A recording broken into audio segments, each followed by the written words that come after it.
Love you. Thanks for taking a listen to us today on the Tuesday edition of the Bill Michaels Show. We are live at WKTY's studio, and if you're watching on the Bud Light live stream, you're seeing that. But we're live out here in La Crosse today. We were in Minneapolis on Sunday, Eau Claire yesterday, La Crosse today, be in Tomahawk tomorrow. Not on the air tomorrow, but I'll be up there this coming weekend as well, doing some stuff. And there's a couple of different charity events going on up there. There's a breast cancer ride, and there's also another charity event raising money for autism that we're going to be a part of. So going to be, and they ask, it's like, yeah, I mean, I love going up there anyway. So when you ask and you want to make it, a double event, hell yeah, do it in a heartbeat. So we're going to be up there for that over the next few days.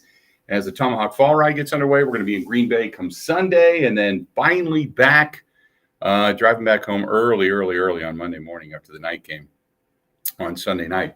But a lot to get to. Matt LaFleur did not like the questions yesterday. Ben, did you get the sense that he was testy?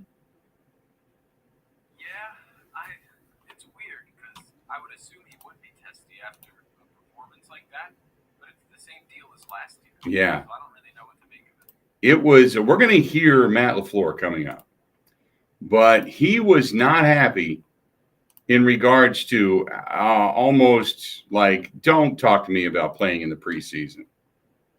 And I'm, he's right. I mean, well, they didn't play their guys in the preseason, so I guess we're doing something wrong. And it was like, no. They have a different circumstance. They have a new head coach, but all their personnel, all their familiarity, pretty much the same. Justin Jefferson, Adam Thielen, Irv Smith, Dalvin Cook, Madison.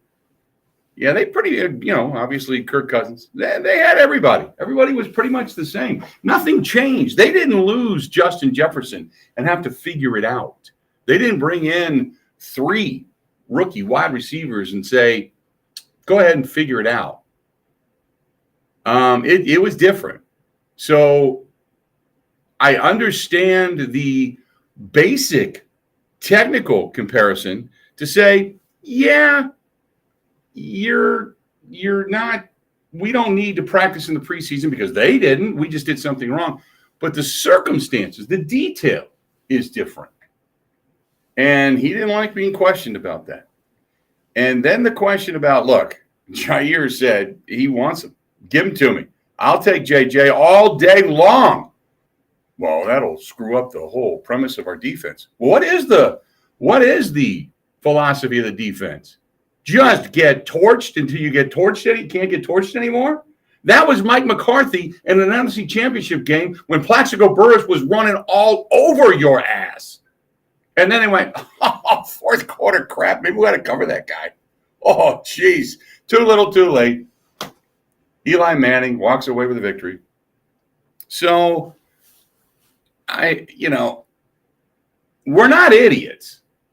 Matt LaFleur and that coaching staff has forgotten more football than I will ever know in my lifetime. But I know one thing, and my dad taught me this years ago working on the farm.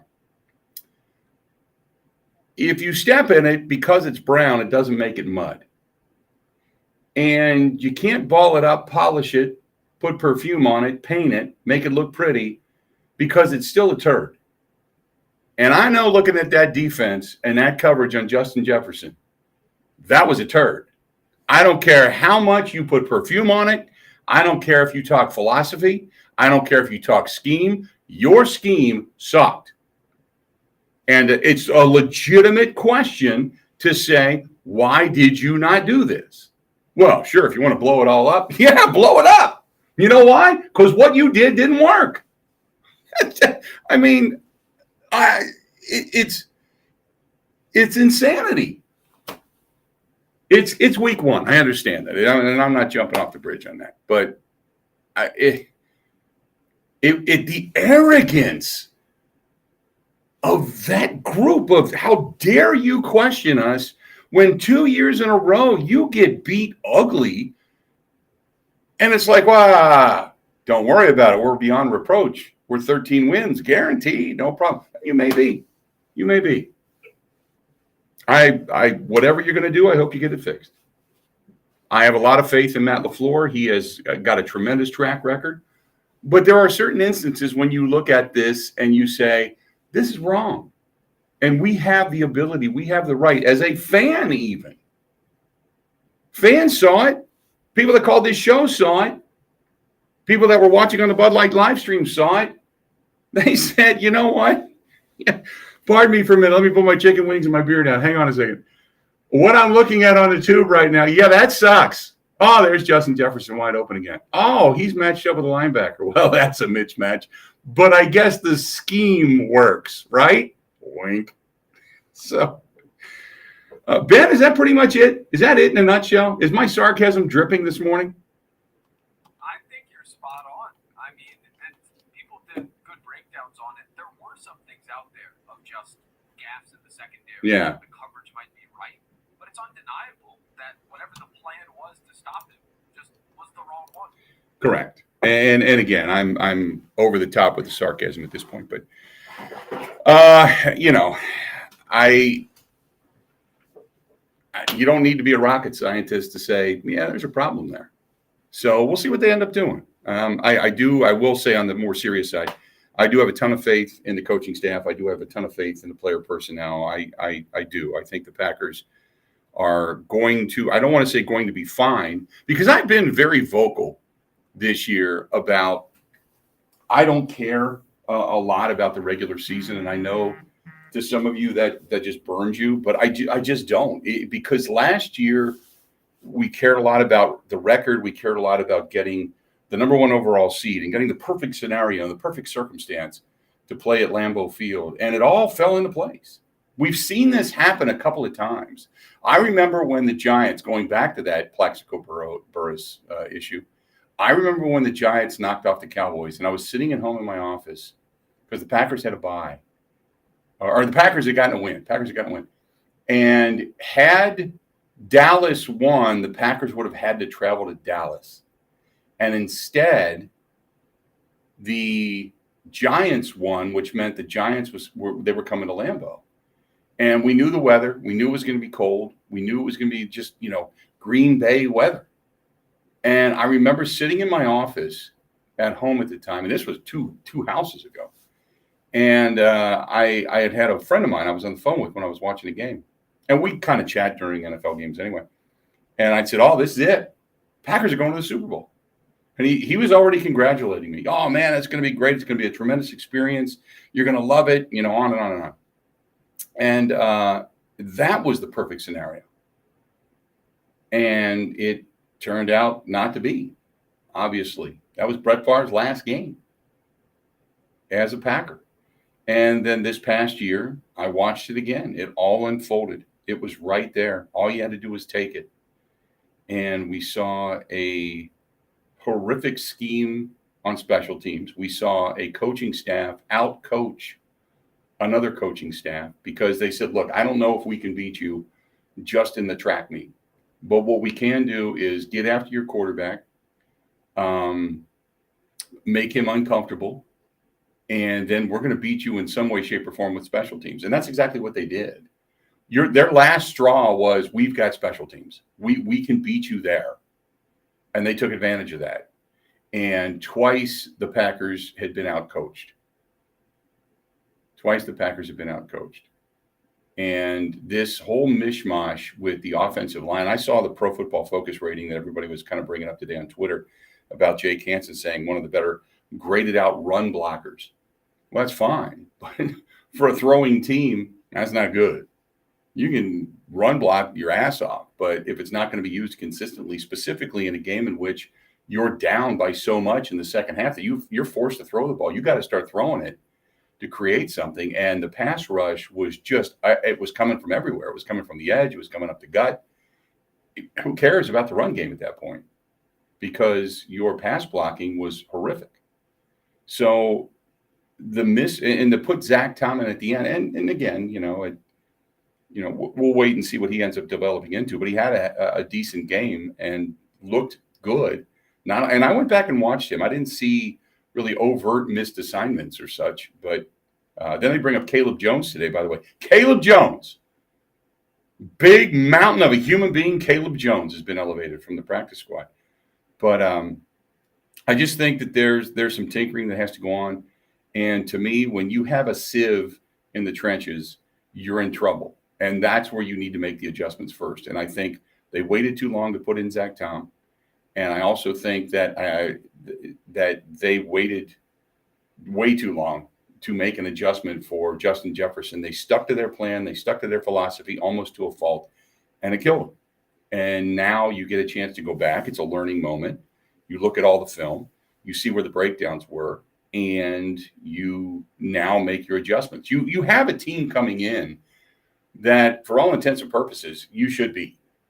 Even if you played the exact same game as you just played in Minnesota, you'll still win the game because the Bears just aren't that good. They're just not that good. This was Matt LaFleur and his comments on trying to stop Justin Jefferson. Listen to this for a second. Yeah, if you want to change the structure of it, I think if you watch the game, there were many times throughout the course of that game where it wasn't just a single motion, it was a double motion. So now you're talking about trailing the guy, whatever it may be, but you would have to commit to base coverage. I don't know how else you could have done. Yeah, if you want to change your scheme, well, but if your scheme isn't working, that's what you do. That's called coaching. You don't keep doing the same thing when even the Vikings had stated we were stunned. We were surprised. Kirk Cousins said, yeah, we were surprised they didn't go after Justin Jefferson. Belichick is so good at being a coach because he looks at what your strength is and he says, look, we're going to take away the best thing you have and beat us with everything else. Because if we can make you mediocre and bring you down to our level, even if we're not that good, we're going to take away the best thing you have, and then we're going to try to beat you. And if you beat us, so be it. But if you go pound for pound, man for man, and our best takes away your best, and they kind of neutralize one another, okay, that's gone. So that aspect of it's gone. So that's what Belichick does. He doesn't try to attack your weakness. He attacks your strength. And that's why he is so good at being a coach. He's just that's why. 877-867-1670, 877-867-1670. You want to hit us up, please feel free to go ahead and do so. By the way, yesterday, there was some technical things up in Green Bay, but oh my God, we are so glad to be back. Welcome in the audience that is now taking a listen to us in Green Bay. It's been about a year and a half, and I missed you, but we are glad you're back home. Good to be back. Good to be back on in Green Bay, the Fox Valley, all throughout that area. And welcome into the listening audience that's listening to us on WDUZ. That is just absolutely awesome. We are glad to be back. And thanks for hanging in there with a while. And thanks to everybody that found us over on the Bud Light live stream or over on, the apps and Twitter and Twitch and YouTube and all the different platforms that we're on. But it just, thanks to everybody for hanging in there with us. And we certainly appreciate it big time.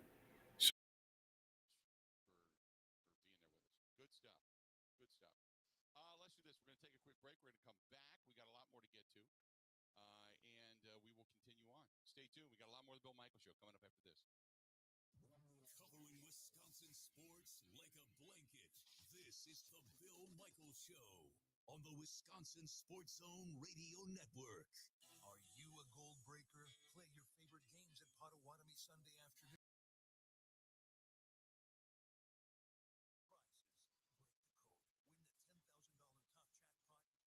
$10,000 top jackpot, and everyone playing slots also any machine again and again.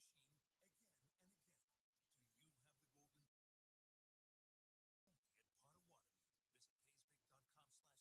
Must be 21 years old and a club member to play.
Welcome back. Glad you're with us.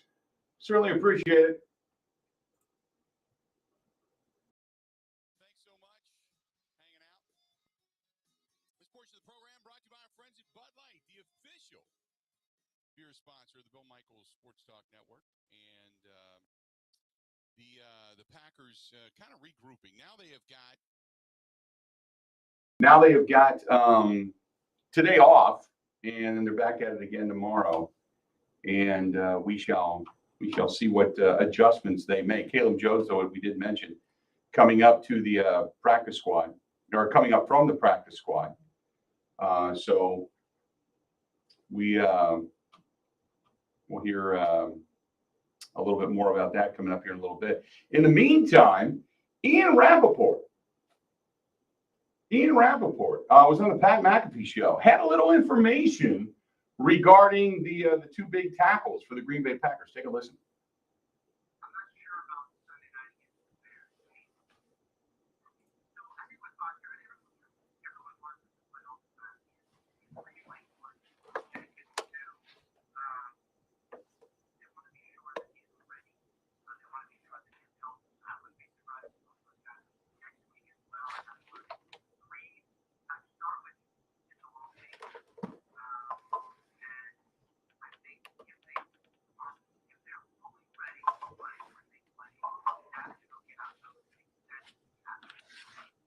So there you go. That is Ian Rappaport on the Pat McAfee show, saying that he does not believe at this point that they will indeed be ready. We will see if indeed that happens. But as of right now,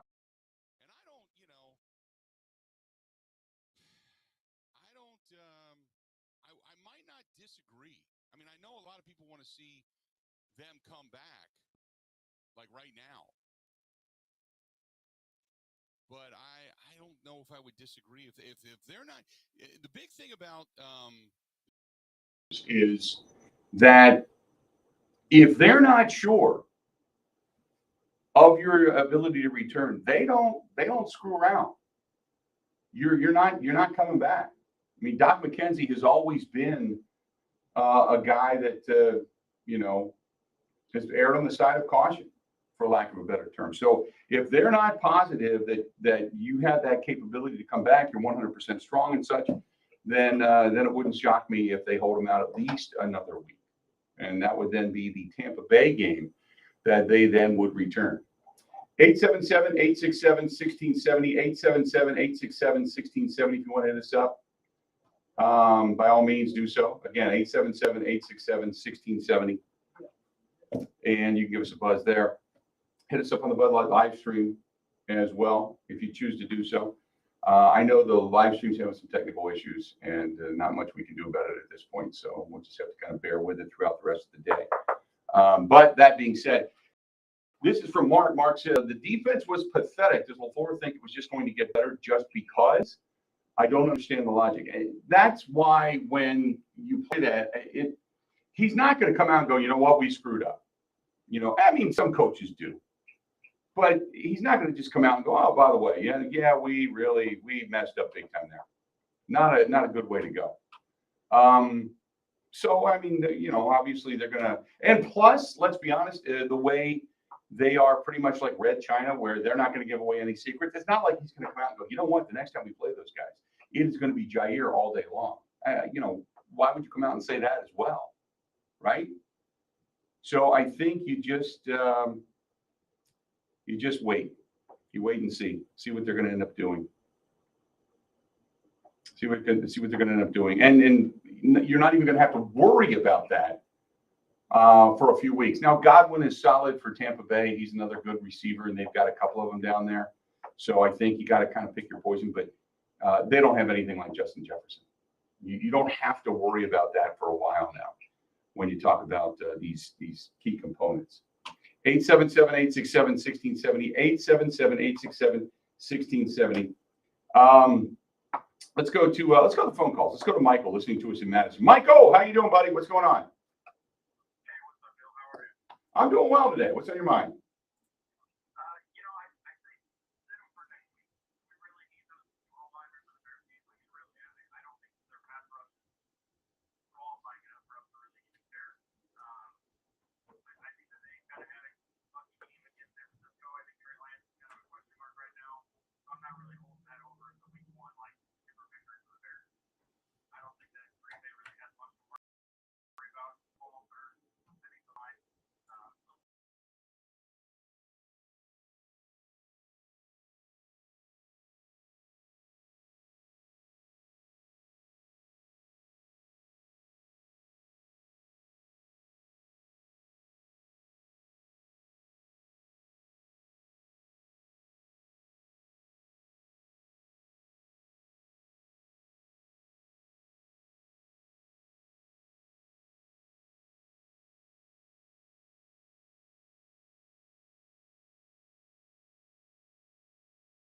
Another thing that used to be anomalous that isn't anomalous anymore.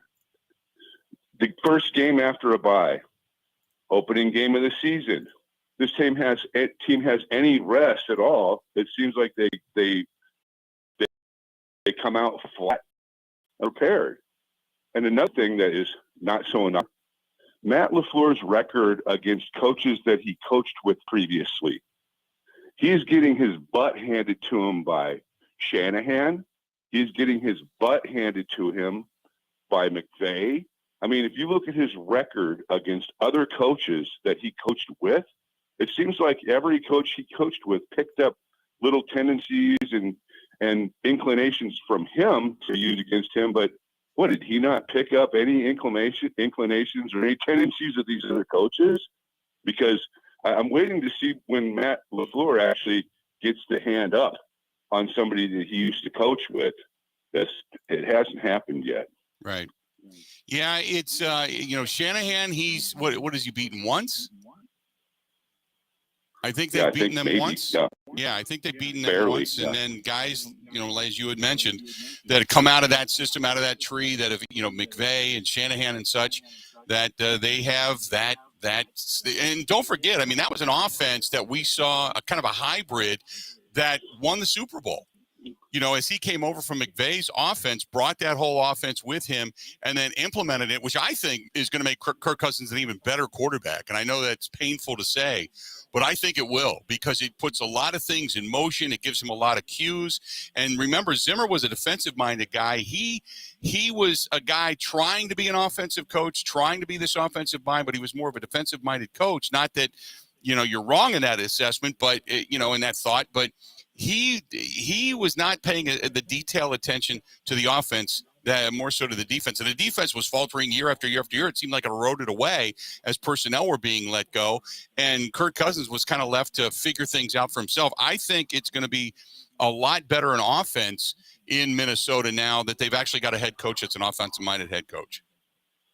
Well, I agree. And I think that the pre-snap motion really had the defense. The motion was coming right immediately before the snap, and it had the Packers defenders run underneath each other on their side of the line and everything. It just was a mess. Yep. No, I completely agree, man. Good stuff. I appreciate it. We're glad we're back on in Green Bay. Thanks for taking a listen to us, okay? Have a great day, man. Thanks All right, for buddy. taking my call. Talk to you soon. There you go. He drops off. You get on board. 877-867-1670. 877-867-1670. Good to be back on in Green Bay. Love it. Cassidy in Green Bay says, love to have you back. Mark says, finally, your voice is back on in Green Bay. Love it. This is from Newman, who says, our group listens every day here at work. We're glad to have you back. Finally, some real Packers talk. And also, this is from Chris. Chris says, good to have you back on in green and gold. In green and gold. Thank you very much. Scott, too. Scott just chimed in as well. Scott, thank you very much. Going to go ahead and take a quick break. We got a lot more to get to today. We have got so much going on today, as a matter of fact. We are going to hear here in La Crosse, Grant Bills. He also does a program out here at Sports Talk, WKTY, and does it on our network as well. So Grant's going to be joining us. No! Yeah, Grant's going to be here. Also, coming up a little bit later on, Rob Reichel's going to be here. Schofield is going to be here, our buddy from SB Nation. So we got a lot to get to. We're going to hear from some of the pressers from yesterday as well. Hang in there. A lot more of the Bill Michaels Show. It's all coming up next. Ready? This is the Bill Michaels Show on the Wisconsin Sports Zone Radio Network. Nadella from Pella here. Wayne Larrabee and his wife Julie took advantage of our wide range of beautiful wood designs that can be painted, stained, or unfinished to complement any decor. We have a lot of windows in this house. You match the craftsmanship of the woodwork around those windows to a T. That's a talented group of people doing that. We like our wood tones, and so the ability to have wood tones some places and the white windows, others. It worked really well for us and allowed us to have exactly what we wanted. Pella of expert installers always provides service of the highest quality, starting with an in-home consultation and ending with no hassle or mess, leaving nothing but perfect results that stand the test of time. We have the best wood warranty in the industry to prove it. There's no reason to wait any longer because right now, put no money down, make no payments, and be charged 0 interest for up to 24 months. At Pella Windows and Doors of Wisconsin. Get started today at PellaWI.com. Expires 9/30/2022. Certain restrictions apply. See showroom for details.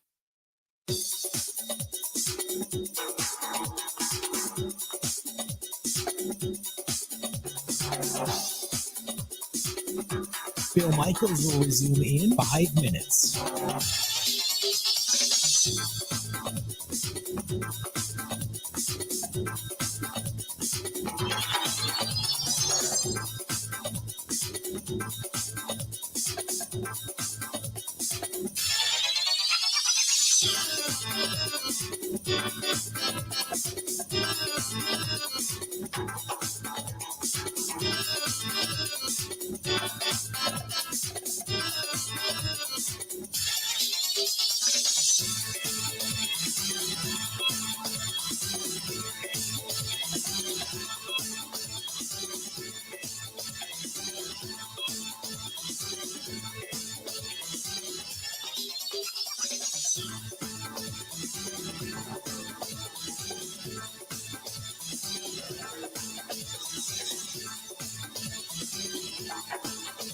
Bill Michaels will resume in 4 minutes.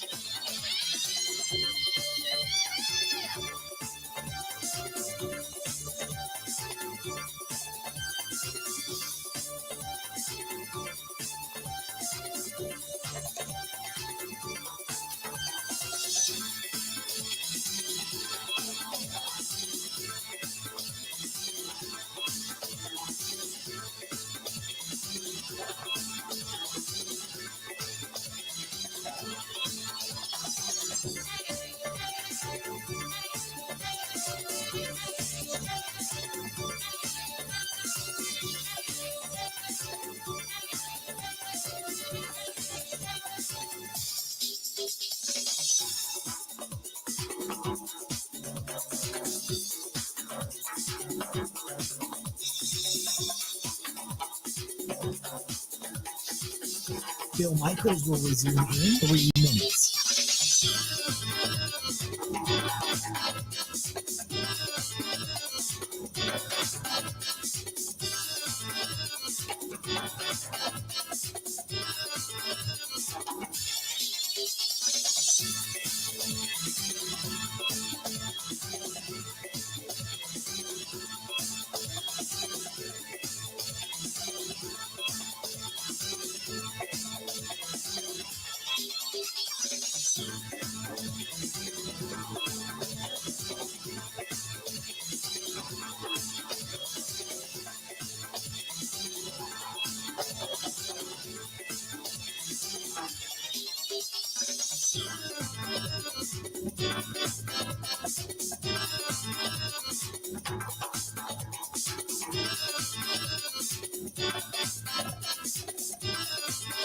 Bill Michaels will resume in 2 minutes.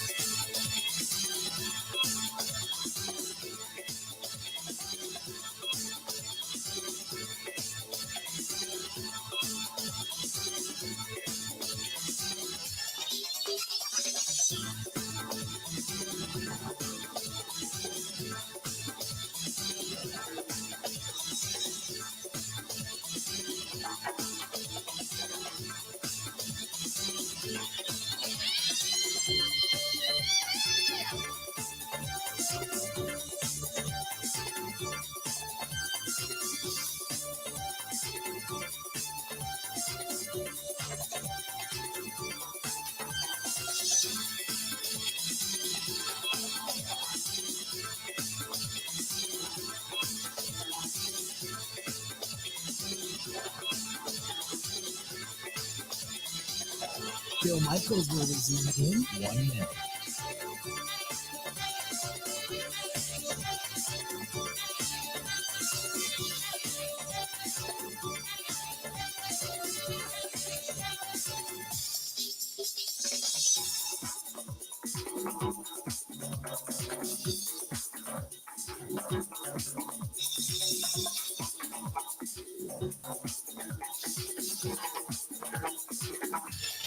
Phil Michaels will resume in 30 seconds.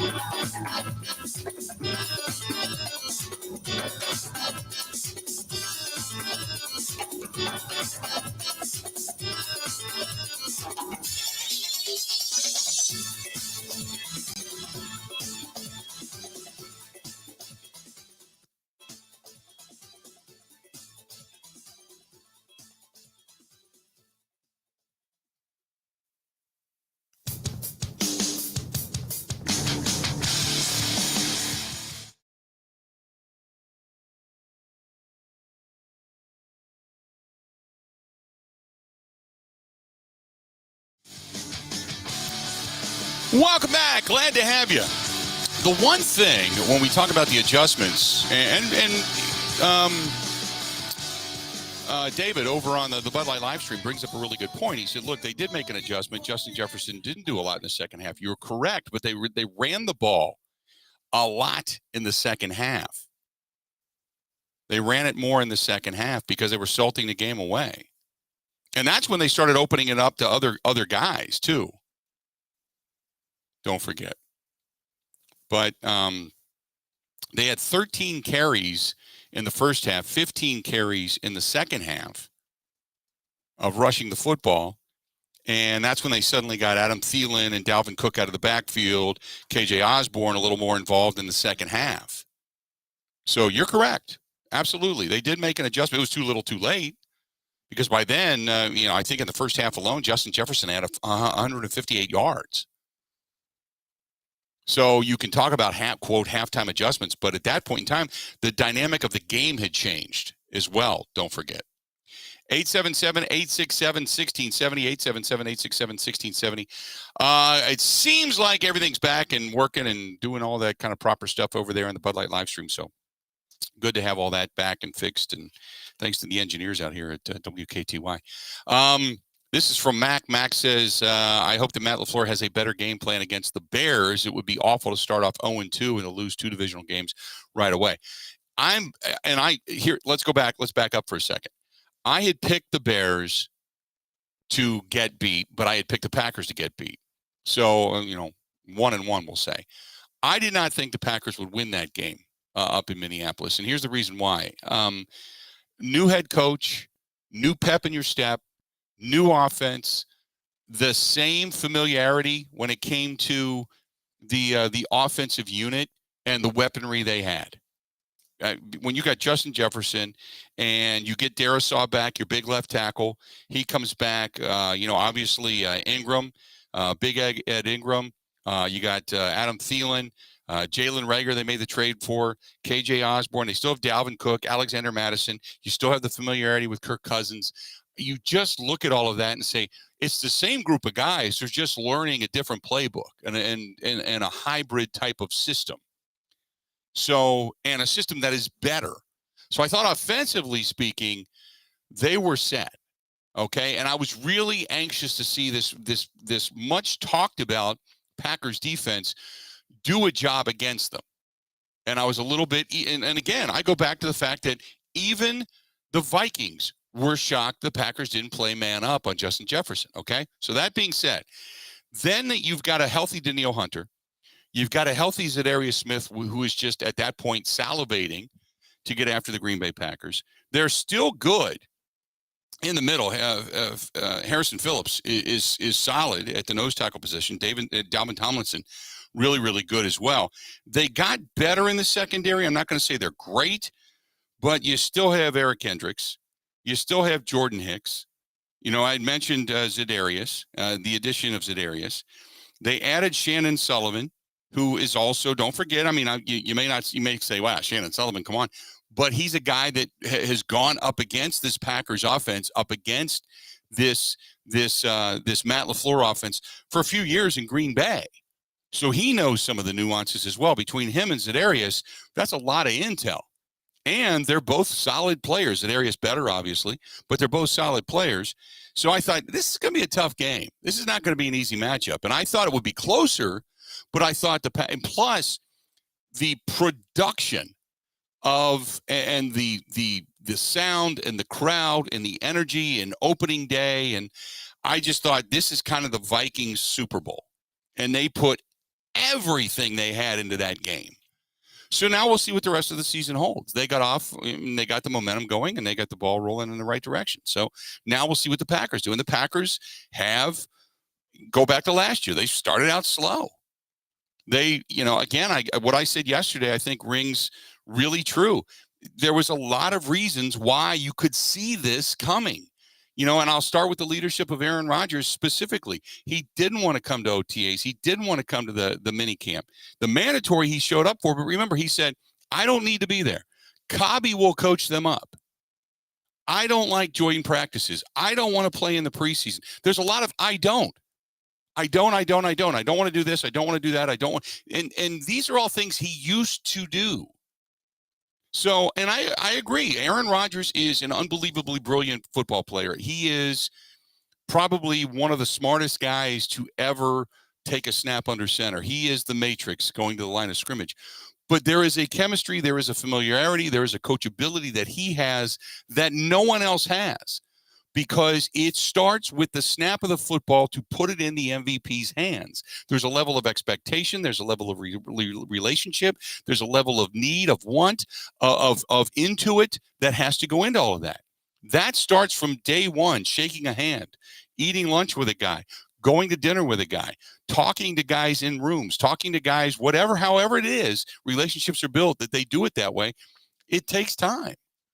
And the difference between this year and years past is this year you didn't have a number one. You have always had a guy, whether it was Jordy, whether it was Greg, whether it was Jermichael, Donald, you've always had guys, James Jones. You always had this group of guys. Devontae, you go through the whole list of guys. You always had somebody. You had a blanket. This year there was no blanket. So the difference between Kirk Cousins and what he was coming into with Adam Thielen, Dalvin Cook, Justin Jefferson, you go through that list, and what Aaron Rodgers was coming into, a new Sammy Watkins, a new Romeo Doubs, a new Christian Watson, a new Samore. So Samari Torrey, you know all those guys are new.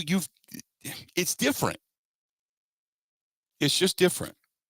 So it starts there and then trickles down. So I just thought they would lose. I thought they would take their lumps, and then they would go back and say, whoa, that was ugly. Just like last year. That was ugly. And now we come out and fire on all cylinders because it brings your focus back to center. Last year was the thank God he's back. Here's the reunion. We've got to make things better. We've got to make Aaron Rodgers happy. It was the great big giant hug of Aaron Rodgers coming back into training camp. This year, it was about, what do we talk about? The most coming into training camp. What was the most discussed thing during the OTAs in coming into training camp? What was the most discussed thing that we talked about and kind of joked about and was probably the ayahuasca? Am I pronouncing that correct, Ben? Yes. Yes, you are. The ayahuasca?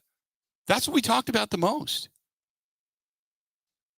There was no other discussion. There wasn't like, guys getting together and working on this or working on that and relationship building. We were talking about ayahuasca. They're talking Bill, about. Go ahead. They had T-Pain performing at halftime. I don't know how you could. They brought out all the stops. Right. I don't know how you can possibly win a game when the opponent brings in T-Pain. T-Pain was hanging out. It was really cool watching the pre-production of all of that. But we talked about the receiving corps, or lack thereof, and ayahuasca. Those were the two big topics. Who was going to be the number one? And we all know there's not a true number one. I don't mean to be a jerk, but you don't have anybody of a Devontae caliber, Tyreek Hill caliber, Amari Cooper caliber. And then there was other guys that were sitting out there that they didn't want to go after. And I'll say this. Now we'll see what the rest of the season holds, but Julio Jones looked pretty good. Tom Brady made him look pretty good. And I didn't think Tennessee cut him loose. I didn't think he would amount to much. So in one game, not a bad look. I went back and watched a little bit of that when people started talking about it. I thought, well, I better go see for myself. And he didn't look bad. He didn't look bad. He's lost a step. There's no doubt about that, but he didn't look bad. And Brady took time off too. I mean, but he got Godwin and Evans and everybody back. So, and then they had added Julio Jones. But I just, there always seems to be this early dysfunction, and then they get it right. So, in the essence of getting crazy, no, I'm not crazy. I'm not going nuts on the Packers. I think they're going to be fine. I think there's a right to criticize. I think there's a right to question. But I think in the long run, I'm still sticking with my 13 to 14 wins on the season. I believe that. But my thought was, and I said it on national shows and I've said it locally, I really thought we would see more motion. Much of what we saw in the second half of that ballgame, I thought we'd see more motion, more movement, more of the quick outs, wide receiver bubble screens and such. I think we'll see a lot of that. You can still take a shot downfield. And Christian Watson, he was highlighted over and over and over again on the 4-letter network and the NFL network, and watching that drop and grabbing the two hands on his helmet and going, oh my God, because he knows it. I would probably venture a guess that that's just not going to be the norm. But you've got weapons. It's going to take time for them to really get on the same page with Rodgers. But am I in a panic mode? No, not in a panic mode. Not in a panic mode. Not at all. So anyway, that being said, Christopher, you the man. Scott, how you doing? Love talking to you. Jesse, glad to have you back as well. Let's do this. We're going to take a quick break. We're going to come back. If you're watching on the Bud Light live stream, you can always follow us on YouTube. Go to youtube.com/Bill Michaels Show. You can follow us on the Facebook fan page, facebook.com, The Bill Michaels Show. Find us over there. Email the program, thebillmichaels@gmail.com. The website, simply thebillmichaels.com. That's the easiest way to follow us. You can listen live there on your laptops and your computers, or download the app. Download the app. Our main app, our flagship station out of Madison, WOZN, The Zone in Madison. It's easy. It comes up. You'll see it right there in the Play stores and such. You can find us there. Another great way to listen to the program. Take us anywhere and everywhere. But it is so good to be back on in Green Bay. Thanks to and everybody, for that matter, on the network as we've continued to grow. And I'm hoping to see Greg and the gang at WJJQ when I head up to Tomahawk tomorrow. So I'm looking forward to that as well. Say hi to them, our newest affiliate over there as well. So a lot of good stuff going on. Thanks for taking a listen to us. Stay tuned. We got a lot more of the Bill Michaels Show coming up next. This is the Bill Michaels Show on the Wisconsin Sports Zone Radio Network.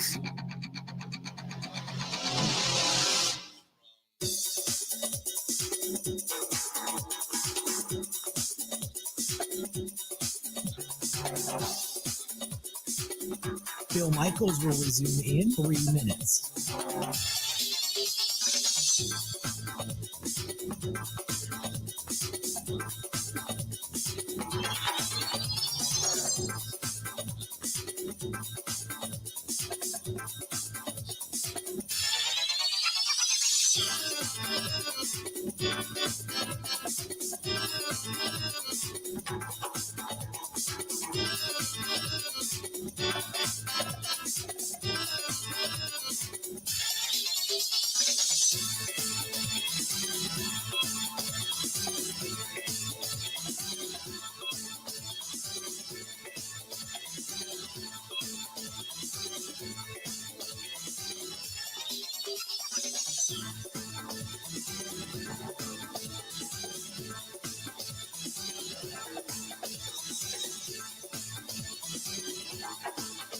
Bill Michaels will resume in 2 minutes.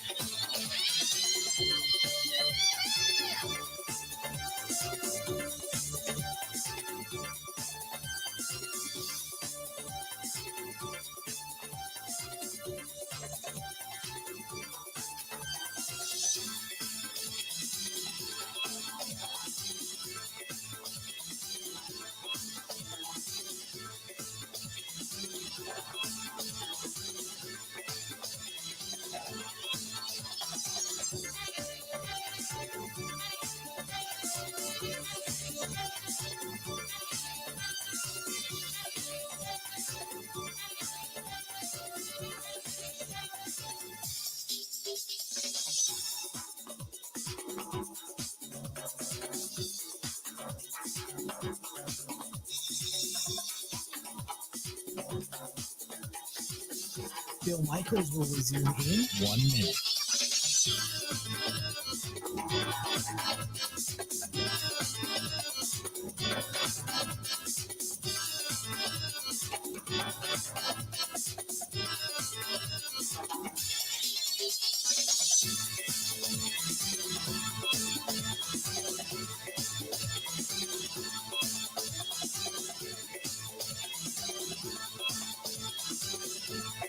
Bill Michaels will resume in 30 seconds.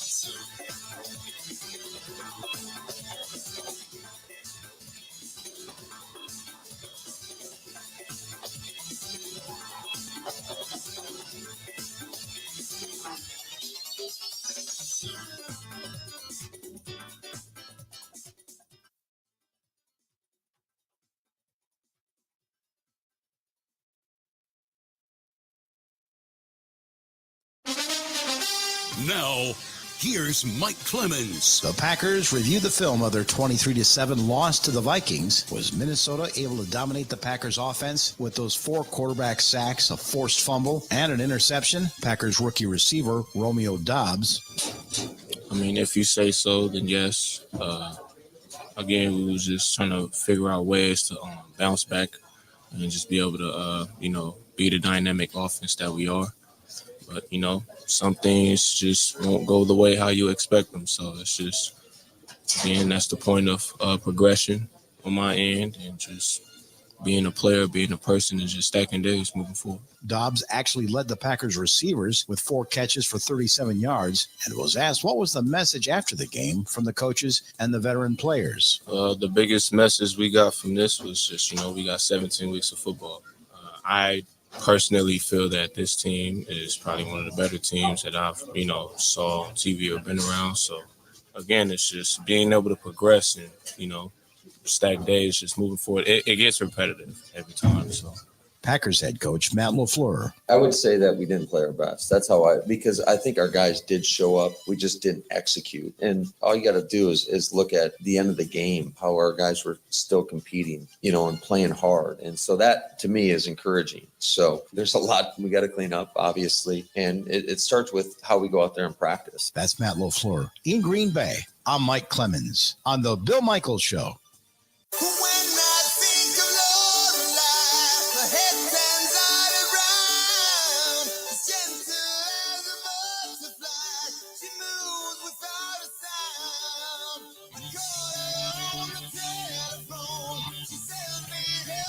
How we looking? Glad to have you back. A couple of things. By the way, this portion of the program brought to you by our friends over there at Social House, Haus, on West Lisbon Road, Menominee Falls. Great for watching any sporting event and the cozy atmosphere that they have now that they've expanded a little bit. But the food, the highly acclaimed cheese curd burger, and don't forget burger. And don't forget, get this on Sundays. You go in there on Sunday morning, you get ready for the Packers game. You buy a cocktail and you get free pancakes. Oh, it's so good. That's our friends at Social House. Social House right there on Lisbon Road, Menominee Falls. Good stuff. Say hi to Dan and his staff. They're really, really good people. So 2 things over on the Twitter feed.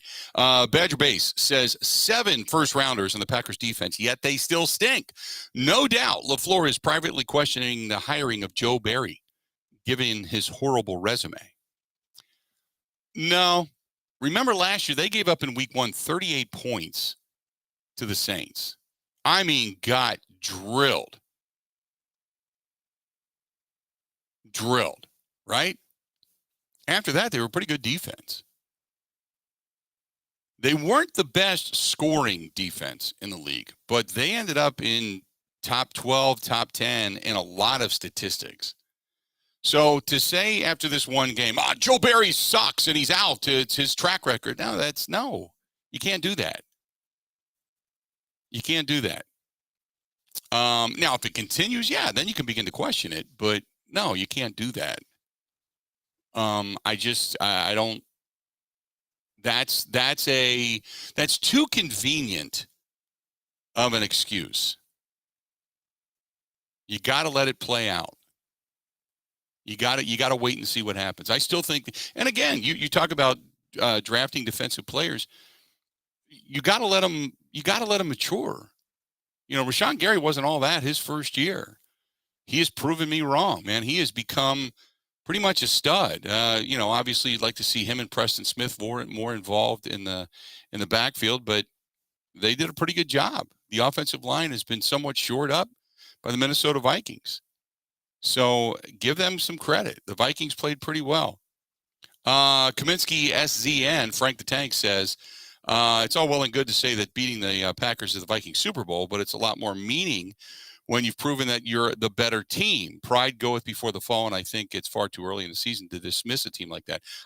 Kaminsky, I've said all along that the Vikings could challenge for the top spot in the North. I still think the Packers are going to win it. But in starting this season, in the microcosm of the game that it is, they believe the team is better. They were starting out 0-0, right? Everybody was tied for the top spot in the division, right? Nothing changed. You're right, it's one game, but I still think the Packers are going to win the division. I think the Vikings are a close second, but I still think the Packers are going to win the division. Let's do this. We're going to talk with Mark Schofield. He is with SB Nation, and we're going to talk with him a little bit about this Packers team and about the matchup. Also, what we saw last night, Russell Wilson's return to Seattle took the ball out of his hands. Nathaniel Hackett.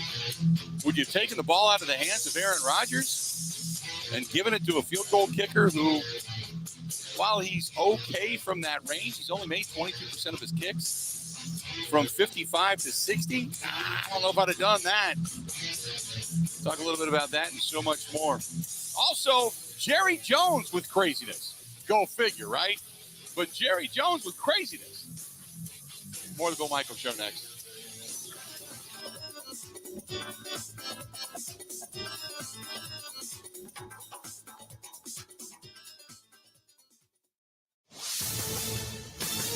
This is a Wisconsin Sports Zone update. Well, following their Week 1 loss, 23-7 to the Minnesota Vikings, Packers head coach Matt LaFleur addressed many issues about what went wrong at U.S. Bank Stadium, but was also asked why Jair Alexander was not allowed to shadow Justin Jefferson, a Vikings wide receiver who went for 184 yards and 2 touchdowns for the game. Yeah, if you want to change the structure of your defense, I mean, you could certainly do that. I think if you watch the game, there were many times throughout the course of that game where it wasn't just a single motion, it was a double motion. So now you're talking about trailing the guy, whatever it may be, but you would have to commit to man coverage. I don't know how else you get it done. The Packers now look to Week 2. They host the Chicago Bears for Sunday Night Football. Wisconsin Badgers nose tackle Keanu Benton says the Badgers gave up after going down 3 points against Washington State and eventually lost 17-14. Yesterday at practice, he let his team know his frustrations. They definitely hurt some for me. I wasn't too nice about it, but I feel like the point got across on what we need to come out and do this week, starting today. And I think that even in the walkthrough, you felt the difference.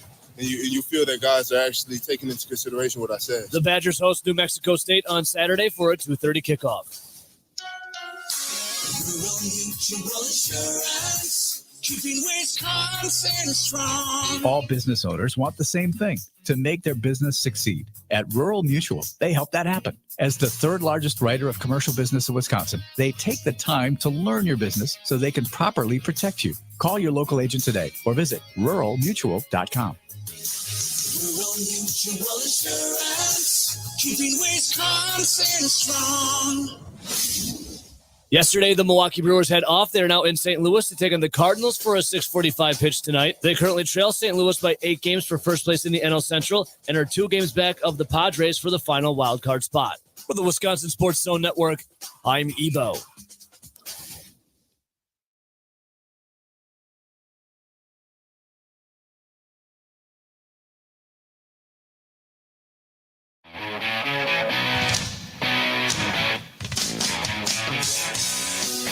Welcome back. Hour number 2 of the Bill Michaels Show, and welcome into everybody on the network now.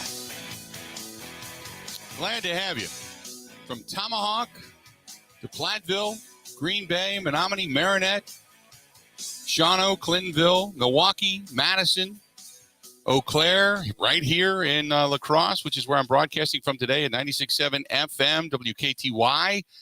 And in the sports studio here, Grant Bill's going to join us coming up a little bit later on in the program from La Crosse. So we'll have him live here in studio. But for right now, our buddy Mark Schofield from SB Nation joining us on the hotline. Mark, how you been, pal?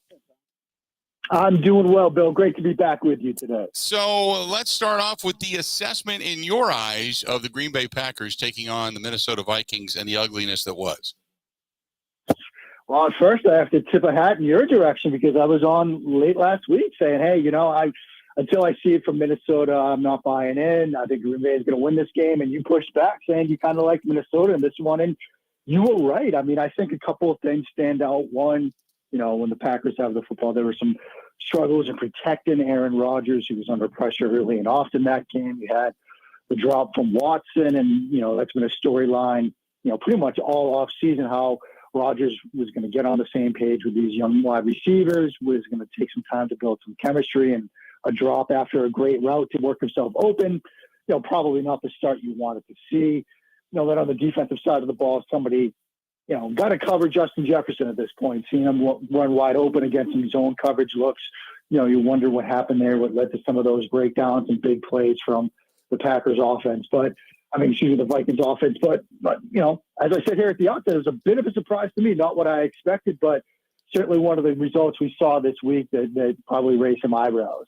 The protection breakdown, a little bit I understand. I mean, Josh Nijman played the majority of the season, obviously, for David Bakhtiari, so that was a little bit surprising. But the fact that Jake Hansen struggled in pass protection and they did not make a move to go to Zach Tom until late in the ball game and then kind of change things up, that was a little bit surprising, wasn't it?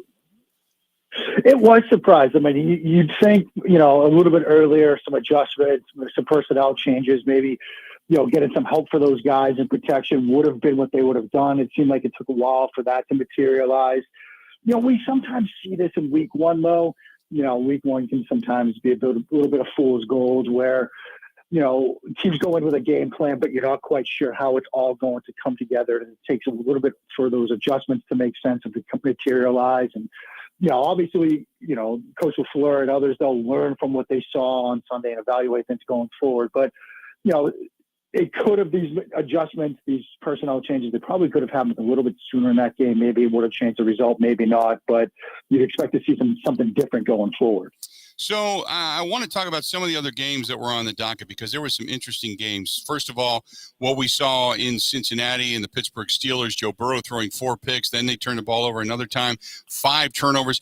No team is going to come back usually from 5 turnovers. It hasn't been done in a long, long time. Were you surprised at the attention to detail when it came to trying to fix that offensive line? It was so terrible last year, Cincinnati. Joe Burrow sacked, was it 5, 6, 7 times in that ball game? And then T.J. Watt now going down with a torn pectoral. Looks like he's done for this season.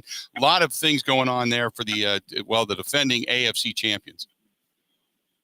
Yeah, a lot of things from that game. You're right in that the offensive line was a huge storyline this offseason. We saw Burrow go down, 9 times against the Titans in the divisional round. And so, we thought, hey, La'el Collins comes in a right tackle, Alex Capper at center. They're rebuilding that offensive line, but he's still under pressure early and often. And then there were some moments where, you wonder if the appendectomy and a little bit of time off that Burrow had played a role because he had some throws. There was a seam route over the middle that was intercepted, the pick 6 early in the game with Minka Fitzpatrick, where it didn't seem like there was enough zip on those throws. Ball hangs for a little bit, and particularly on the Fitzpatrick pick 6, he's got the time and the ability to get under that route and, return that for a touchdown. And so you wonder if that played a role. I think the Steelers defense, that's going to be obviously, I think, what carries them this year. They've got Mitchell Trubisky taking over. The Watt injury, that's something certainly to monitor. There's reporting out in the past, 10 hours or so that maybe it's not a torn pec. Maybe he could be back.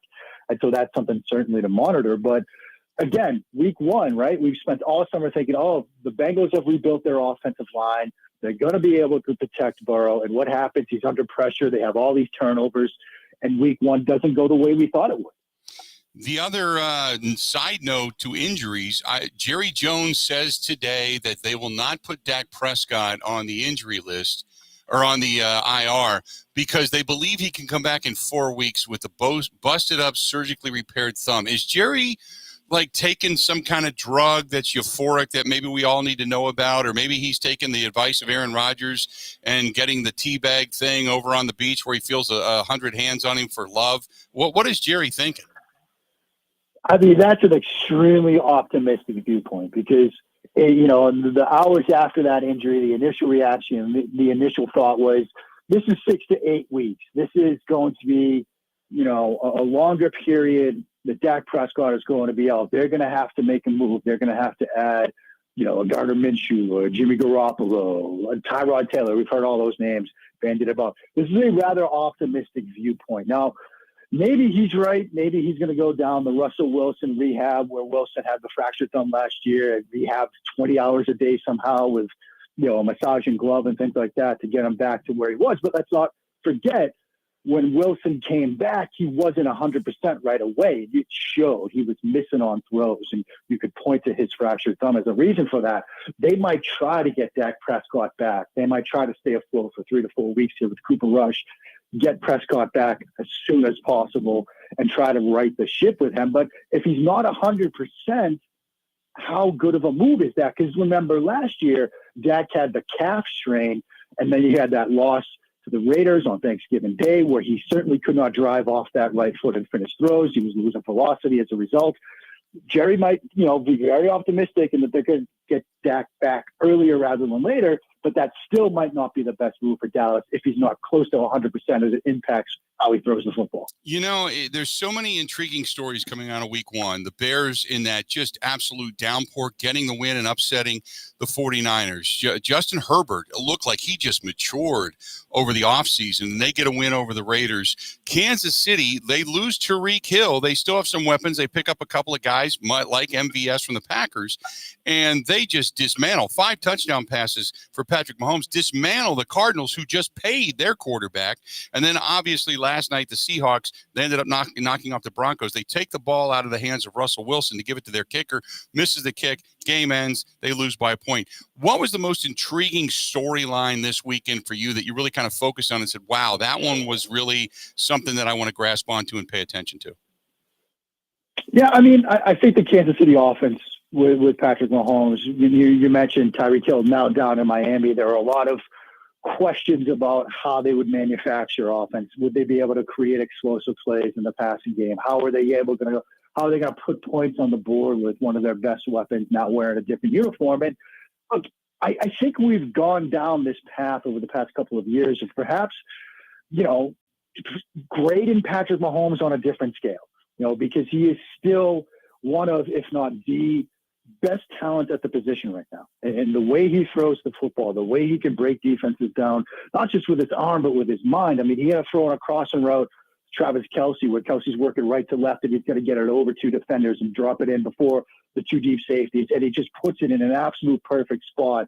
The way he can create with trajectory, with touch, with velocity. He is such a talented thrower of the football that, yes, Hill is now in Miami, but they could still create explosive plays. They could still carve defenses up in the passing game. And so, that's certainly going to be one to watch. And you mentioned Justin Herbert. Those 2 teams play Thursday night. That is going to be an absolutely fantastic game. The first of 2 meetings between the Chargers and the Chiefs. And those 2 teams right now, obviously, both with wins. We expect that AFC West to come down to those 2 teams, and we get to see 2 fantastic quarterbacks go at it on Thursday night. Monday morning overreaction, Tuesday afternoon overreaction. The Titans, they used Derrick Henry when he came off of injury. They fed him so much, they almost overused him. They did it again in the opener. And then Saquon Barkley completely outgains him and almost doubles him up, as a matter of fact, in that game for the Giants. Giants going to win 21-20. They said that Derrick Henry is the modern-day Jim Brown. Is he still the modern-day Jim Brown? I'm not sure if he is, Bill. I mean, look, there has been a lot of carries and a lot of yards, and the reason why, the economics of the game have changed with respect to the running back position is the wear and tear that gets put on that position. And Derrick Henry coming off of he's been banged up. He's coming off of that. Is he one of the more feared, if not the most feared running back in the game right now? Yeah. I mean, you ask any safety who has to come downhill to try to stop him in the open field. It's not a place you want to be. But the modern day Jim Brown, that's rather high praise, and I'm not so sure we can continue down that road. The Bills get that opening night win and just embarrassed almost the Rams. They lose, obviously, Von Miller. They lose OBJ. And OBJ probably would have been the MVP of the Super Bowl had he not gone down with the injury. Should we be shocked that the Rams look so bad, or should we say, you know what, everybody that bought into the Bills going to a Super Bowl, that's the reason why? Yeah, I mean, I think that game Thursday night was more about the Bills than the Rams. I mean, I think the Bills certainly lived up to the expectations, the Super Bowl buzz, and, Josh Allen, again, in that Herbert Mahomes category of just elite quarterback talents. But I do think that there are some things to monitor with the Rams. I do think that some of the losses on the defensive side of the ball, Von Miller, he was playing for Buffalo Thursday night. Certainly something to watch. I think the elbow injury with Matthew Stafford is something to monitor. It's not something where I'm going to, wildly overreact to it right now, but some smart people, Nate Tice, who does great work for The Athletic, who played quarterback behind Russell Wilson at Wisconsin, and others pointed out that Wilson's motion at times Thursday night seemed a little bit different. Seemed like he had a little bit of a dip and a loop to it, a little bit more pronounced than we've seen in the past. Is there wear and tear on that elbow to the point where he has to adjust his throwing motion? If so, that's something to watch. Now, maybe these were isolated incidents and, pressure up front or off the edges or something forced him to adjust his arm slot and his arm angle and his throwing motion. But if that continues and we see Stafford sort of a little bit more deliberate and with adjusted mechanics, and it's because he's compensating for an elbow injury, that will certainly be something to watch. You had mentioned earlier Tyreek Hill, who obviously was the lead receiver for the Dolphins this past weekend. And the Dolphins, again, Tua beats, Mac Jones and company of the New England Patriots 20-7 for the AFC East. So give me your thoughts on Tyreek Hill and how much pressure Tua now has, because the argument was always Tua's good. He could be a lot better if he actually gets the weaponry. Now he has the weaponry. How much pressure is on him to put that team into the postseason and really vie for the top spot in the AFC East this year? Yeah, I mean, there's a lot of pressure on Tua. I mean, because, similar to some other situations like, say, Philadelphia and what they put around Jalen Hurts, they've put the pieces around Tua at this point. Jalen Waddle, Tyreek Hill. You've got an offensive-minded head coach who, when he was hired, said that his job was to get the most out of Tua, get the best he can out of Tua. That's a lot of expectations to live up to. And, yes, they beat New England, get to 4-0. I do think in watching that game and rewatching that game, a lot of the story from that game was more New England's offensive struggles and how they're very inconsistent on the offensive side of the ball right now. You had the strip sack, fumble, touchdown. You had some other inconsistencies, an early interception from Matt Jones, which potentially took points off the board. Tua's going to have to be a point guard, spread the ball around a little bit, get it out quickly, let guys like Waddle with the 4th and 7 touchdown that he had, and obviously Tyreek Hill create. But there's a ton of pressure on him because Miami's in a position where they're fully in the evaluation mode of Tua. Is he going to be the guy they built their franchise around and continue to have operate their offense, or do they go in a different direction at the quarterback spot? Real quick before I let you go, the other story coming out of the weekend was the fact that the Ravens and their quarterback Lamar Jackson have broken off talks. And Lamar Jackson, $250 million, he wants it all guaranteed. Now, we know the Deshaun Watson deal really kind of set this all in motion because you weren't giving guaranteed money except for with the Vikings with Kirk Cousins, and that was only $90 million, not $250. Is this going to become the new norm that all the quarterbacks are going to expect all their money guaranteed? And if so, what does that then do to the rest of the league? Because I know owners, when that Deshaun Watson deal came out, owners pulled their hair out going, what in the hell, Jimmy Haslam, are you doing over there? Yeah, I think that's exactly right. This is going to be the contract that every next quarterback looking for the deal is going to point to. I mean, Lamar Jackson, Justin Herbert, Joe Burrow, like those are the 3 next quarterbacks that we expect to be in line for long-term contracts. And they're going to use the Watson contract with all that guaranteed money as the starting point. Because we know how the economics of quarterback deals shift over time. Like the next one and then the next one, those are the ones that get, more and more money along the road. And so that's what Lamar will point to. That's what Herbert and Burrow will point to. So I think that is going to have an impact on every single quarterback evaluation and quarterback negotiation that plays out over the next couple of years. Do I think that the Lamar-Baltimore situation has a negative ended? I don't think so. I think, again, as I've said before, this is a team that built their roster around what Lamar does. I think Lamar is worth a big dollar contract with how he plays the game. But that Watson contract, for every next quarterback, that's going to be the starting point. Mark, great stuff as always, buddy. Great to talk some NFL with you. We'll do it again real soon, okay? Sounds good, Bill. Thanks so much. Have a great day. Thanks, pal. Talk to you soon. There you go. Mark Schofield. He's with SB Nation joining us on the hotline. Great stuff. So many storylines in the NFL. So many storylines in the NFL from this past weekend. I mean, the Browns go in and they expect the revenge factor to take effect with the Carolina Panthers and Baker Mayfield. And instead, the Browns walk away with a 26-24 win. The Saints, who many pick to be the dark horse to win a Super Bowl, barely escape. The Falcons in 27-26 there. We talked a little bit about the Bills. Obviously, the Eagles knocking off the Lions. Lions coming out with a lot of hopes this year, thinking on Hard Knocks, kind of becoming fan favorites, and the behind-the-scenes look a little bit, the sensationalism of TV, and they ended up getting beat 38-35. The Colts and the Texans tying the tie on opening weekend at 20 apiece. So we had mentioned the Dolphins. The Commanders get a 28-22 win over Jacksonville. Jacksonville with Doug Peterson trying to rebuild that program and put it back on the right track after Urban Meyer completely just kind of destroyed that whole thing. We talked a little bit about the Ravens, the Giants, the Buccaneers, the Seahawks. So many tremendous stories coming out of this weekend of the NFL. Just absolutely positively love it. This portion of the program brought to you by our friends at New Male Medical, treating guys with ED all over the state of Wisconsin, well beyond the borders as well. If you have it, you know it. If you're a partner of somebody who does, you know it.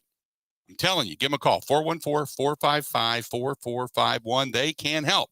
414-455-4451. Now, if you're moody, if you're sluggish, if you're tired, you can't figure out, I just don't have energy to get out of bed anymore. I want to go work out. I don't want to do anything. Could be just a low T. If you're over the age of 30, it takes you just a few minutes. Go in and get your numbers checked. Be good to go there. Anywhere in the state, by the way, or beyond the borders. If you got one near you and you're in Minnesota, you're out in Vegas, you're in Chicago, whatever it happens to be, and you're listening to the program, one phone number can get you anywhere. 414-455-4451. But if you're looking at yourself in the mirror right now and you're going, God, I need to shed some weight. Need to take off a few pounds. Want to look better, feel better, maybe get a little more spring in your step. They have an all-in-one weight loss program as well, and it works, and they can help. 414-455-4451. Again, 414-455-4451. That is the New Male Medical Center. Coming up bottom of the hour, Grant Bills out here at WKTY Sports and the Wisco Sports Show going to be joining us, talking more about the Green Bay Packers team and their fall in the opening weekend. Stay tuned. More of the Bill Michaels Show next. Covering Wisconsin sports like a blanket. This is the Bill Michaels Show on the Wisconsin Sports Zone Radio Network. Gina Della from Pella here. Wayne Larrabee and his wife Julie took advantage of our wide range of beautiful wood designs that can be painted, stained, or unfinished to complement any decor. We have a lot of windows in this house. You match the craftsmanship of the woodwork around those windows to a T. That's a talented group of people doing that. We like our wood tones, and so the ability to have wood tones some places and the white windows others, it worked really well for us and allowed us to have exactly what we wanted. Pella's team of expert installers always provides service of the highest quality, starting with an in-home consultation and ending with no hassle or mess, leaving nothing but perfect results that stand the test of time. We have the best wood warranty in the industry to prove it. There's no reason to wait any longer, because right now, put no money down, make no payments, and be charged 0 interest for up to 24 months at Pella Windows and Doors of Wisconsin. Get started today at PellaWI.com. Expires 9/30/2022. Certain restrictions apply. See showroom for details.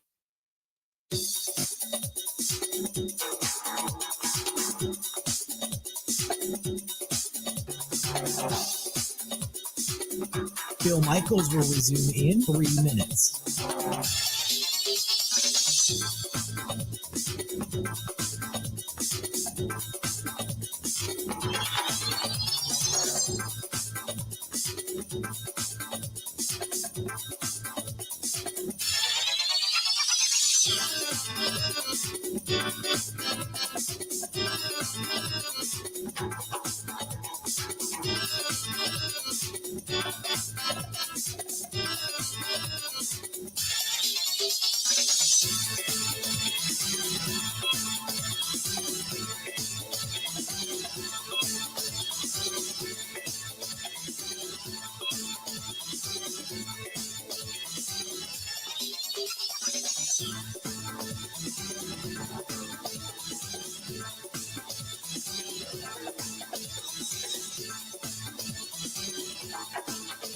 Phil Michaels will resume in 2 minutes.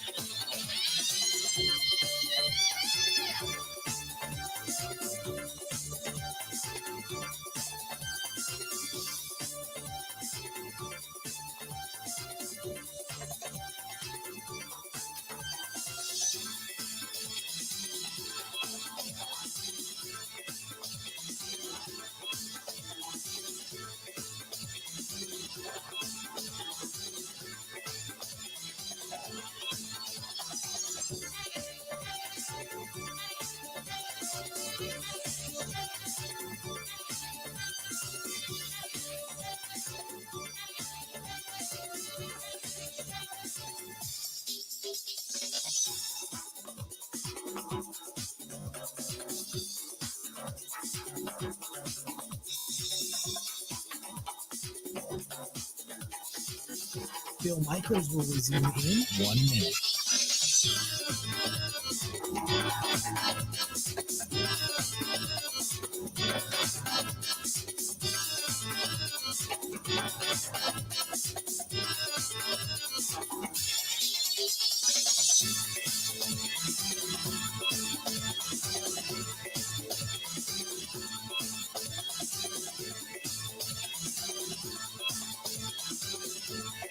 Phil Michaels will resume in 30 seconds.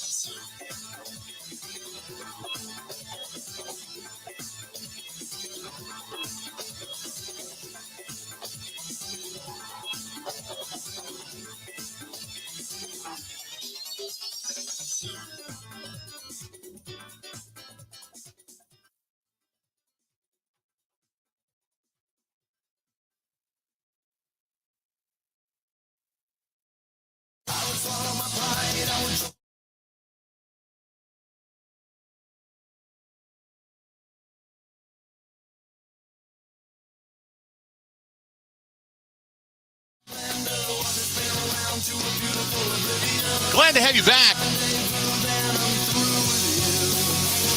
Hopefully you're enjoying the day on this Tuesday. Boy, I tell you what, man, I was looking at some of the footage. Now, I left for Minneapolis early Sunday morning, and I left in a downpour. And I know that the rain, specifically in southeastern Wisconsin, but really all throughout the the eastern portion of the state, it's been heavy, been real heavy. So, man, oh man, it's I saw the highway was shut down because of flooding. There's a school near my house where the school bus was actually trying to get into the parking lot, and it got picked up and washed over a little bit. So I didn't check the radar today. I know it was raining on and off again yesterday, but hopefully everybody's basement. I'm hoping my basement. I don't usually get a lot of water. I get a little trickle every now and then, but it was coming in. It was trickling in a little bit when I left. And the guy staying at my house, the kids staying at my house, I should say, it's not bad. It's not. You just got a little bit of water. It went straight to the drain. No big deal. But yeah, it was kind of brutal. So hopefully everybody's got their basements dried out, because man, that rain coming through. And it's supposed to rain, I think, coming through this weekend, this Sunday night. There's going to be some rain in the atmosphere for the Sunday night game as well. So. Got a lot of, and we needed it. Let's be honest. I mean, we've had kind of somewhat of a, I know up north they haven't, but somewhat on the south portion of the state of Wisconsin, they've had somewhat of a dry summer. So anyway, that being said, I digress a little bit. 877-867-1670 coming up bottom of the hour. Grant Bill's going to be joining us as well. Want to say and remind you, if you're looking for a good pregame party or game party or what have you, Boondocks out there. In Oconomowoc. County Road K is where you can find them. Great menu. They were just featured, I think, on Fox 6, if I'm not mistaken, for some of the barbecue and such that they have, and a lot of the different dishes and the sliders and the fries, the sweet potato fries and everything. But a lot of good stuff over at Boondocks Barbecue Burgers and Brews. Great place. Tom is such a nice guy. Such a good guy to just go in and talk to and hang out with, and his staff is unbelievably friendly. Good people over there. That's Boondocks Burger, Barbecue, Brews, all that kind of good stuff. Right out there in Oconomowoc on County Road K. Stop in, tell them we said hi. Stone Bank, Wisconsin, to be exact. Stone Bank, Wisconsin. Got an email here. This is from our good buddy Mike. Mike says, how come Amari Rogers is not being used in the offense more? Is he just simply that bad as a returner? He's not great. He's adequate at best. Is there anything dynamic about him? Otherwise, why is he taking up a roster spot? After game one, that's an easy question to ask because there really wasn't any dynamicness to him. I did like the one punt return. Took it right up the gut. I enjoyed that. Took it right up the gut and picked up, I think, like 12 yards, something to that effect, if I'm not mistaken. But that was it.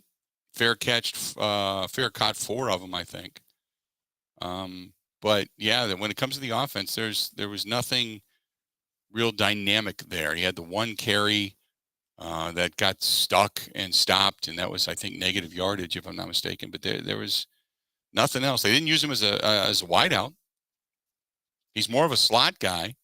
They used Randall Cobb the majority of the day. But Amari Rogers, yeah, just when it comes to percentage of snaps for the Packers, Amari Rogers,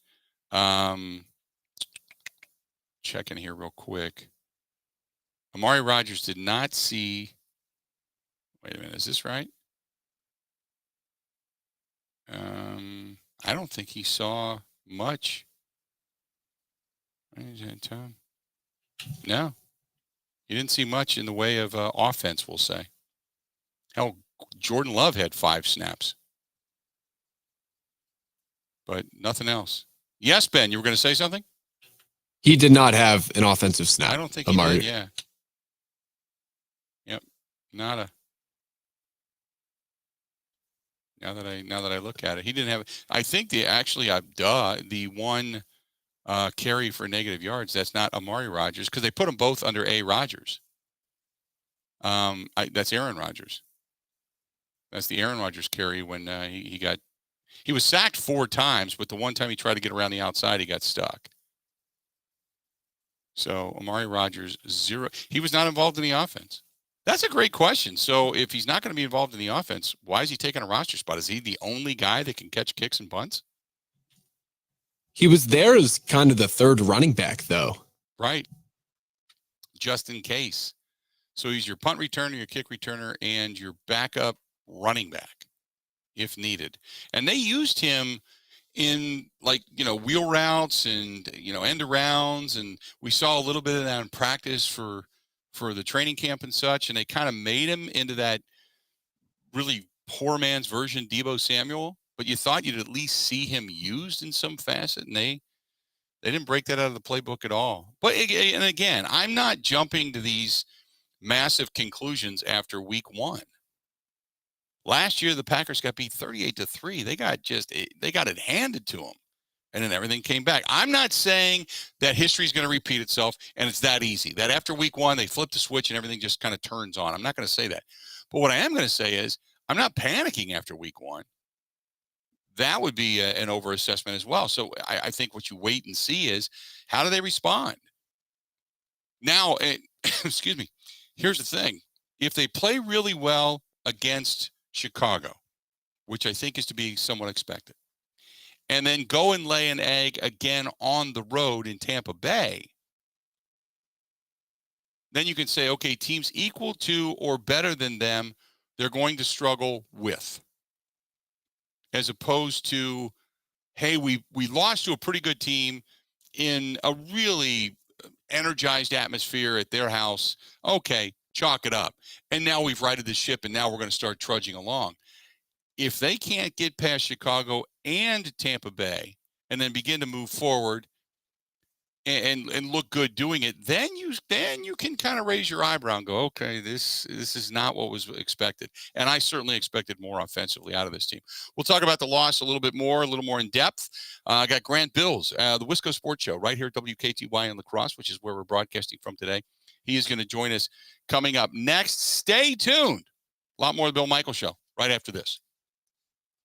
Covering Wisconsin sports like a blanket. This is the Bill Michaels Show on the Wisconsin Sports Zone Radio Network. The Mountain Dew Pull Tab Game is your chance to win an adventure-ready Winnebago Revel from Quick Trip. Go off-road and off-grid with a fully equipped Winnebago Revel by playing in your Quick Rewards app. Earn extra plays by purchasing participating Mountain Dew Energy, Bubbler, Muscle Milk, or Evolve beverages with Quick Rewards. Adventure begins where the pavement ends with Quick Trip and Mountain Dew. Download the Quick Rewards app today. No purchase necessary. See QuickTrip.com/sweepstakes for details.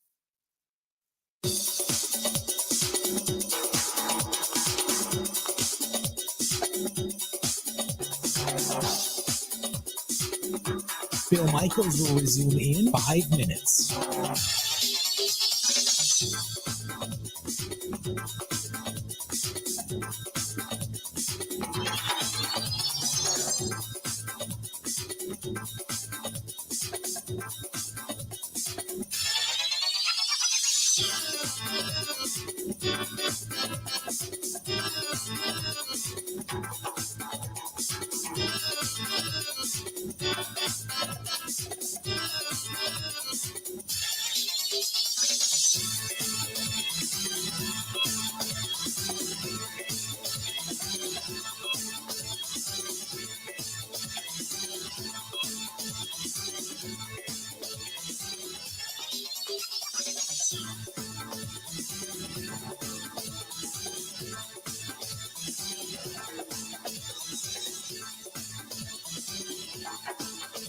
Bill Michaels will resume in 4 minutes.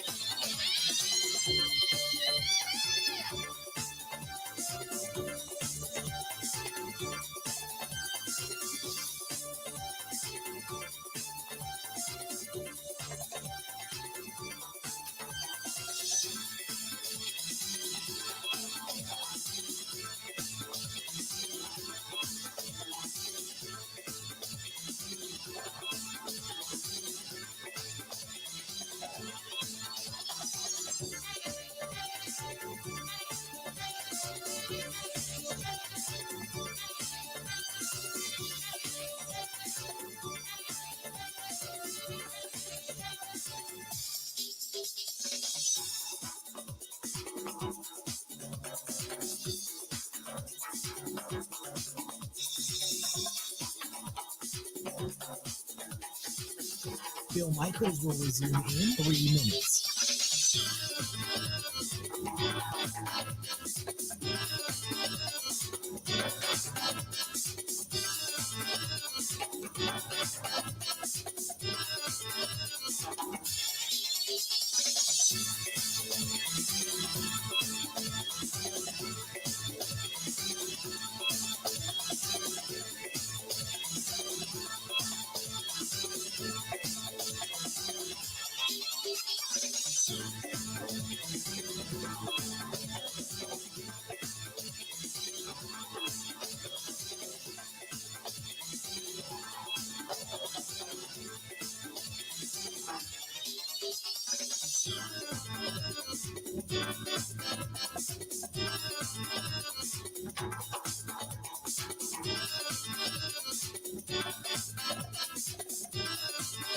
Bill Michaels will resume in 2 minutes.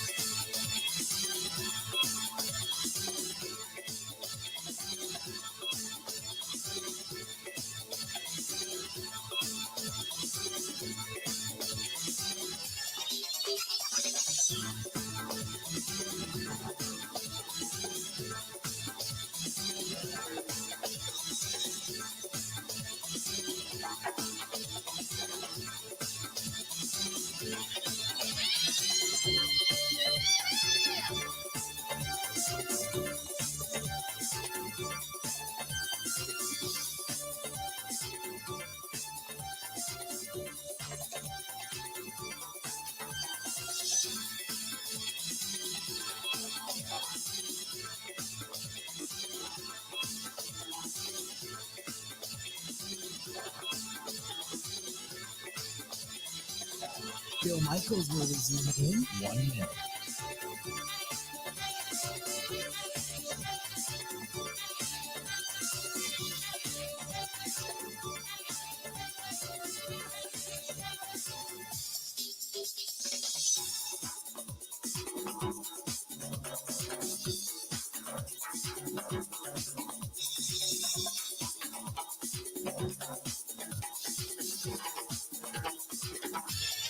Bill Michaels will resume in 30 seconds.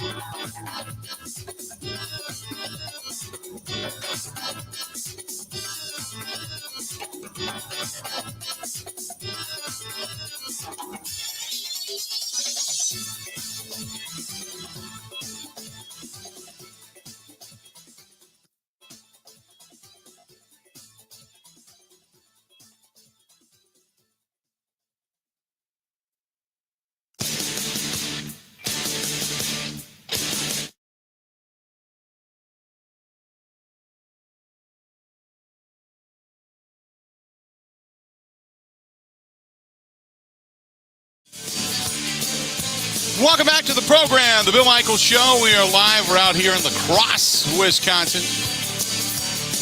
WKTY Studios. And enjoying it, our fine affiliate out here. Thanks so much for paying attention to us. We certainly always appreciate you taking a listen to us and joining us here in studio. Grant Bills of the West Coast Sports Show and on the Bud Light live stream as well. How you been, man? It's been good. It's a little quieter here than last time you were here for Oktoberfest last year. Right. It's madness. It's a little bit easier to just mosey around They downtown. want me to come lacrosse back for that, and I'm trying to schedule everything because I've got a trip to Viroqua planned. Yeah. And they want me to come back for a show that you do where they tap something. I don't know. Oh, the tapping of the golden keg. Tapping of the golden keg. They want me to come back for that. And then there was some other stuff they wanted me to do, and I'm trying to figure it all out. Well, you're in demand. And so I want to come back. I want to hang. We had a great time. It's a lot, though, isn't it? I live here. I'm used to it. And every year I'm like, man, it's madness. But yeah, we do the tapping of the golden keg, and that starts like 5:45 a.m. Where's that at? Well, we'll be at Sloopy's. Right. Every place does their own thing, and then they march the golden keg, all around town, right. So it moves around. But WK2I has done their thing at Sloopy's, and I got to be there. I think that Friday morning at like 5:45, quarter to 6, they open and people start drinking. Yeah, it's nuts. I remember hearing the broadcast out of Sloopy's last year. There really wasn't much of a broadcast. It was just a party. It was just basically dropping a microphone in to a bunch of hammered people. Yeah, at 6 in the morning. Oompa bands. Yep. And that's what it was. And it was like, okay, this is serious. Yeah, well, and I'm kind of looking forward to Fest this year because we'll just let Ebo handle the morning show from the comfort of his studio. And I'll just go hang out with listeners. We don't have to worry about the broadcast because it's nuts. It's hard to do a radio show when there's dozens of hammered people or hundreds of hammered people around. Yeah, there was more than dozens. I was going to say that was there's no doubt. A little bit more than that. So give me your assessment of what we witnessed in Minneapolis this past weekend. Whatever. It's better than last year, right? I guess. Yeah, it's better than last year. I guess we'll take that. I don't know. There was a couple plays in the first half. I mean, if Watson catches that touchdown and they punch it in from the 1 yard line, which neither one's crazy, right? It's not like that's unrealistic of those two plays to go better. I mean, the Packers could have been tied or leading going into halftime. So as frustrating of a game as it was, and it certainly reminded us of last year, I just, if one or two plays go differently in the first half, that ball game is really different. And, as much as we complain about the defense, Bill, and it looked bad and they gave up 1 million yards to Justin Jefferson, they only gave up 23 points to a really good offense in a really difficult place to play. So I don't know. I don't want to downplay kind of how frustrating it was and how inept the offense was at times, but I don't know. It's fine. It was better than last year. And I had listeners tell me last night, they're going 6-11. I'm like, can we calm down a little bit? No, just I would be shocked if they did that. Yeah. If they end up with only 6 wins in the season. Now, the discussion being Jair Alexander on Justin Jefferson. The adjustment was made far too late in the ball game. And do you agree with that? Yeah, I just think for whatever reason, all the defensive backs were like half asleep in the first half.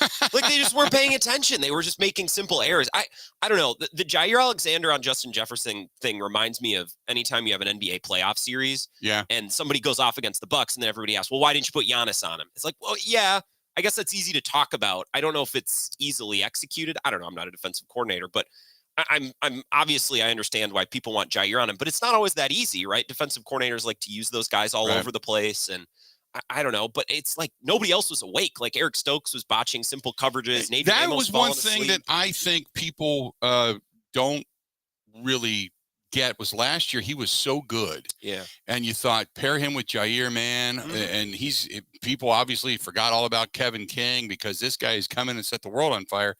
And then he had a game that did not look good at all. No. And all of a sudden people are going, where's Kevin King? Is he still alive? Because not that you want Kevin King back, but But boy, Stokes did not have a good game. Well, I think Sunday showed us, and I think Adrian Amos talked about this, and I heard it in one of Mike Clemens' updates yesterday too. A defense can be really good, and 10 guys can do the exact right thing. But if one guy botches his assignment or falls asleep, it brings it all crashing down. And I just think mentally they were a little cloudy, and there were just a lot of boneheaded errors. It's not like every other corner and safety stinks compared to Jair. They have a lot of good options, but just for whatever reason, they weren't really dialed in. And then the second half, I think they just woke up a little bit, and they used Jair a little bit more on Jefferson. But I just think the whole defense woke up a little bit and got dialed in, and that made a huge difference as much as Jair going on Jefferson. With Jake Hansen struggling in pass protection and that right side of the line not being good, do you think, and what we witnessed last year in the final game when they got beat, when they put the starters back in, they obviously don't have Lucas Patrick and such and Billy Turner, and the backups are gone. And so do you think that Matt LaFleur's a little too stubborn with the offensive line and not making an adjustment when needed? I don't know what I said yesterday on my show, or maybe it was, who was I talking to? Was I talking to Ben about this? He'd be a terrible baseball manager. Like, if you give Matt LaFleur I heard this. I was driving down from Eau Claire last night. Yeah. And it's like, if you gave him one game and he had to start the right guys, like, it just hasn't seemed to be his thing with the offensive line. But Stenovich is there. Like, you know what I mean? Is Stenovich signing off on Jake Hansen? I don't know. I thought we loved Zach Tom. So well, Caleb Jones is now up. So they brought a guy with a mountain that's now pack and punch. So we'll see. I don't know if it's an adjustment thing. I don't know. Give me Zach Tom over Jake Hansen. We love Zach Tom in camp and in preseason. I don't know. That seemed bizarre. Is it difficult to switch an offensive lineman in the middle of the game? You know what? I don't know. And I also think the logic is this is a big game and a crazy atmosphere. This is not what you want to do with a rookie and just throw him in. And I understand that logic. But once things started to erode, I think, first of all, you got to protect the franchise. You know, Jake Hansen may have been good against the run. Don't get me wrong. But the number one thing you do as an offensive lineman is pass block for Aaron Rodgers and don't get the guy killed. And that right side of the line was just getting demolished. It's not good. It was not good. And I don't know, if you ask Matt LaFleur about it, and if you talk to a football coach, they'd probably say, fans are dumb. You're not going to switch your offensive line in the middle of the game. It's not that easy. I don't know. I would just prefer that he starts the correct guy at the beginning of the game, because he seems to be really bad at that. Right. Like starting, who was it? Dennis Kelly in a playoff game over Josh Nyman or whoever. There's lots of examples. It's probably difficult to adjust. I just rather he gets the guy right from the jump. It would save us a lot of time and struggle. And then, Aaron Rodgers had a couple of errant throws. The Christian Watson drop, which was huge. It just looked like a team that came out. They came out energized in the beginning. You watched them run out of the tunnel. You watched the amped up atmosphere on the sideline. And it was like after that opening drive and then the Christian Watson drop, the wind went out of the sails. There was just a feeling about that game. And I was sitting there talking to a couple of people that were around me, and we just kind of looked at each other and said, does this just seem like they've just, like somebody hit the power switch? Yeah. We talk a lot about Aaron Rodgers' body language. I think it's a little bit overblown. What do you want? Do you want him to smile? It's the same all the time. Yeah. Do you want him to smile all the time when he's on the field? Like, that's not really how it works. But I think that maybe with rookie wide receivers and that drop, maybe the intensity of Rodgers, and he expects perfection. Well, like, maybe you got to laugh about that. Right. Like, maybe you got to get back to the sideline and be really lighthearted about it. Maybe that's the approach. And maybe they were so serious in that one mistake, like, just ticked everyone off to such a degree that it really tanked the rest of the first half. And the game wasn't over in the first half. Rodgers, but it was in that post-game presser, when he talked about mental mistakes and preparation, he seemed like he seemed like what he was saying was very minuscule tip of the iceberg, because it seemed like just the way he delivered it was whatever's brewing below the surface. He was pissed that we came into this game and we weren't prepared. Why is it always after the game, though? Like, think back to LaFleur's first year when they lost to the Chargers in that game that we couldn't believe. Yeah. And then after the game and all the pressers, it's, well, we had a bad week of practice and we prepared poorly. Right. So, what? You guys seemingly understand this before the game. Right. Like, the way you speak about the preparation and the practice, it sounds like you felt terrible about this all along, right? So why, I don't know, why didn't you do something about it last week? Right. Why didn't you, I don't know, the retroactive, we had a bad week of practice, we prepared poorly. I don't know. I don't love it. It's classic though. You lose a game and, well, we should have done this to prepare. It's easy to say, hindsight is 20/20, but that was bizarre. I think you got to be more lighthearted with these rookies. They drop a pass, you got to laugh it off. And I think that's the approach he has to take. Yeah. I think that's going to work best with these guys. Yeah. The return to the huddle had to be unbelievably uncomfortable for Christian Watson. These guys already got to stick up their butt. Like, imagine how freaked out Watson and Dobbs are, knowing that the rookies are playing in this crazy environment. They're expected to perform, and Rodgers is all over. I'm like, they know the stakes. I don't think they need extra pressure from Rodgers. You need to laugh about that stuff. Yeah. You need to joke about it, and that's just really not how Rodgers is wired. And I said this earlier today, you had Jermichael, you had Greg, you had James, you had Jordy, you had Donald. Anytime a new receiver came in, you always had those guys. This year, you don't have Devontae, and you're relying on 3 rookies. Yeah. Alan Lazard's not even there, an aging Randall Cobb, and a bunch of other dudes, and an Amari Rodgers who's not even finding his way onto the field offensively. That's what you're relying on. And then we keep saying, and I was one that started to drink the Kool-Aid with Robert Tonyan and, throwing the backs out of the backfield. And I still think it's going to work, but the difference in what people don't understand is because, Matt LaFleur jokes about, well, I guess if we played preseason, but then again, the Vikings didn't either. It worked for them. But they have Adam Thielen. They have Justin Jefferson. They have Irv Smith Jr. They have Dalvin Cook. They have Madison. All those guys are there, and they've got great weapons. They don't have their weaponry in Green Bay is nowhere near that. No. And so I'm not saying, preseason games were the way to go, but it might have, at least for a half of football, given you a look of some of the things that might not work. Yeah, and I think, look, we had 3 drives. The drive where they scored the touchdown in the third quarter, the drive in the second quarter, they were stuffed on the goal line, and then there was a drive in the fourth quarter, the 4th down pass to Tonyan. That those drives, it looked like they had a recipe, right? You spread the ball around to everyone. You get Tonyan involved, you get the backs involved, and the rest of the game, it seems like Rodgers and the offense went away from that. He wanted to look for his guy, his read, and run around, and that's not going to work this year, right? He's going to need to take a little bit of a different approach, and I hate to say it, but Watson was open a lot. Like, you were at US Bank, the clips that I saw off of people who do the film breakdowns, it's like, what a great break out of this route. What a great, he can get open. Rodgers is going to have to throw him the ball. He's going to have to throw him. He's going to have to trust him. But the stigma that came with Christian Watson when they drafted him was he drops the football. And we saw that. Give me your thoughts on the upcoming game on Sunday night, Packers and Bears, Bears at Lambeau Field. Yeah, I think it'll be really similar to last year. The Packers got blown out week 1, and then they came back on Monday Night Football against the Lions, and they got it done, but it wasn't great. I feel like kind of a similar thing happens on Sunday night. Like, they'll beat the Bears, but it'll maybe feel a little bit harder than it should. Bears are going to have a little experience in the rain, if it does rain at Lambeau Field, because they just came out of a game in which they had to swim through it. And they're going to have moxie and confidence. I still don't think the Bears are any good. I don't either. But they don't need to think that. They think they're the greatest team ever. They just knocked off the San Francisco Niners. The verbal slobbage that's going on down in Chicago right now for Justin Fields. I was listening to it coming in this morning. I'm like, holy crap. When I was waking up, taking a shower, I was listening, flipping around sports talk.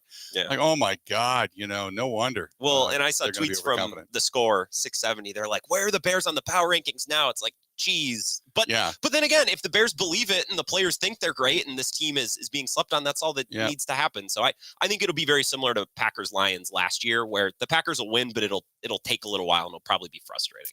Let's do this. We're going to go ahead and take a quick break. Good to talk to you, man. Thanks for swinging by. I know you got some meetings to get to, but good stuff. Yeah, have a good time in lacrosse. There you go. Grant Bills of the Wisco Sports Show joining us for a couple of minutes. Stay tuned. More of the Bill Michaels Show coming up next. Ready? This is the Bill Michaels Show on the Wisconsin Sports Zone Radio Network. Wisconsin isn't snobby, snooty, or pretentious. It's Midwestern charm at its finest. And that's exactly what Forgotten Fire Winery in Peshtigo is all about. Fun in a bottle without the attitude. You can find their full wine and cider lineup in their tasting room or in liquor and grocery stores throughout the state. The winery is a great place to get away for wine and cider tastings, great live music, and private events all year long. Remember, any time is a great time for Forgotten Fire wines and ciders. Wisconsin wine made from Wisconsin people.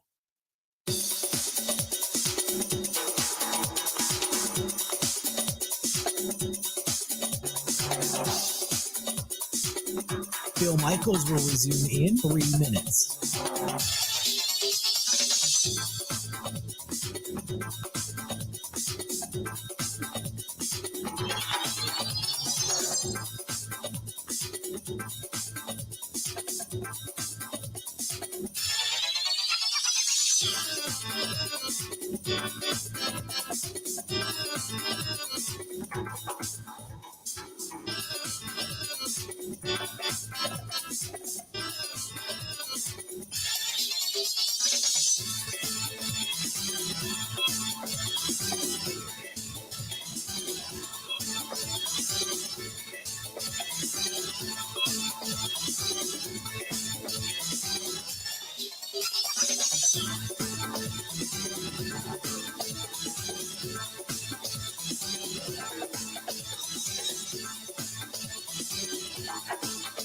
Bill Michaels will resume in 2 minutes.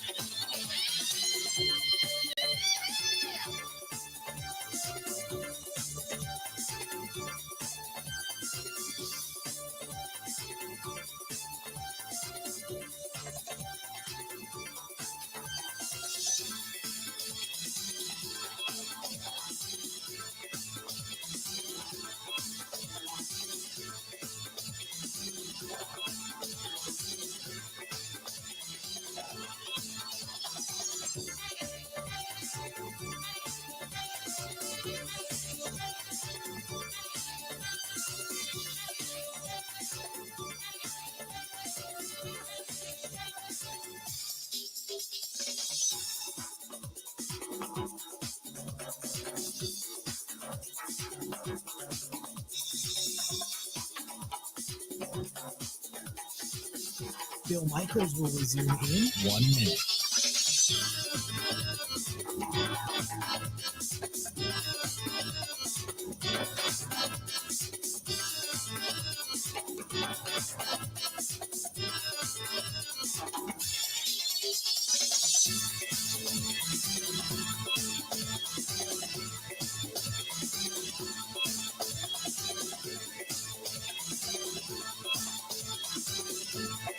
Bill Michaels will resume in 30 seconds.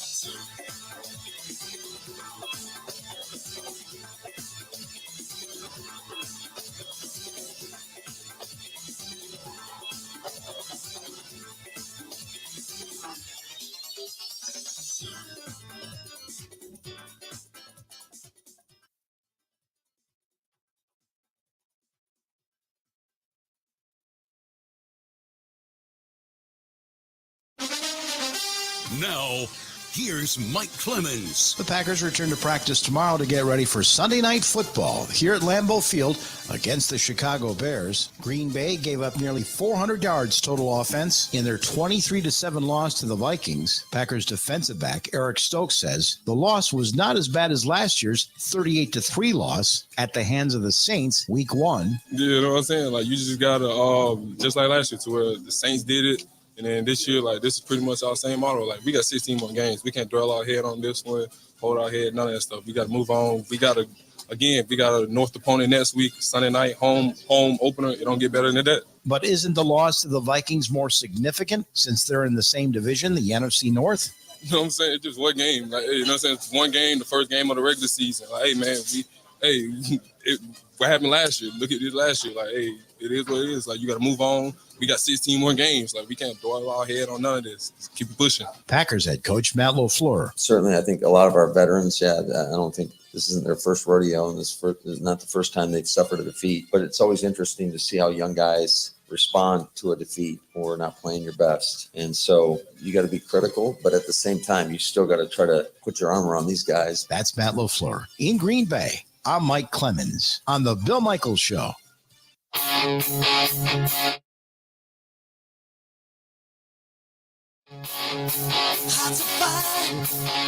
One thing you learn when you travel the state of Wisconsin is how much you love Quick Trip in so many different ways, whether it's just fueling up or it's stopping in and getting something to eat, some things to take back to the hotel room. This is my third hotel room in 3 days, and I'm heading north tonight, so I'm going to be using Quick Trip yet again. But if you're feeling adventurous and you're ready to get to the off-road, maybe off-grid, the Mountain Dew pull tab game right now from Quick Trip, you can be adventure ready in a Winnebago Revel. Play the Mountain Dew pull tab game at Quick Trip and use your Quick Rewards app for a chance to win a fully equipped four-wheel drive Winnebago Revel. I'm not kidding. That's right. Earn extra plays when you purchase Mountain Dew Energy, Bubbler, Muscle Milk, Evolve beverages, all with your Quick Rewards app, and you're good to go. This is such a cool thing. If you've never seen one of these Winnebago Revels, they're really nice, man. Play it daily in the Quick Rewards app for a chance to win the four-wheel drive, fully equipped Winnebago Revel, and stop in and use our friends at Quick Trip. Love Quick Trip. Love it. Big time stuff. Thanks to our friends over there at Quick Trip. An interesting question. popped up, and I wanted to get back to this, and it said, and this is over on the Bud Light live stream. And if you're following us in many different facets, whether it's on the app or whatever, you can always follow us on the live stream on YouTube. You can watch the show daily there, or you can always follow it over on Facebook, Facebook Live, on the Facebook fan page. You can follow us on Twitch, and there's a link that pops up when the show goes on the air over on Twitter as well. But this was from Thomas, who says, do you have any sense of where Watson's head is at? I mean, we all saw the drop. Does he have the capacity to move past that? First of all, he better, okay? But do I know where his head is at? No, I think, and the way I described this during training camp, when you're a rookie and you, excuse me, have that much pressure on you to come in and play well. And like I had stated before, you don't have Donald, you don't have Greg, you don't have Jordy, you don't have Jermichael, you don't have Devontae, you don't have any of these guys now, okay? The safety blankets are gone. You got 3 rookies that you are saying, guys, normally you come in and you take over and you just get that time, but instead, nope, you can't do it, okay? Right now, you're trying to learn the route. You're trying to learn the window that Aaron Rodgers wants to throw into. You're trying to learn the timing. You're trying to get that symbiotic relationship with him. You're trying to get that into it, and you're just trying to learn your route. The last thing in the world you're worried about right now is catching a football. And a guy that has had the propensity in the past to catch the football, the concentration has to be there. Can he get past it? Yes. But it starts to come natural in game 4 and 5 and 6. It's how quickly he can adjust. So we will see. We will see. A couple hours down, halfway through the program. A couple more yet to go. Stay tuned. A whole lot more of the Bill Michaels Show coming up right after this.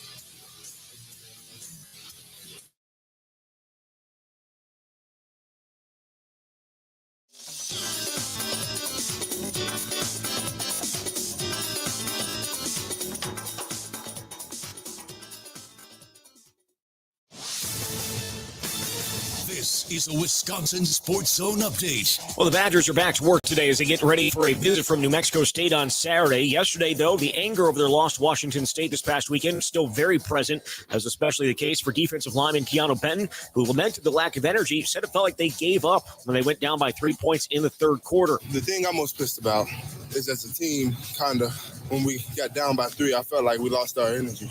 And that's not like us. And it kind of pissed me off that even though we're down by 3, jump around, we're not jumping around.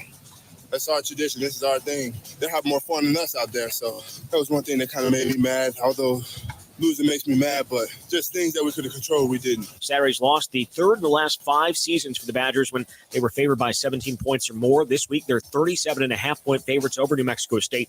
Kick on Saturday is set for 2:30. Turning to the Packers, they got some good injury news yesterday. Linebacker Chris Barnes appears to have avoided anything season-ending, with the NFL Network reporting it's a high ankle sprain. Meanwhile, first-round pick Quay Walker has a shoulder injury, but Coach Matt LaFleur said the linebacker has a chance of playing Sunday against Chicago. Kick at Lambeau is set for 7:20. Want to save even more at Fleet Farm? Well, now you can with Fleet Rewards. It's free to sign up, and there's no credit card required. Using Fleet Rewards is easy. Earn points every time you shop. Plus, get exclusive member offers, birthday and anniversary perks, free tire rotations, and more. Download the Fleet Farm app or create an account at fleetfarm.com/rewards to start earning points today. Fleet Farm, proudly serving the Midwest since 1955. Well, after a day off, Brewers back in action tonight in St. Louis as they open a quick 2-game series against the Cardinals. Milwaukee sits 2 games back of San Diego for the final wild card spot, though it's really a 3-game lead as the Padres own the tiebreaker. First pitch tonight is at 6:45. With this Wisconsin Sports Zone Network update, I'm Zach Heil-Print.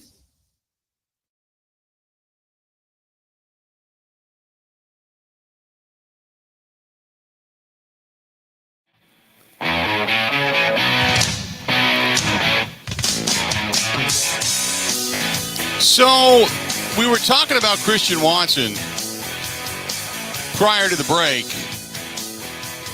and we'll start taking phone calls too. Going to open up the phone lines. Rob Reichel coming up in a little bit from Connolly Media, Forbes.com, and covers the Green Bay Packers. But I wanted to go back to the comments regarding Christian Watson. Look, rookie wide receivers, it takes time to develop. And I, that's the truth. That's the reality.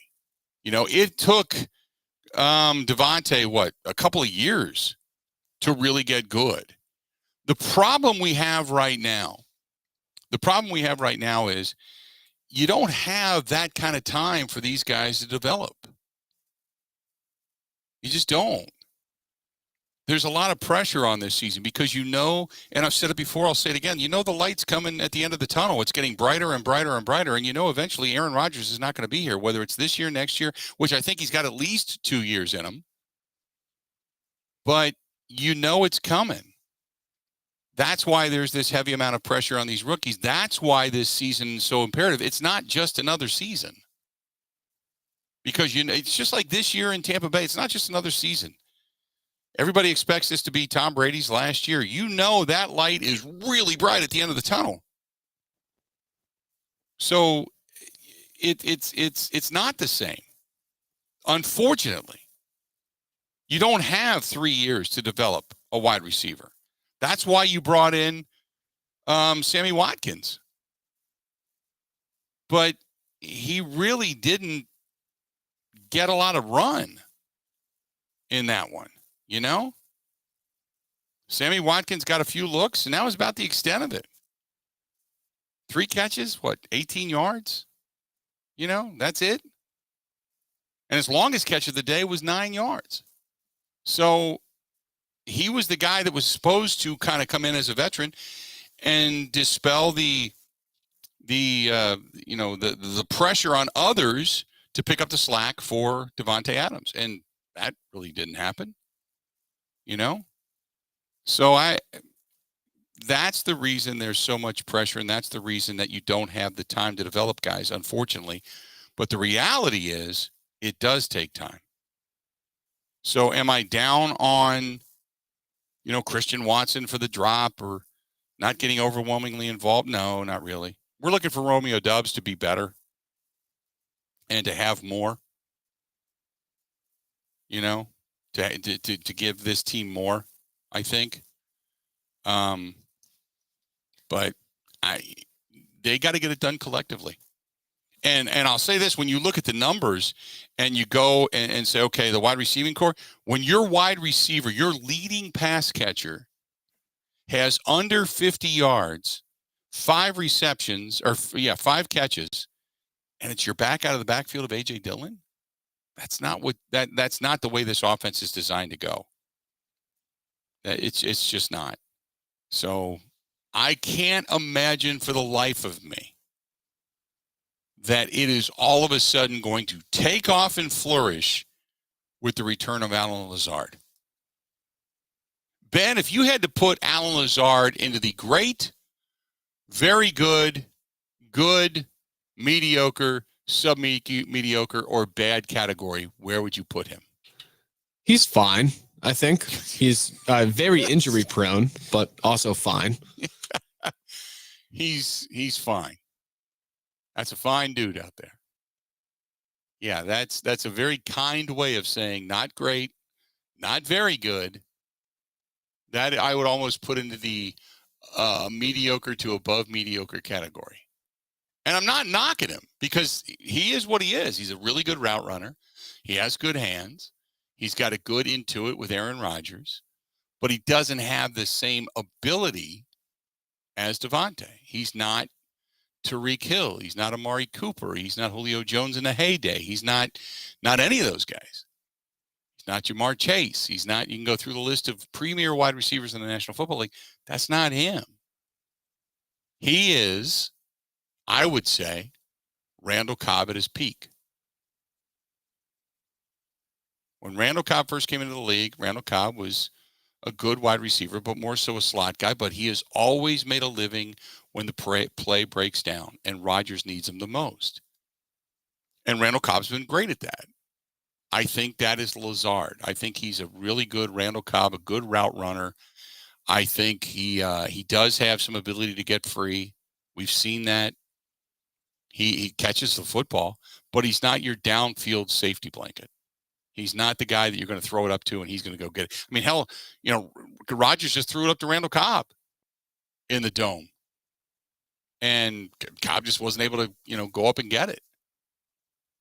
And thus the only interception of the game for Aaron Rodgers. Well, the first interception against an NFC North opponent since Moses was a baby. But so I think the offense is fixable. I just don't know how fixable. I also think you're going to need to involve Robert Tonyan more. They did throw to him 5 times for 3 catches, but I think they're going to need to involve him more. And Romeo Doubs still had 4 catches. And I said from day one, I thought Doubs would be the better quarterback or the better receiver this season over Christian Watson. Watson targeted 4 times, couple of catches. First one just, sticks in my craw.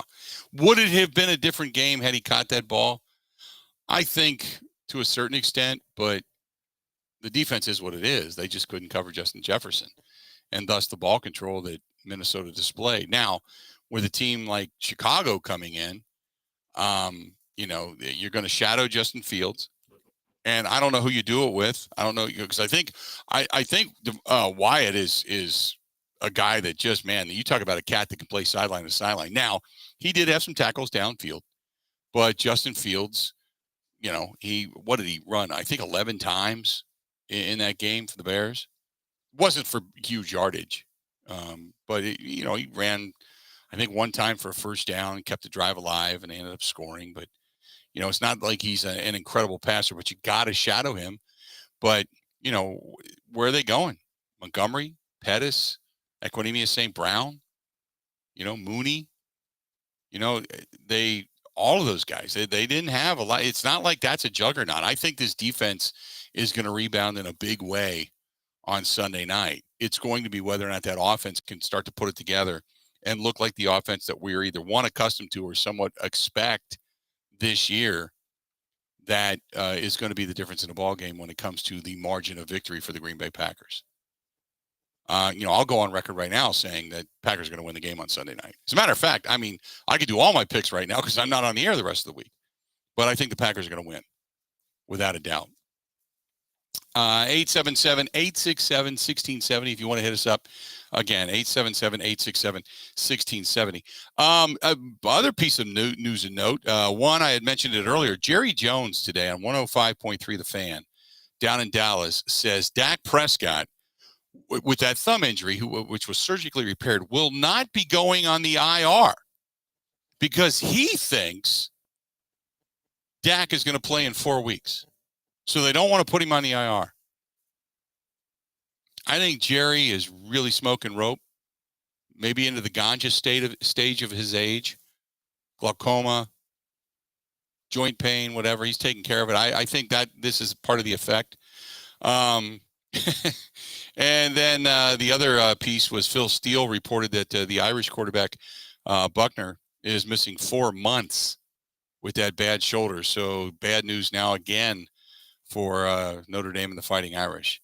In the meantime, the Badgers are trying to regroup to figure out what the hell's going on over there. So, Ben, the guys yesterday apparently came out with a little bit of fire in their belly, just from some of the comments I heard. And you're one to say, hey, nothing to see here. It's an ugly loss, yes, but they're still going to kind of put the season together and be okay. But I liked what I heard coming out a couple of the guys inside that Badger locker room, that they had a meeting and said, no, this is not acceptable. Here we go. Are you feeling better about the Badger program today than you were yesterday? Better than yesterday. Yeah, I'm being attacked ruthlessly on social media and on the airwaves this morning. Like, when I look at the game, it's a bad loss. There are many concerning signs from it. I don't want to take anything away from that. But when I go back and look at how it all played out, it's like the other upset losses we've seen the Badgers have in the past, where they dominated Washington State, 400 total yards to 253. They handed it away with penalties, with turnovers, and all that stuff. There are big concerns coming with the fact they can't make a field goal, the fact the offensive line is far behind schedule, at least from what we expected. But when I look around the country, everyone is looking at this game and thinking the sky is completely fallen. And again, I don't mean to take away from it being a really bad loss, But when I look at that Notre Dame game, they got worked by Marshall. Just beat up inside. They deserve to lose that game. A&M, App State went into A&M with a defense that had given up 60 to UNC. They hold A&M to 7 and completely dominate the entire game. Wisconsin dominated Washington State. They just handed the game away. So I don't think it's as big a deal as everyone's making it out to be. I think the loss to Washington State, you just say that, and it inspires emotion from people. This was supposed to be the lineup of cupcakes getting to Ohio State to where you had all your kind of kinks worked out, and then you go into the shoe and you give them your best. And you hope that Ohio State has somewhat of a down day, and yet you can beat them and you can walk away and say, okay, we've earned the right to be talked about. Instead, you fall one spot in the polls after a week 1 win over Illinois State. And then you stub your toe to Washington State. Now you're completely out of the top 25. You're trying to just put the wind back in your sails. And then all the while now you're starting to look over the horizon, and here comes the mighty warship that is the Ohio State Buckeyes, which, by the way, I don't think they're as good just after the first couple of weeks of what I've witnessed. I don't think they're still really, really good, but I don't think they're 62-0 blowout good anymore. I think they have their own issues right now and their own limitations. But I still think they're probably the cream of the crop when it comes to the Big Ten. But, yeah, now you're looking at the Badgers going, oh, my God.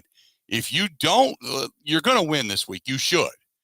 But if you don't, oh, my God, you're looking at a 1-3 start. And then it just completely changes the dynamic of your season, right? If this team should lose this coming week and then lose, now they should win in blowout style this weekend. But if, let's say, they win this week by a touchdown, maybe 2, not a huge win, margin of victory, but a win, and then get destroyed by Ohio State, then what? I know it sounds like blind optimism, but I'd feel similar than I did entering the season. I never thought they stood a chance in that Ohio State game at night in Columbus. I don't think they have much trouble this weekend. There are smaller things within the game that have sprouted up that definitely lead to concern, but everyone speaks about the playoff and things like that. I guess my expectation for this team is the stepping stone of winning the West again. And while dropping, like you said, dropping to Washington State, it is not a good thing. It's not a good sign for the program, but it doesn't really hinder their ability to go through the West and get to the Big Ten title at least. No, I still think the Minnesota game at the end of the season decides the West. And do I feel worse about their chances at winning that game after this weekend? 100%. Yet it'll still, I think, come down to that game. And it sounds like blind optimism, but it could be a wake-up call. There are things like Keanu Benton said where it looked like the team wasn't engaged. You'd rather get it out of the way this weekend than like when Purdue comes to town. Is it concerning that the term gave up comes up in regards to the Badgers towards the end of that game? I don't know. I think it might have to do with just the out-of-conference nature and the fact that maybe they viewed themselves as far more superior. And they were. On the field, they were superior. It's football, right? When you turn the ball over, when you commit 100 yards of penalties, when you miss every field goal you take, you're going to end up losing those games no matter how inferior the opponent is. I think it could be an out-of-conference mindset thing. I don't doubt this team's juice come Big Ten play. How much confidence do you have in Graham Mertz? Because I think over the first couple of games, for the fingers that want to be pointed, I think you're pointing at him just because he's a convenient target or because it's a familiar target. But I don't think Graham Mertz has played as bad as some people are making it out. No, if anything, my one single positive coming out of Saturday was even with the offensive line setting the team up behind the sticks constantly, with the lack of ability to convert short yardage or penalties or whatever, their only good offense on Saturday was Graham Mertz throwing the football. And I don't know the last time we've said that. Maybe 2019 when Jack Cohn was there, maybe on a Jonathan Taylor off day, but even those didn't really exist. Their only chance at moving the ball was Graham Mertz. And when he's set up with 3rd and 14, 3rd and 17, you don't expect him to convert all of those. I can find the stats, but he's been awesome on 3rd down so far this season. He's starting to turn the corner. I'm not there yet. Like I said yesterday, I need I need a good game against a really good defense. Hopefully it's Ohio State, but I'm starting to get there. Yeah. Like I do look at that as a big positive. I like Clay Cundiff's ability to catch the football. I like, then again, it's easy when you get into the end zone a couple of times. Keontez Lewis, I like him. The 40-yard catch and run, I thought he did a fine job on in using his speed, getting to the outside. Obviously Braylon Allen did not have the huge day that we were kind of hoping for, but still when he busted off that 17-yard run, it wasn't huge, but he ran over people. He had a little bit of a hole to get through. But to me, I think if you want to circle something, you say the offensive line. It's been somewhat inconsistent. Not been awful, but it's been somewhat inconsistent, and I think that's part of the problem right now is they have not had consistent play up front. So just some of the observations regarding the Wisconsin Badgers, because it was another thing that we really haven't talked a ton about. Hey, by the way, one thing I do want to address when we come back, I was watching a game last night, and I want to see if you did the same in the same setting that I was. So I'll tell you what I'm talking about when we come back. Hang in there, a whole lot more to get to. Our friends over at the Water Doctors, H2theletterOdoctors.com. Our buddy John Atlee over there, fantastic guy. And the fact that they give back to the Custom Canine Service Dog Academy as well. They're a philanthropic group, not to mention the best water softening system in the business. And I have it in my home. I swear by it. People ask me all the time, do you really have that? I do. I've had this going on 20 years, and I never, ever had a warranty claim or a problem. And the service has been impeccable. The salt and all that stuff, that's all you need to do is fill it up, change the filters, you're good to go. That's a Kinetical water softening system. Get a hold of John Atlee and the gang of the Water Doctors, H2thelетterOdoctors.com, H2theletterOdoctors.com, or call them 262-549-7733, 262-549-7733. I'll tell you, last night, I really enjoyed watching the Monday night game, and I'll tell you why right after this. This is the Bill Michaels Show on the Wisconsin Sports Zone Radio Network. One of the worst things that you can hear, you have cancer. The worst is when you hear the words, your child has cancer. When a child is diagnosed with cancer, it changes their world. Sometimes they can't even do things that they really love, like playing soccer, riding a bike, going to prom, attending school. Children with cancer spend a lot of time away from others, time in the hospital, treatments, tired, nauseous, and they feel isolated. That's where Special Spaces Wisconsin steps in. They provide these children with a special space where they can not only sleep, but they can play, they can heal, they can spend time away from the challenges of their illness. It's a customized bedroom designed just for them. How about a princess castle or a pirate ship or a sports-themed bedroom? They transform that child's existing bedroom into a place that only he or she can imagine. A place for them just to be a kid. This effort is done with teams of dedicated volunteers and sponsors, just like our friends from Pella Windows and Doors of Wisconsin and all the community partners. If you'd like to find out more or to donate, go to specialspaces.org. That is specialspaces.org.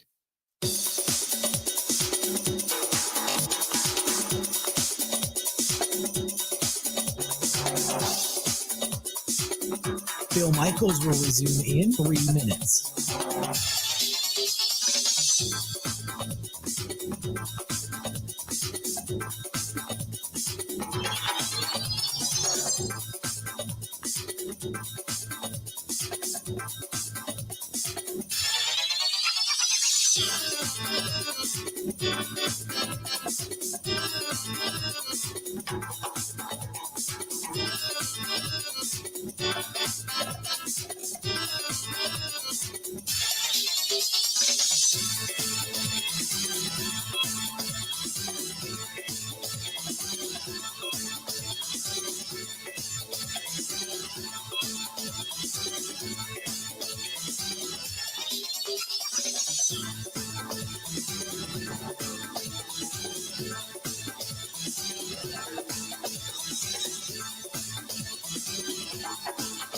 Bill Michaels will resume in 2 minutes.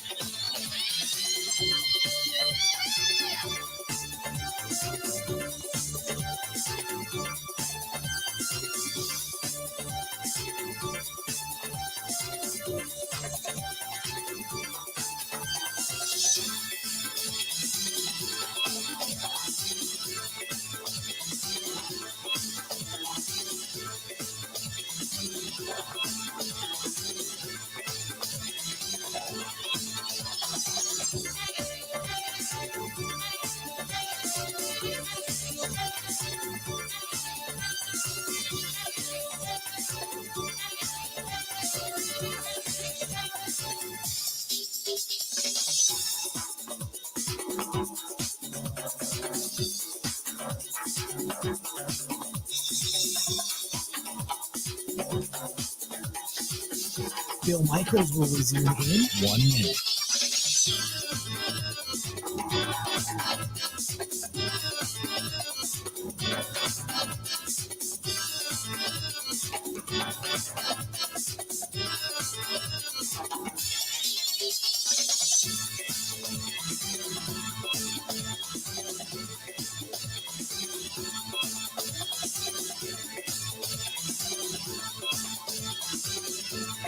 Bill Michaels will resume in 30 seconds.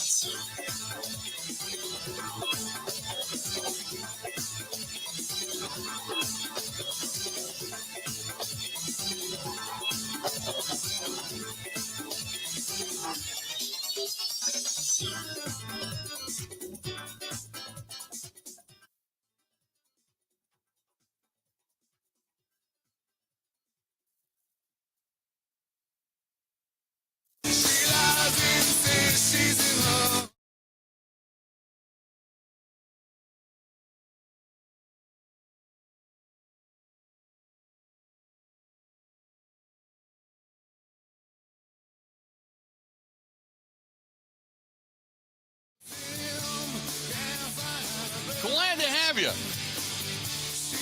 Hey, big doings going on over at both our friends Sloppy Joe's Saloon and Spoon, and they got a big watch party for the Packers game coming up on Sunday night. And then at Smoke on the Water out on Okauchee Lake, they got an 80s party that's coming back, and they built that big, beautiful, giant banquet facility downstairs. It's really a cool bar, for lack of a better term, but they open up the garages. You're right there on the lake, and they got a big 80s weekend coming up too here in a few at the beginning of October.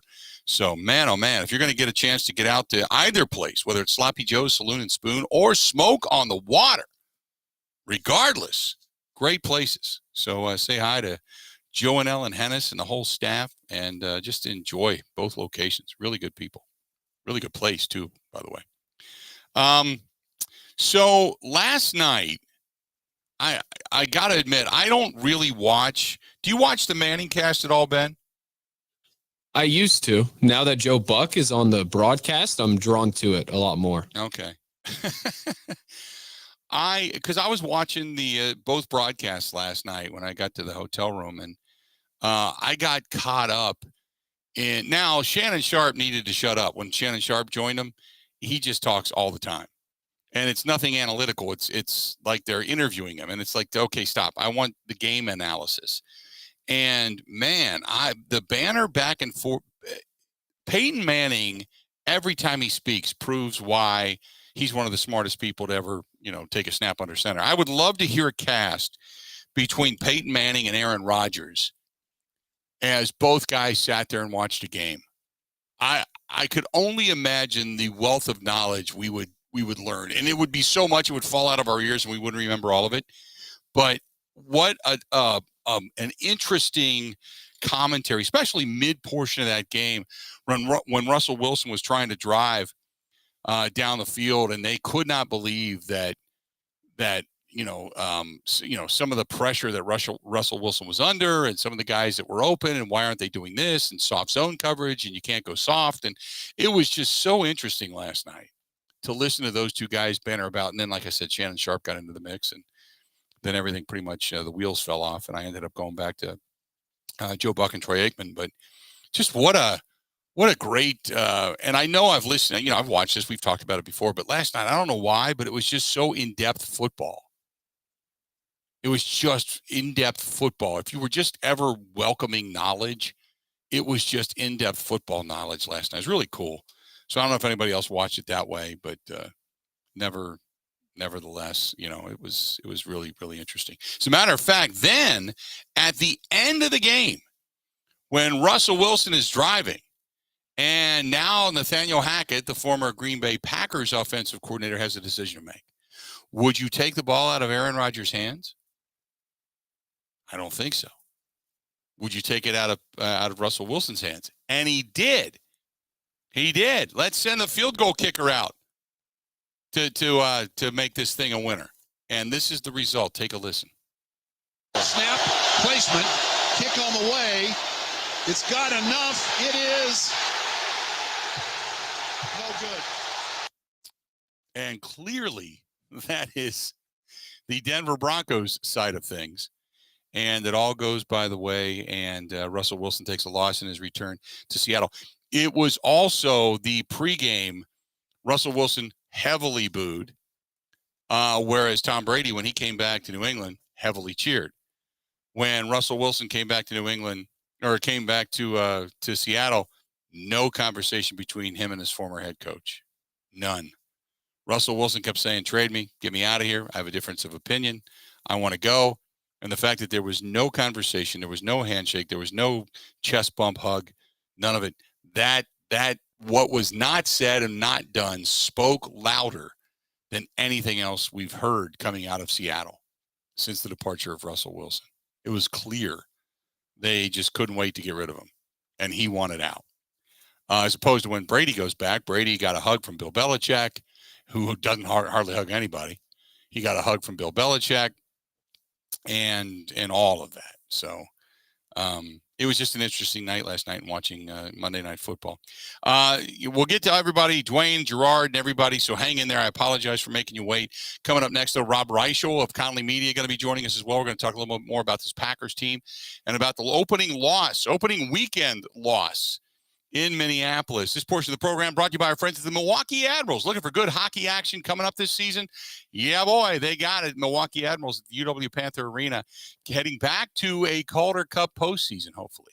Last year, got their first series win in the postseason in a while. They want to expound upon that this year and possibly get themselves a Calder Cup championship. Go to MilwaukeeAdmirals.com for individual tickets, group tickets, outings, promotions, events. Again, MilwaukeeAdmirals.com. That is MilwaukeeAdmirals.com. Rob Reichel next on the Bill Michaels Show. Covering Wisconsin sports like a blanket. This is the Bill Michaels Show on the Wisconsin Sports Zone Radio Network. Gina Della from Pella here. Wayne Larrabee and his wife Julie took advantage of our wide range of beautiful wood designs that can be painted, stained, or unfinished to complement any decor. We have a lot of windows in this house. You match the craftsmanship of the woodwork around those windows to a T. That's a talented group of people doing that. We like our wood tones, and so the ability to have wood tones some places and the white windows others, it worked really well for us and allowed us to have exactly what we wanted. Pella's team of expert installers always provides service of the highest quality, starting with an in-home consultation and ending with no hassle or mess, leaving nothing but perfect results that stand the test of time. We have the best wood warranty in the industry to prove it. There's no reason to wait any longer because right now, put no money down, make no payments, and be charged 0 interest for up to 24 months at Pella Windows and Doors of Wisconsin. Get started today at PellaWI.com. Expires 9/30/2022. Certain restrictions apply. See showroom for details.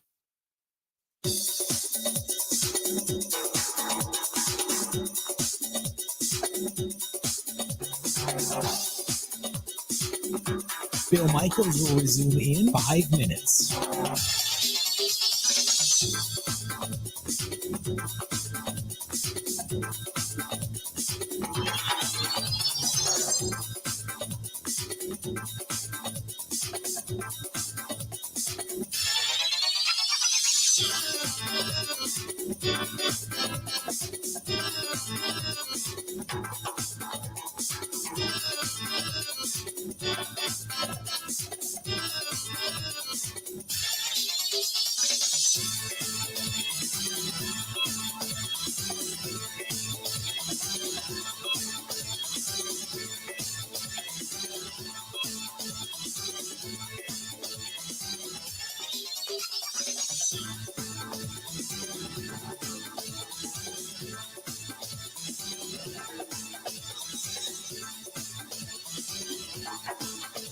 Bill Michaels will resume in 4 minutes.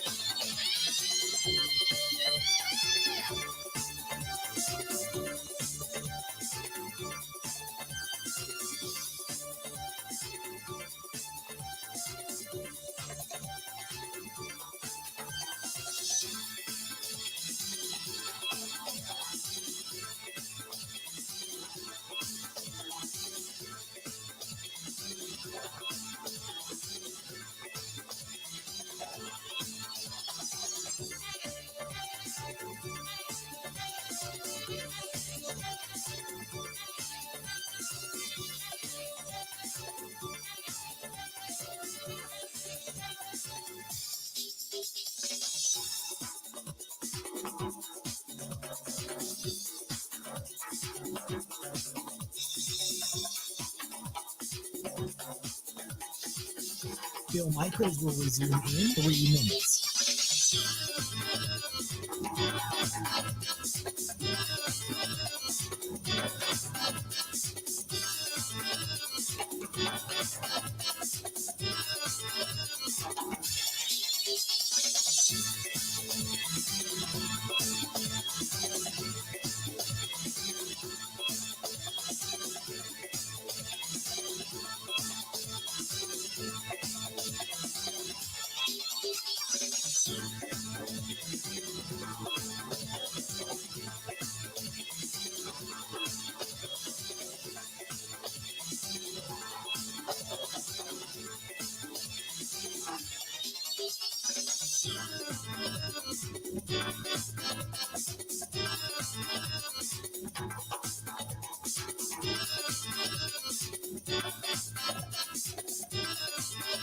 Bill Michaels will resume in 2 minutes.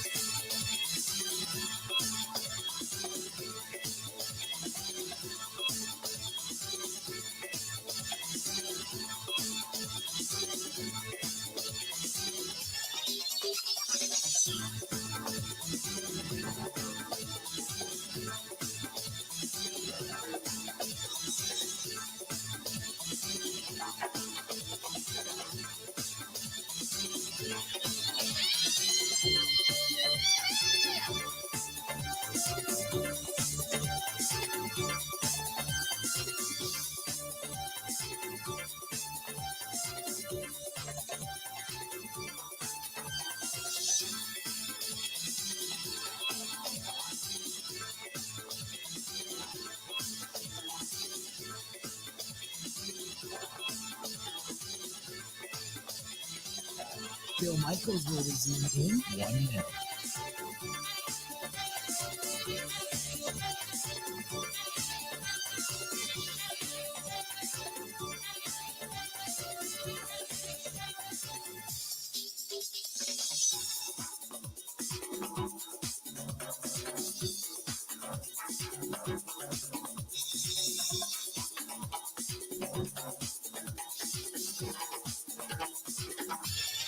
Bill Michaels will resume in 30 seconds.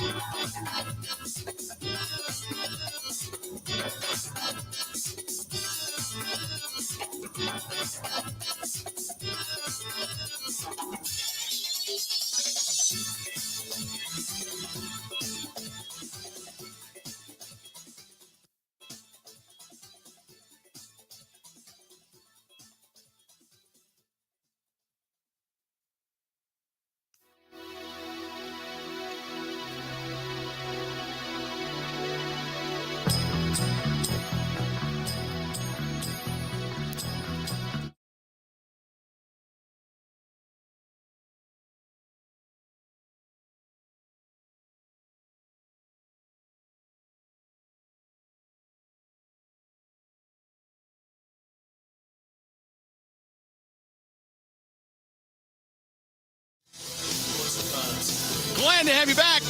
Bill Michaels Show continuing on, broadcasting out of the studios here in La Crosse, WKTY Sports 580 AM, 96.7 FM, and all throughout the great state of Wisconsin, now including our latest affiliate. And glad to have him back at WDUZ, listening to us up in Green Bay, at WJJQ over in Tomahawk. I'll see those guys probably tomorrow or Thursday.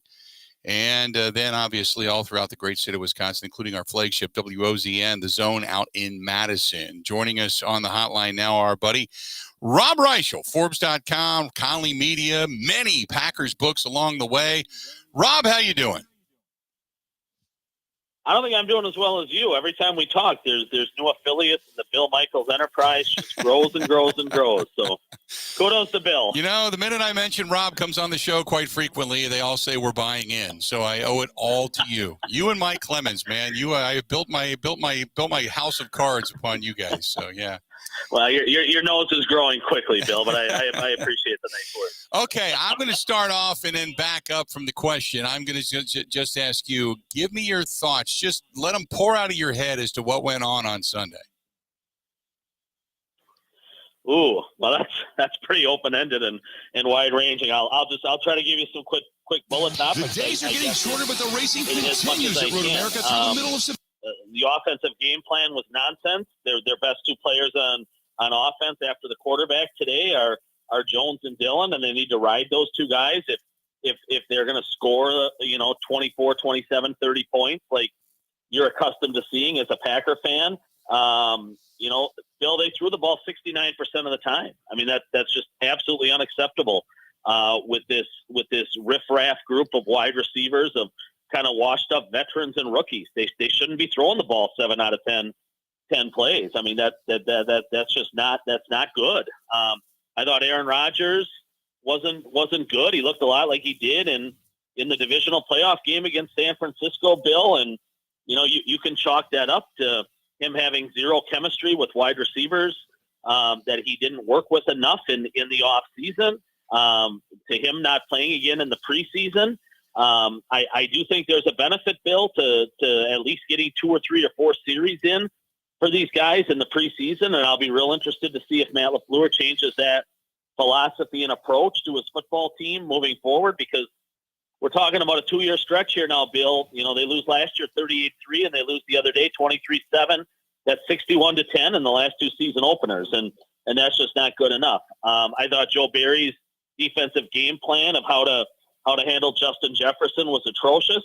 And it was interesting that Jair Alexander called him out for it a little bit after the game and let everybody know that he had lobbied for that job. And he probably should have been given that job, Bill, as the highest paid cornerback in football. He should take everybody else's number 1 receivers, at least on critical downs, Bill, 3rd and 10, 3rd and 12, things like that. So, having hit on those few points, Bill, the sky isn't falling.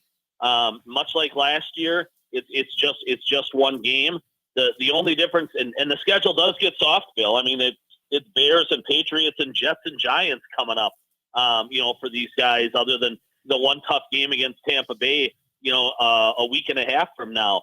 But the biggest difference to me, Bill, is Devontae Adams isn't walking back through that door to help save the day. And they've got to find a way on offense. They've got to find a new identity on offense other than, the quarterback throwing it to, a bunch of number 3 wide receivers, which is what they're playing with right now, Bill. How much can you equate to just the Vikings being amped up, it being the first game, the incredible production they put on over there at that stadium, and the Packers, for whatever reason, again, coming out flat? That, I am with you. The sky's not falling. We've seen this story before. I'm not one to believe that you can just every year hit the reset button and put the train back on the tracks and everything's going to be fine.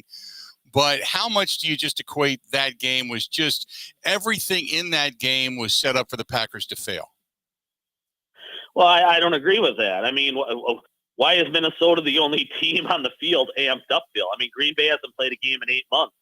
And the last impression they left their fan base was rather disgusting, right? That home playoff loss to San Francisco. This is the first time on the field, for a lot of these guys, period. And for a lot of them in 8 months where they want to start writing a new chapter in a story. I do agree, Green Bay on some levels was walking into a little bit of a hornet's nest the other day up there with Za'Darius being super fired up and a first-time coaching staff, revved up for their opener. But there's no excuse or no reason Green Bay should not have matched that same level intensity. Bill, I think at the end of the day, Green Bay was out-coached. I think I think Kevin O'Connell completely out-schemed Joe Barry in terms of finding ways to get Jefferson, matched up in really nice situations that he did. Of course, he finished with the 9 catches for 184 and 2 touchdowns. And, Joe Barry needed to make a counter move, and he never did. And I think that counter move was asking Jair Alexander to follow and shadow him, again, at least at key moments in the football game. Maybe not every single down, but, Jair needed to follow Jefferson 10, 15, 20 snaps in that football game. And then, Bill, whether it's Matt LaFleur, whether it's Aaron Rodgers, whether it's both of them, Green Bay's offensive game plan wasn't very good either. To ignore Aaron Jones and A.J. Dillon as much as they did was absolutely inexcusable. I mean, Aaron Jones averaged almost 10 yards a carry, Bill, 5 for 49. Dillon averaged 4.5. And between them, they got 15 carries when they should have had 30. So moving forward, Bill, I think things will look better and different on Sunday night. But I think Green Bay's best path to scoring points this year is going to be leaning heavily on those 2 running backs. And they need to realize that and understand it and change their approach offensively and immediately start leaning on those 2 guys a lot more heavy come Sunday night. That I agree with. I think don't get me wrong, and I said this earlier, I think they're going to win the game. No doubt about it. It's whether or not they win the game going away and they put the train back on the track, or they win the game barely. The defense plays well, but the offense still can't find themselves. And how let me ask you this, going back to the wide receiving core, I just can't believe that they're relying that much on Alan Lazard to come back. I thought it would look different. I thought there'd be more movement. I thought there'd be motion. I thought there'd be all these different things dynamic-wise. And I understand Rodgers was upset, and he had said, about missed assignments and mental preparation, and he has every right to. But at some point, you got, the statistics this year are not going to look like last year. They're not. It's not going to be an MVP season, so to speak, I don't think, in that realm. I think what it's going to be some trial and error, and you got to just give guys an opportunity to make plays so they then learn from their own mistakes, much like we saw with Christian Watson and that drop early on in that ball game. I just think you're just going to have to trust them and go with it if you think you're going to have any kind of success this year. I'm with you 1,000%, Bill. And he might not even have to trust them. I mean, he may not trust them, but he's got to give them more opportunities. I mean, take Watson, for example. He throws him the ball to start the game, and, obviously the rookie drops it, what should have been a long touchdown run, but he didn't come back to him until late in the fourth quarter. Again, he feels far more comfortable with guys like Cobb and Watkins, veterans that are clearly over the hill, Bill. And you can go that route, but you are going to have 0 explosive plays in a football game. You're going to get 7, 8, 9 yards a pop, when you're throwing to those guys. When if he starts giving guys like Doubs and Watson, more opportunities in the pass game, Bill, it might not look real pretty in September and October, and Aaron Rodgers is just going to have to learn to live with that, because I think come November and December, it's going to pay off. And that's all anybody really around these parts cares about anymore anyways, is December and January football. We forget September awfully quick. Winning the NFC North isn't good enough anymore.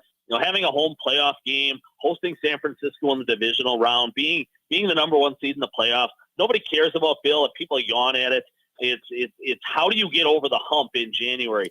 I'll tell you right now, Bill, if he goes through a whole season where his top 3 weapons and wideouts in the passing game are Lazard, Sammy Watkins, and Randall Cobb, this team's they'll go to the playoffs, Bill, but they're going to have an early exit. Yeah. He needs at least one, maybe both of these rookies through the course of the year to develop into legitimate, at least number 2 wide receivers on a roster by the time we get to January. And I think that potential is there, Bill. I really do. You saw the speed of Watson on the, when he ran right by Peterson. He's such a natural, gifted runner. I mean, the 4.3 kid. I think Doubs has a chance to turn into a real big-time playmaker. But again, they're not in Aaron Rodgers' circle of trust right now, which, you can make what you want of that. I'm not a big fan of how he throws that out there all the time. I think you play football and you throw it to the guy that's open and you get off your high horse on this circle of trust nonsense. You know what, Bill? He's not going to throw as many touchdowns this year. He's probably going to throw more interceptions than he's accustomed to. But the only way that offense is going to be at peak performance by the time we get to the playoffs is if he gives these young guys more opportunities and more chances. And that's going against probably every fiber of Aaron Rodgers' being right now. But Bill, it's something he's got to do if they're going to have a chance in January to play winning football. Real quick, the run game. I mean, I know the offensive line was okay. It seemed like Dillon was getting, bigger chunks maybe than we know that the breakaway speed of Aaron Jones is the big play capability. And that A.J. Dillon's going to grind out the yardage. How do you see the run game evolving though? Well, I think in a perfect world, and we saw this the first couple of years of Aaron Jones's career, Mike McCarthy almost always had him on a pitch count, and everybody around here yelled and screamed, and they wanted more touches for Aaron Jones. Well, those first 2 years, Jones finished his season, on IR. They've got a guy right now in Dillon who's built to handle the ball and carry the ball 20 times a game. And, if you're thinking big picture-wise, how do you keep Aaron Jones fresh and as healthy and potentially dynamic as possible for the playoffs? You give him about 12 to 15 touches during the regular season, and then you give him 20 in the playoffs. I mean, you remember he was their second leading pass catcher last year in that 49er playoff game. I mean, Bill, this is an amazing stat, but Aaron Jones is in the top 10 in NFL history in yards per carry. He's up there with the Jim Browns and the Walter Paytons and, the Barry Sanders of the world. I mean, the kid is a remarkably dynamic football player, but he has had some injury concerns.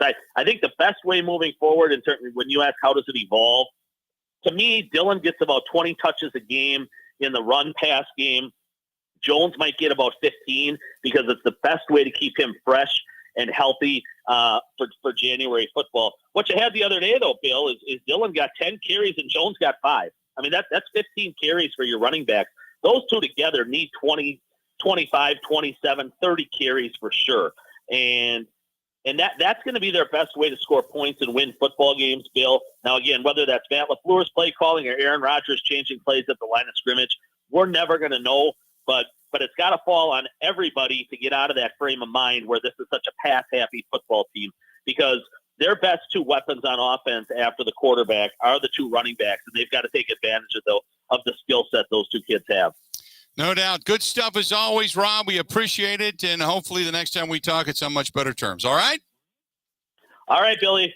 Thanks, buddy. Talk to you soon. There you go. Rob Reichel joining us for a couple of minutes on the hotline, giving us his thoughts, and he's a lot of the same things I've been saying. Those sentiments basically the same. Saying, hey, look, the water under the bridge now. All the stuff that we talked about, all the stuff that shoulda, woulda, coulda, done now. Now it's about kind of regrouping and saying, okay, we don't have Devontae walking through the door. We've got to begin the trust. Got to get back into it. Got to do the trust factor thing here. And then kind of go from there. 877-867-1670. You want to hit us up? Feel free to go ahead and do so. Stay tuned. A lot more of the Bill Michaels Show. It's coming up right after this. Don't forget our friends at Pella Windows and Doors of Wisconsin, by the way. They have got a hell of a deal going on right now at Pella. Not only are they great windows and doors, because I have these things in my home, but and not just because I have them in my home, but I trust them and they're very, very good. We've talked about it for a long time. But they also have great deals on all their doors and windows, whether it's something like the vinyl windows, the Impervia windows, the wood windows, whatever it happens to be, they've got something for everyone. And Pella Windows and Doors also has a great deal going on right now. No money down, no payments, and a zero interest for up to 24 months. I love it because they can match the interior. If you do wood, if you do vinyl, if you do Impervia, they can match the interior. You can pick the hardware, the exterior to match your home. In addition to that, they will come out and custom measure, custom manufacture, custom assemble, then custom install and warranty it. The best wood warranty in the industry, and they can prove it.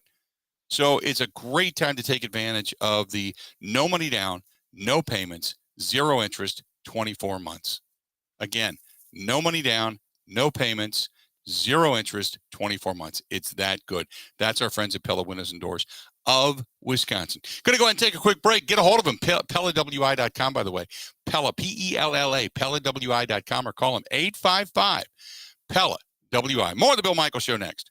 Covering Wisconsin sports like a blanket. This is the Bill Michaels Show on the Wisconsin Sports Zone Radio Network. The days are getting shorter, but the racing continues at Road America through the middle of September. For all the information, go to roadamerica.com. That's roadamerica.com.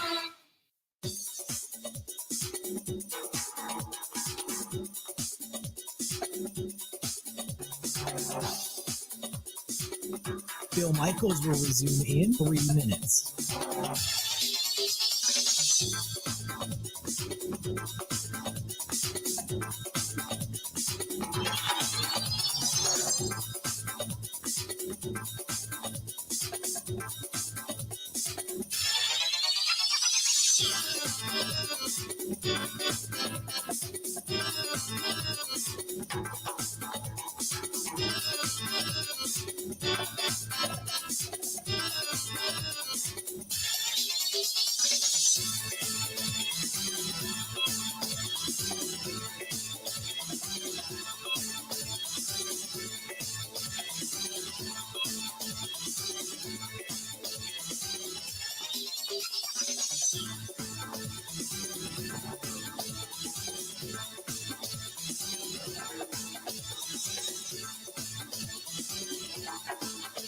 Bill Michaels will resume in 2 minutes.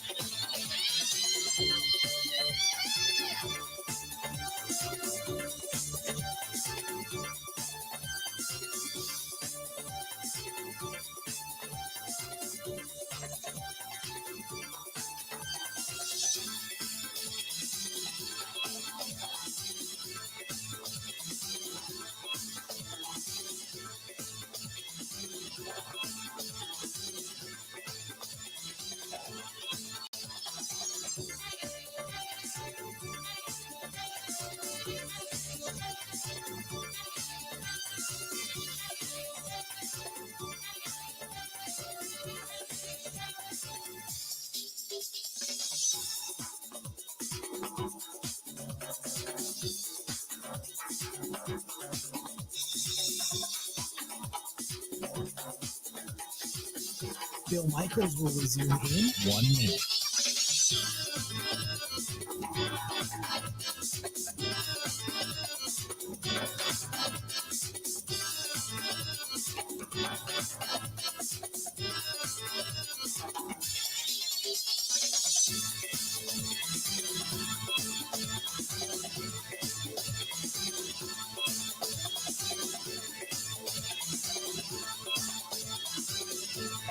Bill Michaels will resume in 30 seconds.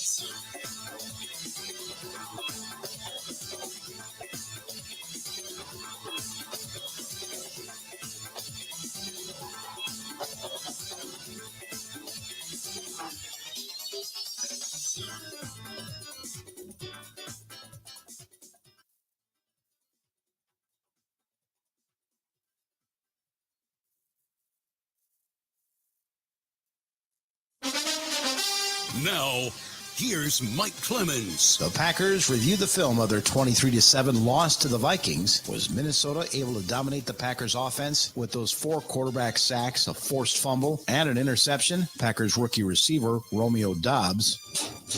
I mean, if you say so, then yes.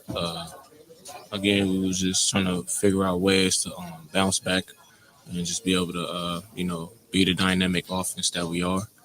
But, some things just won't go the way how you expect them. So it's just, again, that's the point of progression on my end and just being a player, being a person, and just stacking days moving forward. Doubs actually led the Packers receivers with 4 catches for 37 yards and was asked what was the message after the game from the coaches and the veteran players. The biggest message we got from this was just, we got 17 weeks of football.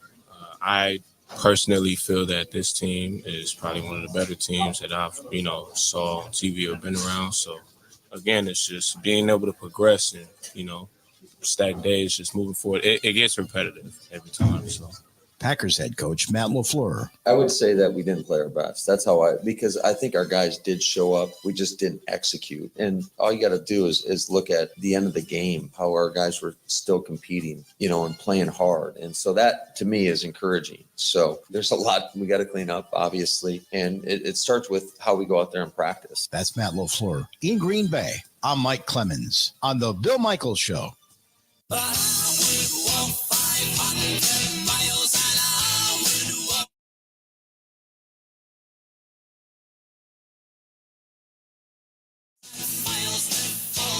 How are we looking? Welcome back. Coming up after the top of the hour, a couple of minutes away, Mike Clemens is going to join us live. We'll talk with him in Green Bay and get his thoughts and some of the comments coming out of Green Bay. We're also going to hear from Matt LaFleur coming up in the next hour as well, and some of the comments he made yesterday. My apologies to those that were on hold for such a long period of time. I wanted to get to Rob and get his take on things, but we will open the phone lines up towards the end of the program a little bit later on as well. Hey, want to say thanks to our friends at Buzzard Billy's. Obviously a sponsor of the program and of the motorcycle ride and of the Fisher House, which was a huge success. But when I got into town last night, I walked over Sarah. Say hi to Sarah, the bartender. Sarah was fantastic. I walked in and I don't get a chance to get over here very often into the La Crosse area. And I went into Buzzard Billy's last night and I said, what would you get if you were eating? And she recommended this catfish, potato, shrimp, corn moulet stuff. And oh my God, it was absolutely fantastic. I had a beer. I enjoyed watching the game a little bit before I walked back over to the hotel. And if you're in the area out here in La Crosse, or if you're within the sound of my voice in La Crosse right now, Buzzard Billy's, it's fantastic. And go in and say hi to Sarah, the bartender. She really pointed me in the right direction. So when she says this is pretty good, damn it, you better believe her. Woof. Great stuff from our friends at Buzzard Billy's. Coming up next, Mike Clemens. He's going to join us. Got a lot more of the Bill Michaels Show. It's coming up right after this.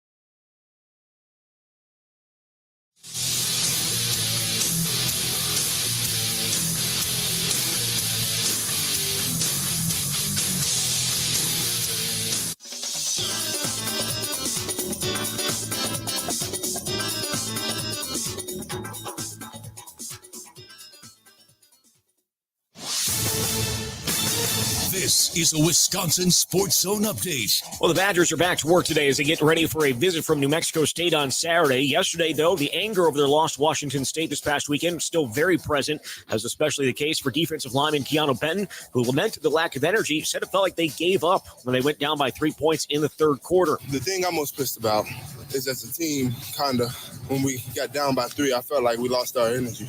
And that's not like us. And it kind of pissed me off that even though we're down by 3, jump around, we're not jumping around. That's our tradition. This is our thing. They have more fun than us out there. So that was one thing that kind of made me mad, although losing makes me mad, but just things that we could have controlled, we didn't. Saturday's loss, the third in the last 5 seasons for the Badgers when they were favored by 17 points or more. This week, they're 37.5-point favorites over New Mexico State. Kick on Saturday is set for 2:30. Turning to the Packers, they got some good injury news yesterday. Linebacker Chris Barnes appears to have avoided anything season-ending, with the NFL Network reporting it's a high ankle sprain. Meanwhile, first-round pick Quay Walker has a shoulder injury, but Coach Matt LaFleur said the linebacker has a chance of playing Sunday against Chicago. Kick at Lambeau is set for 7:20. Want to save even more at Fleet Farm? Well, now you can with Fleet Rewards. It's free to sign up, and there's no credit card required.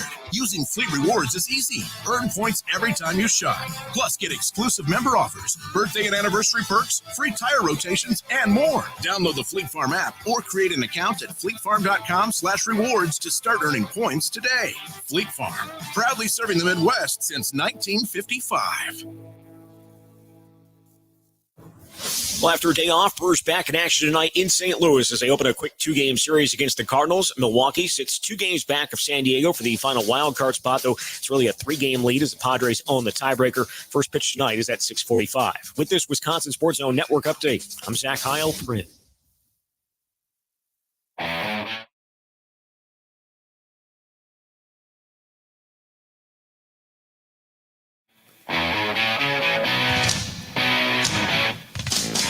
Welcome in, all of you, taking a listen to the Bill Michaels Show today.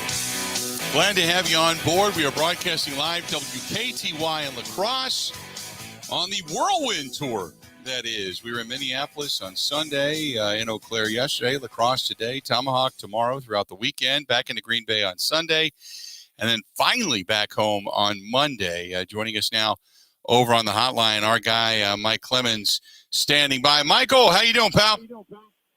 I'm good. Last week, Friday, we got to the end of our discussion and preview of the game, and I think you said something like, so, what are you leaning towards? And I said, I'm kind of nervous. I don't really like to do predictions, or at least maybe once you get into a little bit more into the season and you see how teams are going.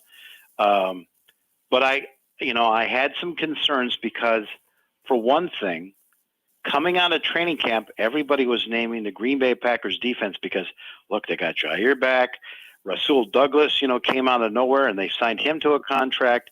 They might have one of the best secondaries in the NFL, and that front seven that they've got now, and experience, between Rashawn Gary, that could be just a tremendous defense.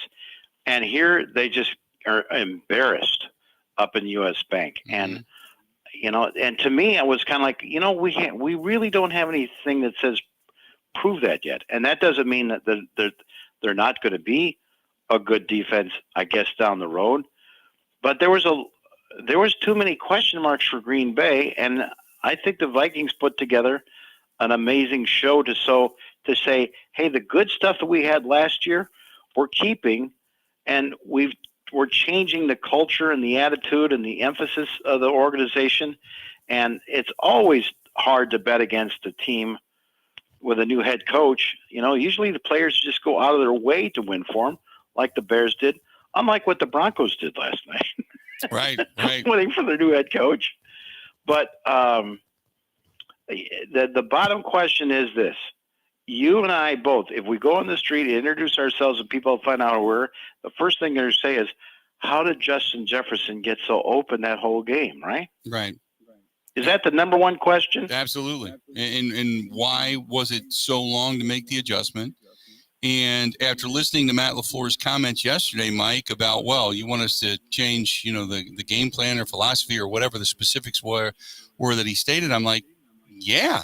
Because when things aren't working, you have to. It's called coaching. You have to adapt to that, right? And last year, when you went up to U.S. Bank Stadium, now you were dealt a devastating blow that can rock a team. When you lose Elton Jenkins, who had been your left tackle while Bakhtiari was still recovering from his ACL, now you lose Elton in that game at left tackle. Now you got to make those changes in the middle of the game. That was tough. Packers had some other, the ball bounced a funny way and some penalties and whatever, and they end up losing to the Vikings in a shootout. The Green Bay was close to actually winning that game last year, but the difference maker in that game was Justin Jefferson, 8 catches over 160 yards. So you would think that that's, the big emphasis for Joe Barry and that defense for the weeks leading up to that game is that what are we going to do to stop Justin Jefferson? And instead, the problem only gets worse. He not only matches, he surpasses what he made last year in 4 quarters. He had that by halftime. Right. In this game. So here's a couple things I can look at. First, they're saying, we admit, yes, we were in a zone defense. We play zone when we're deciding to, protect from the explosive gains. We're trying to, keep it from a big play downfield.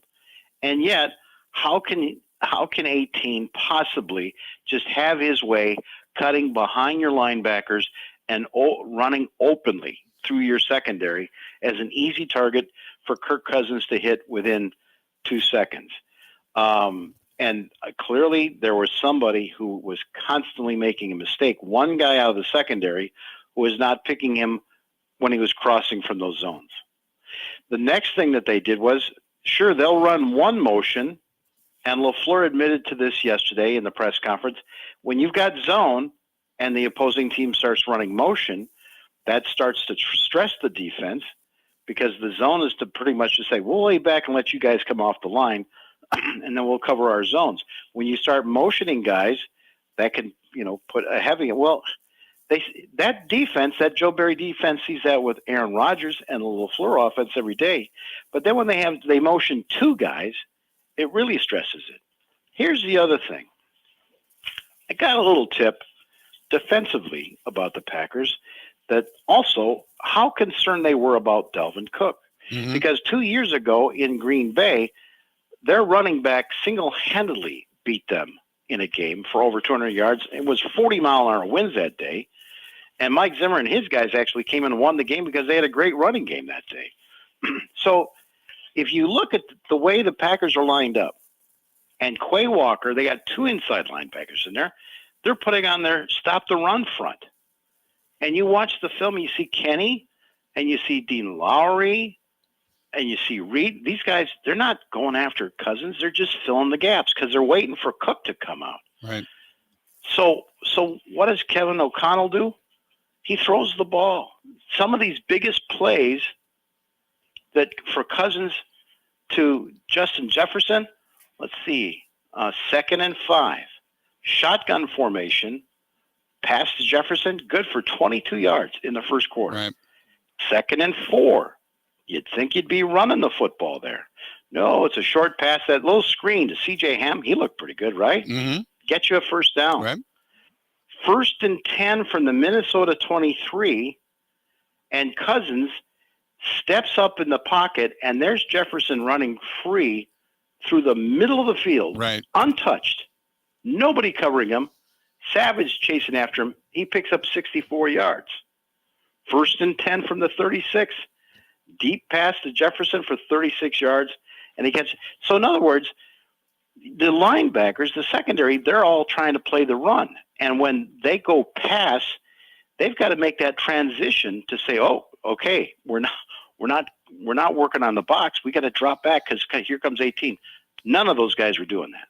Yeah, it was a lot of, as Aaron Rodgers stated, there was a lot of misses in mental preparation. Now, I don't know if he was talking about the defense as well, but for everything that was kind of counted on defensively, that this was going to be better, that you and Quay Walker, we talked a little bit about him, you and I did, that he's sideline to sideline, he's a hell of a hitter, and I like his tenacity. It's going to take him a while because some of the tackles he's making are downfield. He's saving tackles rather than making tackles at the line of scrimmage or upfield, so to speak. So there was not a lot of reaction to what they were doing. And it was this, I know some people say, well, this is a new offense. Well, really, it's not. It's the same offense you saw in the Super Bowl when the Rams played Cincinnati. A lot of the same thing. A lot of the crossing pass. I mean, OBJ would have been the Super Bowl MVP had he not bust up his knee, but it's a lot of the same stuff. They put him in motion. They were freeing up Cooper Kupp, but it was OBJ was the guy. That was the crossing routes. Those crossing routes. The Rams have been around that for 3 or 4. Well, yeah, and by the way, and the guy who's making those calls is now the head coach with the headset over there for the Vikings. Right. He was their offensive coordinator when they won the Super Bowl and came back to beat the Bengals in that game. And when you talk about how they went after, the reason that Quay Walker, the rookie, was leading in tackles is because every play was coming right for the kid. They were either running Dalvin Cook and counters right at him, or they would get they would spread out the Packers secondary on one of these second down plays, and then 18 Jefferson, you see him start to motion right, then come back and motion left, and he sees that 7 is a little bit off tackle because they've got, I don't know, Rashawn someplace else, I guess, and so there's 7. Yeah, I'm going to line up in front of him. Now all of a sudden, just before the ball, you've got rookie inside linebacker Quay Walker on Justin Jefferson, one of the best receivers in the NFL. Mm-hmm. And Cousins already knows where the ball is going. And he can't even keep up with him because he puts a little slant on, puts his hand up in the air, good for 22 yards. Let me ask you this, Mike. I know they're depending on Alan Lazard to come back. What dynamic does he all of a sudden bring? I don't know. It's Alan Lazard. It's 6'4", and on the left-hand side, timing routes, working the sideline. And regardless whether Alan was going to be able to play Sunday or not, did it not just look like the same old Aaron Rodgers, McCarthy, LaFleur settles for what Rodgers want? Little button hooks to Randall Cobb and the little safe timing routes on the inside. Nothing going across the field. No crossings or anything like that. Nothing. And then they started doing the end runs and the reverses to Dobbs. And your $50 million quarterback trying to block Zadarius Smith with his throwing shoulder. Yeah. And here's the other one. Everybody said, well, now you look at this Packers team and, Aaron Jones and A.J. Dillon, they're probably your best two ball carriers. This will be a run-heavy team. And then when the cuts came out and Tyler Goodson ends up being released and then picked up on the practice squad, and then he's not up, for the 53 or the 48 on the game, it's like I said to you about 10 days ago. Why everyone's saying, well, why don't we keep it two running backs? Because they're not going to run the ball. Right. You know why? Because this offensive line's not ready to run the football. And, Josh Nijman did a pretty darn good job at left tackle. I think he had one pressure scored against him. But when they needed, 4th and 1, and they got stuffed, what did they do? They ran to the left-hand side. Yeah. When they ended up scoring the one touchdown with A.J. Dillon, what they do? They went a little bit further to the left side. Most of their runs, they only trusted when they had Runyon in there, or later they brought in the rookie, Zach Tom, to play left guard. They weren't trying to even attempt to run the ball on the right-hand side. As a matter of fact, Ed Donatel, the defensive coordinator, those guys, it's like, we're going after Aaron Rodgers. We're not going to do this stuff like, oh, gee, if you blitz Aaron Rodgers, he's going to eat you up. Aaron Rodgers has got nobody to dump the football to, except maybe Randall Cobb. Yeah. We're going after Rodgers. So they're pressuring him. They sack him 4 times. They get the Hicks gets that forced fumble, hitting him in the back. And then you pressure him to the point where he throws a pick downfield. And the one time Zadarius got that clean sack on Aaron Rodgers, he didn't try to go over Josh Nijman. He came back around on the other side, and he went right over their weakest link on the offensive line, who's Jake Hansen, who's a backup center, who they say is improved, but in reality, he's really not their best candidate for right guard. And that's the guys that they stressed, and that's how Zadarius got paid dirt and sacked Rodgers. So here's the other thing. You mentioned Jake Hansen. They bring up Caleb Jones. Jake Hansen, while he graded okay in the run game, he really wasn't doing a ton of run blocking on his side. They were targeting the left side. The right side of the line, do you look at Matt LaFleur and go, you know what? Your line was an issue last year. You didn't make a change. Your line was an issue I'm talking about the postseason now. Your line was an issue in game 1. You didn't make a change until it was pretty much too late. Is there just a reluctance to make a change once they make a decision that this is the way the line is going to be, although they did bring up Caleb Jones today?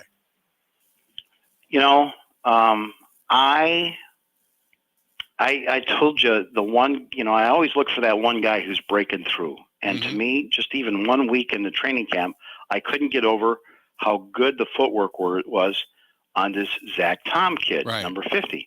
And then I told you on the show, I even tweeted out, wow, now they're working this rookie at right tackle.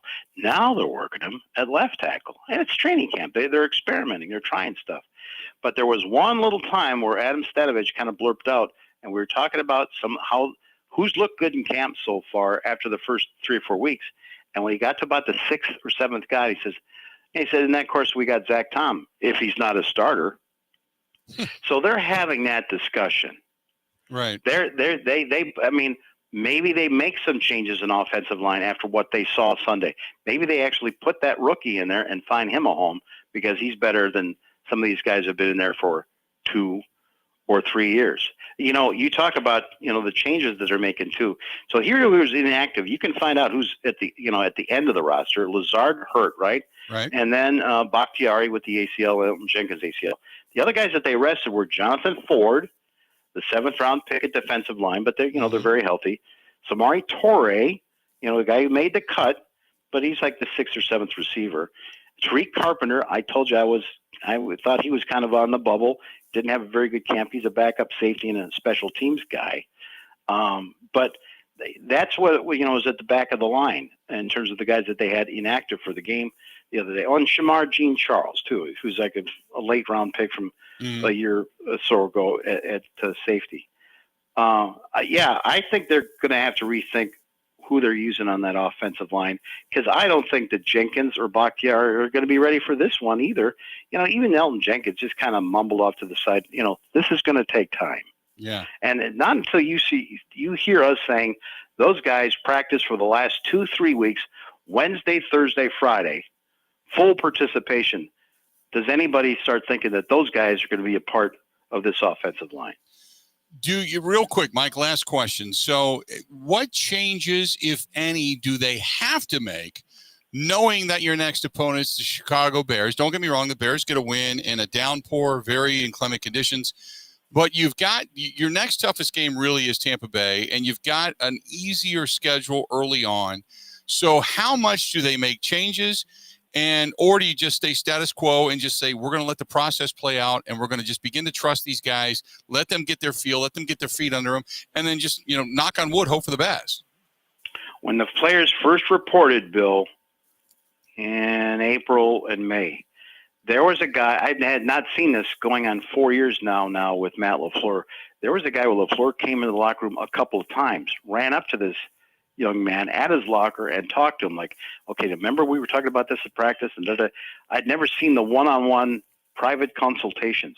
And I saw the coach much of the spring chasing this player around personally, the head coach personally coaching this guy up. And you know who it was? It was the guy that they threw to on the first play of the game against the Vikings, Christian Watson. That's the guy. That's their guy. Yeah. That's the guy that they want to get going as soon as possible. And he can't have MVS hands. He's got to have Jordy hands. He's got to have Devontae hands. And because if they can get him going, completely changes what they want to do on offense. And so I think that they'll try again, even though they kind of benched them there for a while. Forget about Alan Lazard. They want to get Christian Watson going. Yep. Another thing that would be good is to block for the punter. Oh my God, what was that? Right. What the hell was that? At least it didn't cost them, but it's close. And it was much like last year when there were a couple of kicks almost blocked. And we kept saying, hey, this is something to pay attention to because there's a weakness here. And in game one, they almost got to Mason Crosby. And then sure enough, it played out throughout the season where kicks were blocked. This was where the punter was almost blocked on a couple of occasions. Now you got to circle it and say, do they fix it? Or is this going to be a continual problem throughout the year? I have no idea how Pat O'Donnell got that ball off a couple times. I think he ended up averaging 43 yards. Rudy Ford looked pretty good. I was watching him, on some of those special teams they picked up as a gunner. But, good Lord. I mean, Rich Bisaccia's got his work cut out for him. No doubt. Mike, great stuff as always, bud. We'll talk to you soon. Thank you, Billy. There you go. That's our pal Mike Clemens joining us for a few minutes on the hotline. So yesterday, I got to let you listen to it in its entirety. Matt LaFleur kind of meeting with the media, and you can listen to some of the answers, and you can listen to it in its context. I want to do that, and then we can react to that. Also, some other news and notes regarding the NFL from the weekend that people are talking about as well. I want to do that also when we come back. This portion of the program brought to you by our friends at Forgotten Fire Winery. Now, not only do you go to Peshtigo, you go into the winery, you walk in, you say, hey, heard about this place on the Bill Michaels Show. They have got a deal for you. It's that simple. But if you're out and about and you're not in Peshtigo, stop into your local grocery stores, liquor stores, wine stores. Say, do you have Forgotten Fire wines?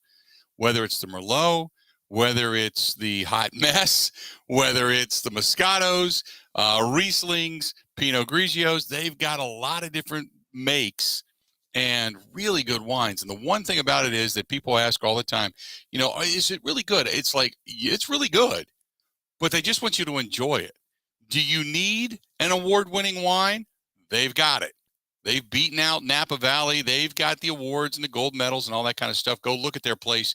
The medals are all throughout the upper portion of the ceiling. I mean, you can see all the bottles that have won.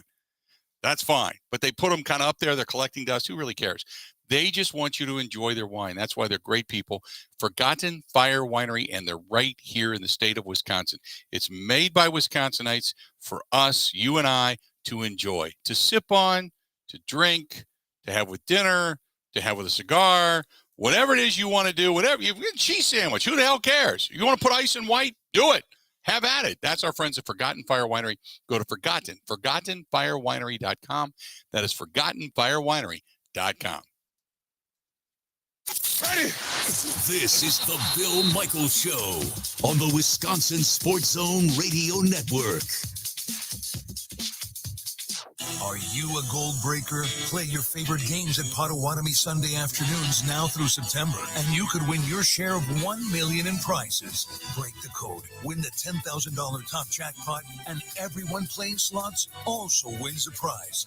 Anyone can win on any machine again and again. Do you have the golden touch? Gold Breaker, only at Potawatomi. Visit paysbig.com/goldbreaker for more. Must be 21 years old and a club member to play.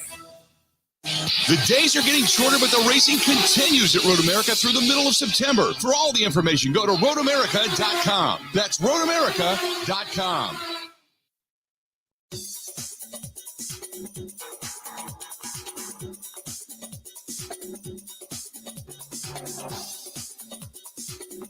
Bill Michaels will resume in 3 minutes.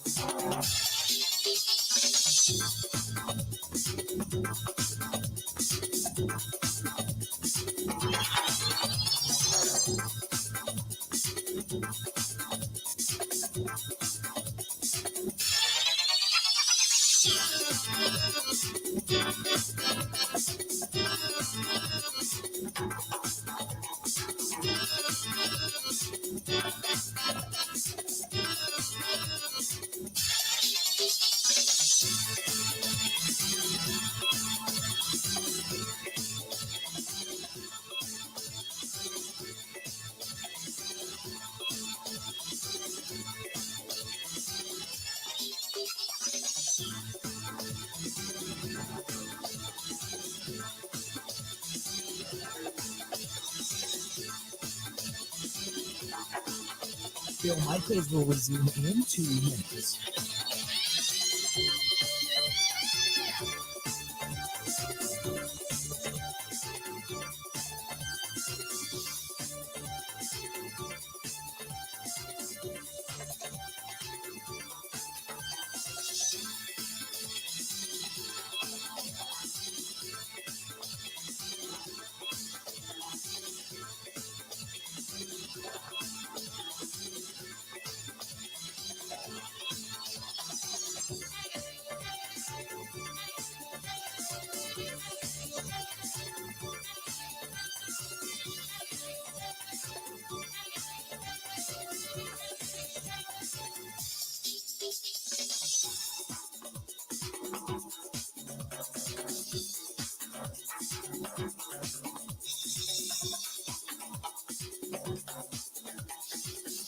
Bill Michaels will resume in 1 minute.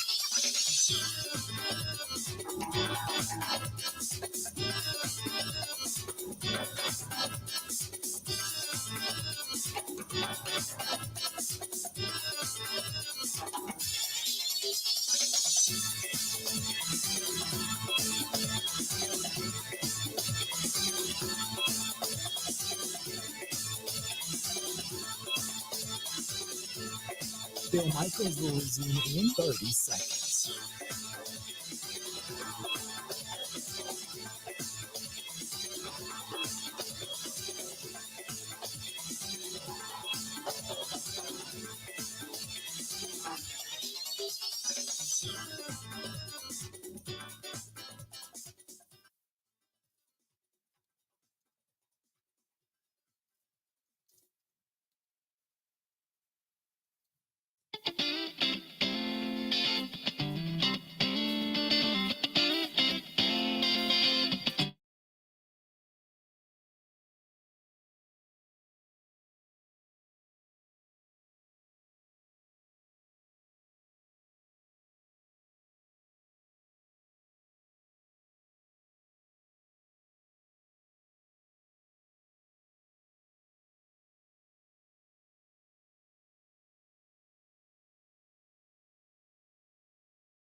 Our last one of the season coming up tonight over at Celebrations on the River. So going to be over there.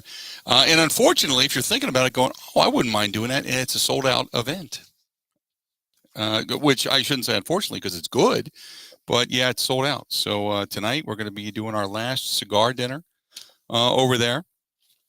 And they're always a blast. They're always a blast. But it's always sad when it comes to an end because then I know that, fall is right around the corner. And as much as I love fall, I'm not a fan of the end of summer, so to speak. But anyway, this portion of the program brought to you by our friends at The Nice Ash, a terrific cigar bar, 323 West Main Street, downtown Waukesha. And speaking of cigars, and a great selection of spirits, beers, cigars, hookahs. A lot of fun with a great atmosphere. Saw Zeno and the gang down there playing this past weekend, and they got a great commitment. They're establishing great relationships with their customers, a changing clientele, and everybody welcome. Everybody feels at home. So as they say, get your ash in here. That's theniceash.com, theniceash.com down in Waukesha. So Matt LaFleur, speaking to the media yesterday, had a few things to comment on. When he was asked, talking about losing because of execution, mistakes, all that kind of stuff, take a listen to what he says about cleaning up all of this stuff. There was plenty of things that on both sides that we've seen throughout the course of the off season. It wasn't like there was these new plays, in either of those phases that came up. It was just, there were plays that for whatever reason, the communication was off and the execution was off. And then we got guys covering for another guy. And then that's how bad things happen. So he was asked about, how he's feeling because he said, look, I'm disappointed when you talk about the lack of communication, the way things played out. Minnesota didn't play their guys in the preseason, so obviously it didn't hurt them. So maybe we're doing something wrong in practice, whatever it may be. But certainly it's disappointing. I thought that our guys were locked in, ready to go. Like I said, I thought the effort was outstanding. It's just disappointing when you have a veteran group at certain spots and you do have those miscommunications. The effort he talks about, he thought it was outstanding. I don't ever question anybody's effort, but their tenacity did not match Minnesota's tenacity is the best way to put it. And then, so when he's, the little backhanded slap there, well, they didn't play their guys in the preseason. We're just doing something wrong. Yeah, but again, the circumstances drastically different. Then the question, why not let Jair just cover Justin Jefferson?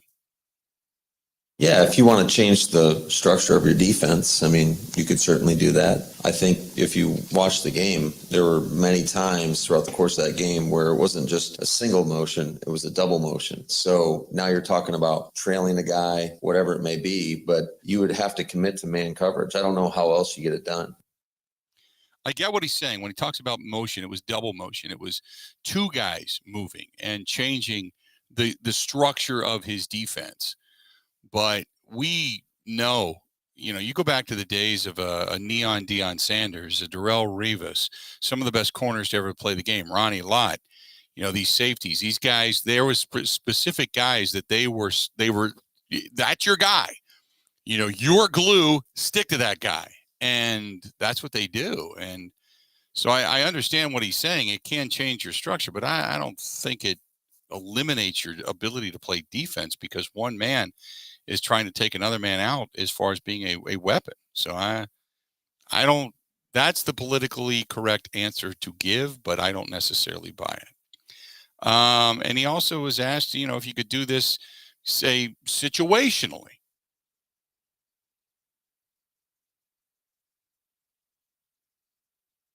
If a guy goes in motion, it's more than just one guy covering that guy. Now you're talking about 10 other guys changing their responsibilities, possibly, if you're in a zoning defense, which you don't really see that. I think they did a great job game planning, and moving Jefferson around, and they put him in some opportune spots. And there were certain coverages where they're going to have the advantage on. So in other words, hey, we played a lot of zone and we didn't hand him off right. That's what that is. We were in zone. We weren't going to run man. He was doing double motions. They were running different things out of the backfield. Our zone was built to be a zone. That's exactly what it is. You cover your zone, and then you hand that guy off to the next man. And there was no communication in handing guys off. That's basically what he's saying in the Cliff Notes version. The other aspect is, offensively speaking, hey, come on, Aaron Jones, only 8 touches, didn't use the running backs very much. We need to get them the ball more, especially in the run game. I thought we were running the ball pretty efficiently. We had a couple of explosive runs. I thought our backs were I really loved how they competed. I mean, they were fighting for every inch out there. And I love the energy and the effort they bring, and certainly want to get them more involved in our offense. And quite frankly, take a little bit of pressure off everybody else. Also, now I don't question effort. Sometimes you can look at things and say, yeah, your energy and such isn't there. But I never, when you're in the trenches man to man and one guy's pushing on you and you're pushing on another guy, nobody's questioning your effort because everybody believes you're out there, statistically speaking and man to man speaking, trying to do your job. So he said, hey, look, it wasn't an effort issue. I would say that we didn't play our best. That's because I think our guys did show up. We just didn't execute. And all you got to do is look at the end of the game, how our guys were still competing, and playing hard. And so that to me is encouraging. So there's a lot we got to clean up, obviously. And it starts with how we go out there and practice. Then, they didn't look back to last season and turn around, use that for some kind of motivation after getting beat in the postseason and efforts and all that kind of stuff. He said, look, you got to continue to move forward in this league. Well, I think that's just life in the National Football League. If you live on what you did yesterday, whether you win or you lose, you're not going to get better. So we're always going to be very, very critical and hard on ourselves from a coaching standpoint, from a player standpoint, and try to make the necessary adjustments, try to make the necessary corrections, and try to avoid this in the future as best we can. And then last but not least, he was asked, hey, Jake Hansen starting over, Zach Tom. You talk about that decision. Jake's had an outstanding camp, and we just thought he was one of the top 5 at the moment. And there was a lot of good things, and then there were some things that were not so good. And I think by and large, that was pretty much how we played up front for the most part. I thought Josh Myers had a pretty solid game, but everybody else, there was some moments of good and some not so good. There you go. That was Matt LaFleur. When we come back, Aaron Rodgers speaks. You know why? It's Tuesday, Pat McAfee show. So he had a few things to say. And we will bring you some of those comments when we come back. Stay tuned. We got a lot more of the Bill Michaels Show. It's all coming up right after this. This is the Bill Michaels Show on the Wisconsin Sports Zone Radio Network. Get on your ATV and hit the trails in Humbird, Wisconsin. Moto right up to the Scholze Family Beef Farm Store or order online at ScholzeFamilyBeef.com.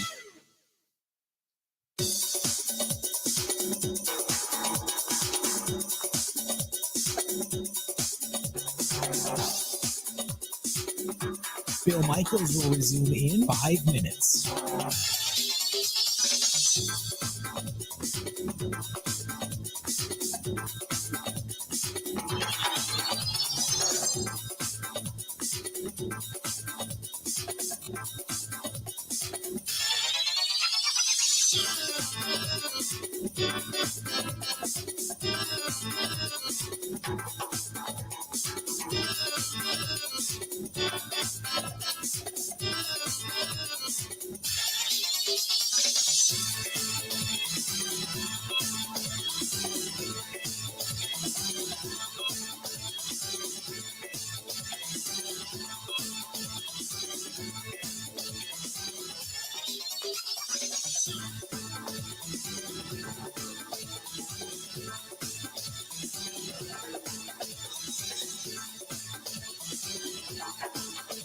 Bill Michaels will resume in 4 minutes.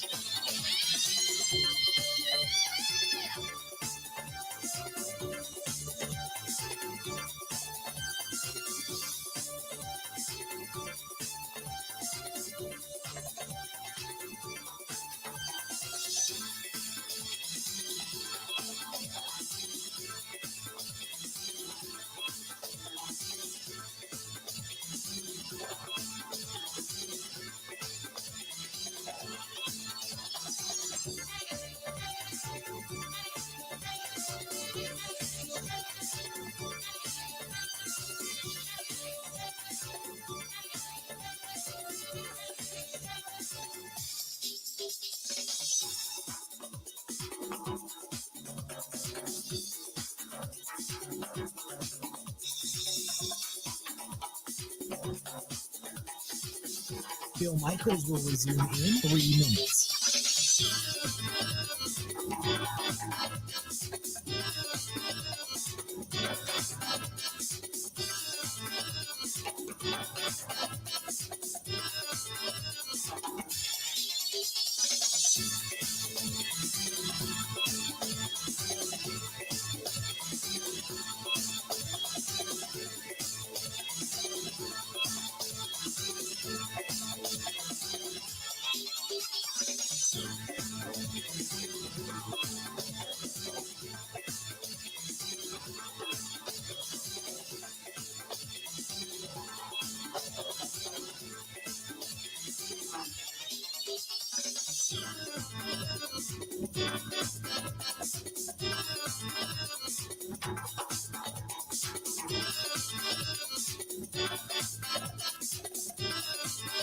Bill Michaels will resume in 2 minutes.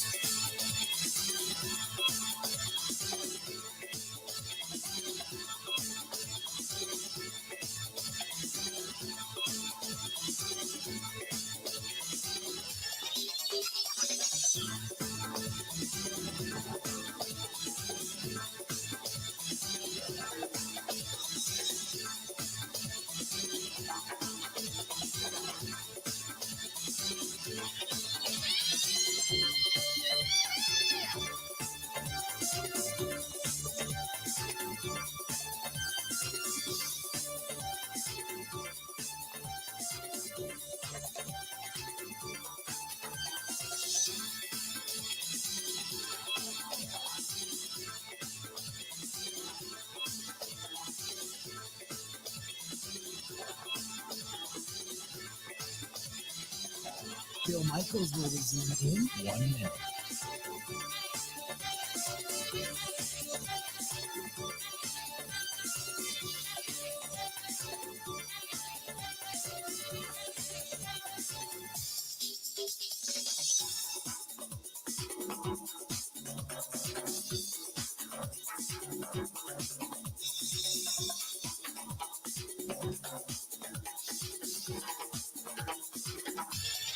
Bill Michaels will resume in 30 seconds.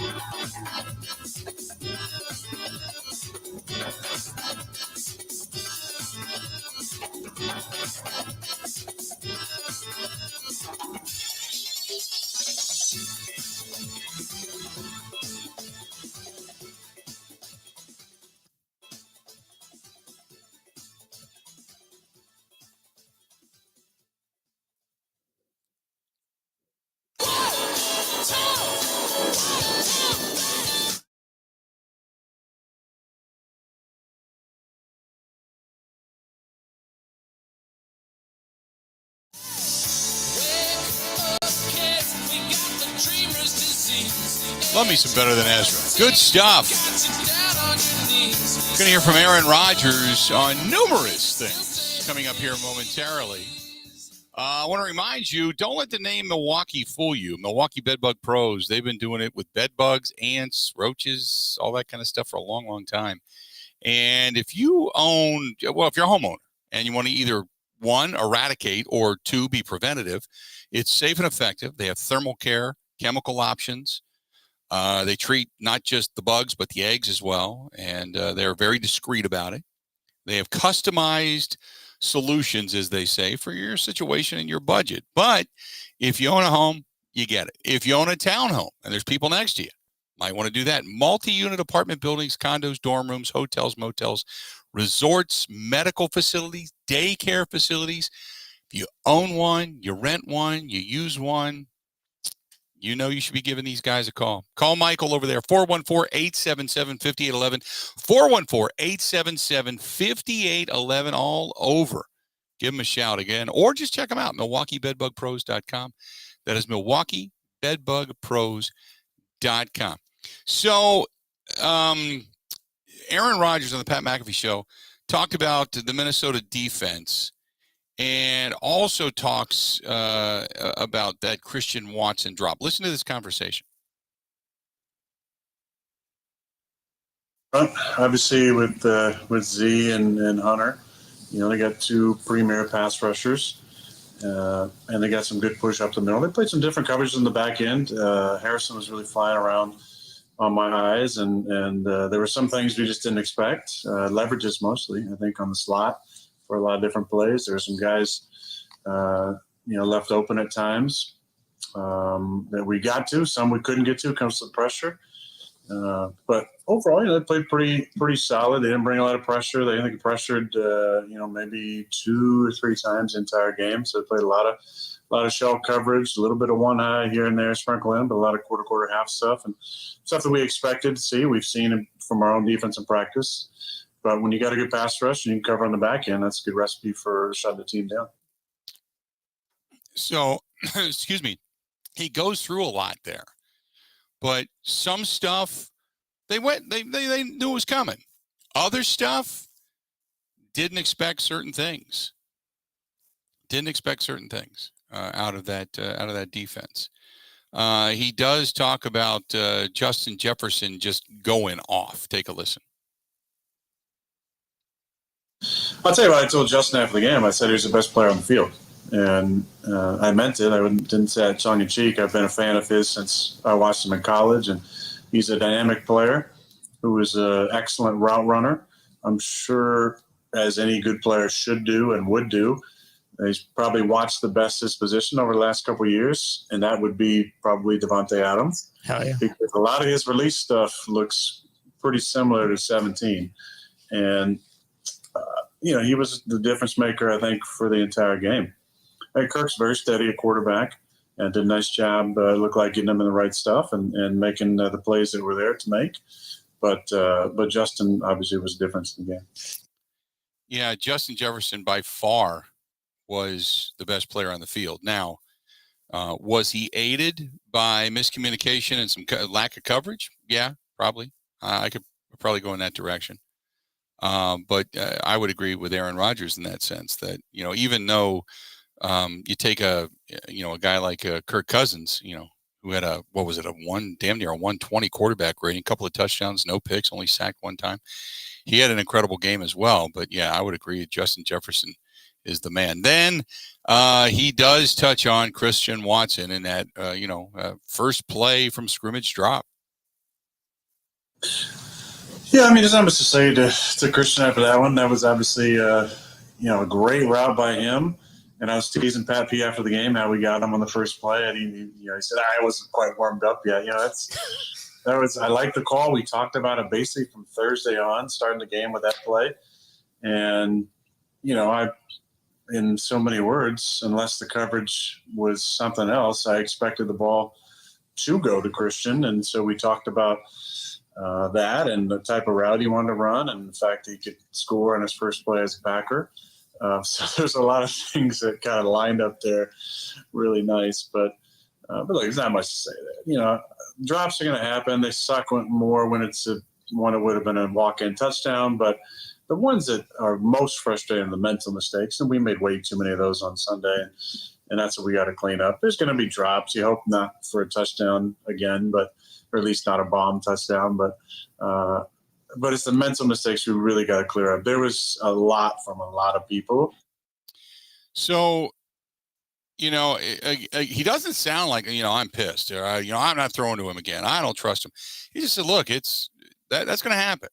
It's a shame that's the highlight that it happened within. But, drops are going to happen. But when when he talks about the mental mistakes, it's the mental mistakes are the preparation mistakes. The preparation mistakes are the ones that really are somewhat unforgivable. When you see it, you go over it, you do it over and over and over and over and over again. You say, this is what to look for. This is what you need. This is what I see. This is where you need to be on the same page with me. Whether it's Aaron's responsibility or theirs, it has to happen. It has to come together. And I get what he's saying, when you're on guys and saying, guys, you need to know this. You need to understand this. There has to be a concentration here, whether it's coaches, whether it's Rodgers, whether it's the receivers, the linemen, the backs, whatever. When you start talking about, some of the mistakes, I think there was a myriad of them, whether it was blocking schemes, who to handle, who not to handle, who to take, who to let go. And then obviously, route trees and such for some of the young wide receivers. That it's repetition will bring it. It's got to come over time, but it's how much time do you really have to get it right and almost perfected. And I think that's where his level of frustration lies at this point. I mean, I could be wrong, but I kind of get the sense that is what he's leaning to more than others. Our buddy ESPN Steve over on the Bud Light live stream says, in Matt LaFleur's words, in other words, I got out coached. Yeah, pretty much. Second year in a row. And it isn't daunting until you hear it stated. Go back to what Rob Reichel said. Think about this. In week 1 for the Green Bay Packers, over the last 2 years, this year and last year, the Packers' score has been opponent 61, the Packers 10. 61-10. They've been outscored in week 1 over the last 2 years. Wow. When Rob said that earlier, and I started to think about preparation, how they go about their business, what kind of formula they're putting together to make this thing better. 61-10. Man, if you're not wearing a cup, that's a kick to the crotch. You better be wearing one because that'll knock you down and take the wind out of you. I don't care who you are. Stay tuned. Going to wrap it up. Coming up next on the Bill Michaels Show. Covering Wisconsin sports like a blanket. This is the Bill Michaels Show on the Wisconsin Sports Zone Radio Network. One of the worst things that you can hear, you have cancer. The worst is when you hear the words, your child has cancer. When a child is diagnosed with cancer, it changes their world. Sometimes they can't even do things that they really love, like playing soccer, riding a bike, going to prom, attending school. Children with cancer spend a lot of time away from others, time in the hospital, treatments, tired, nauseous, and they feel isolated. That's where Special Spaces Wisconsin steps in. They provide these children with a special space where they can not only sleep, but they can play, they can heal, they can spend time away from the challenges of their illness. It's a customized bedroom designed just for them. How about a princess castle or a pirate ship or a sports-themed bedroom? They transform that child's existing bedroom into a place that only he or she can imagine, a place for them just to be a kid. This effort is done with teams of dedicated volunteers and sponsors, just like our friends from Pella Windows and Doors of Wisconsin and all the community partners. If you'd like to find out more or to donate, go to specialspaces.org. That is specialspaces.org.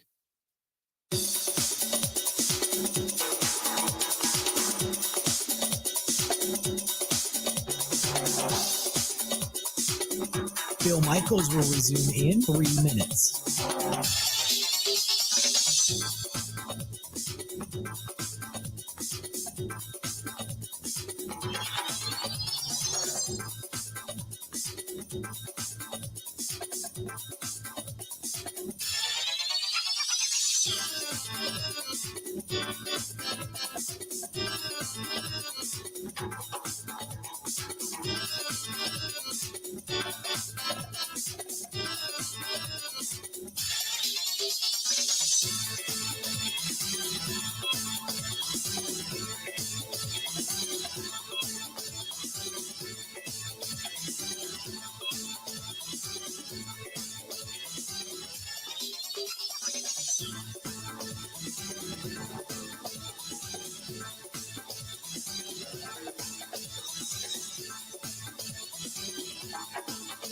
Bill Michaels will resume in 2 minutes.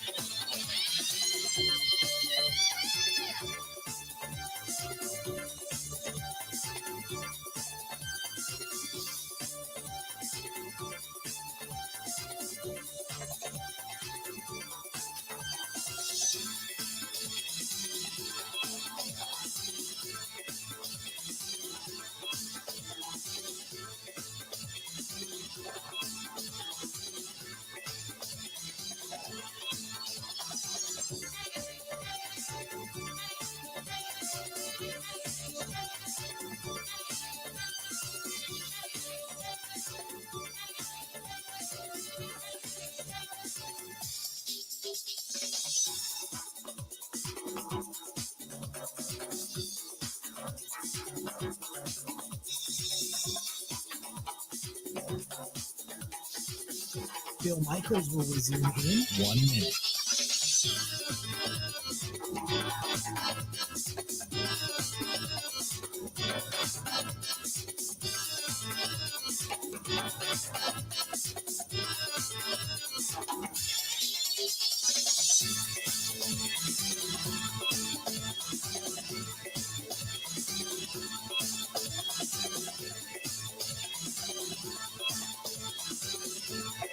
Bill Michaels will resume in 30 seconds.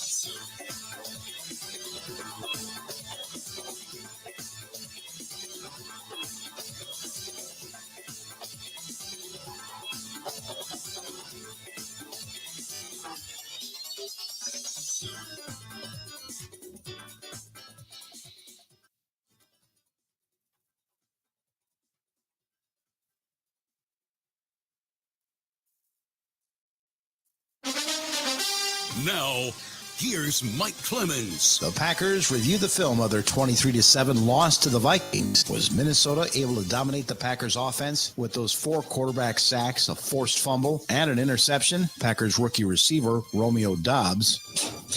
I mean, if you say so, then yes.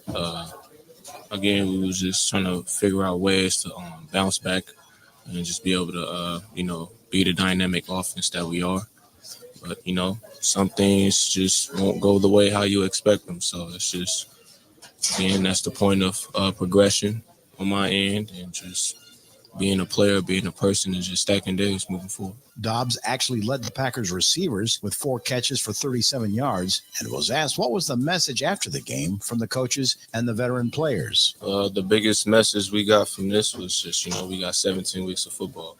I personally feel that this team is probably one of the better teams that I've, saw on TV or been around. So, again, it's just being able to progress and, stack days, just moving forward. It gets repetitive every time. So, Packers head coach Matt LaFleur. I would say that we didn't play our best. That's how because I think our guys did show up. We just didn't execute. And all you got to do is look at the end of the game, how our guys were still competing, and playing hard. And so that to me is encouraging. So there's a lot we got to clean up, obviously. And it starts with how we go out there and practice. That's Matt LaFleur. In Green Bay, I'm Mike Clemens on the Bill Michaels Show.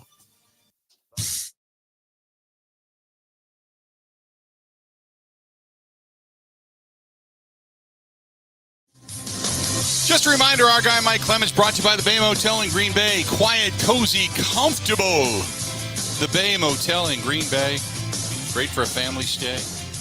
Bay Family Restaurant, good to go. Go to baymotelgreenbay.com. That is baymotelgreenbay.com. Well, we talked about Caleb Jones coming up. You would assume then that it's probably going to be a change if Hanson's going to remain. Maybe they had seen enough. You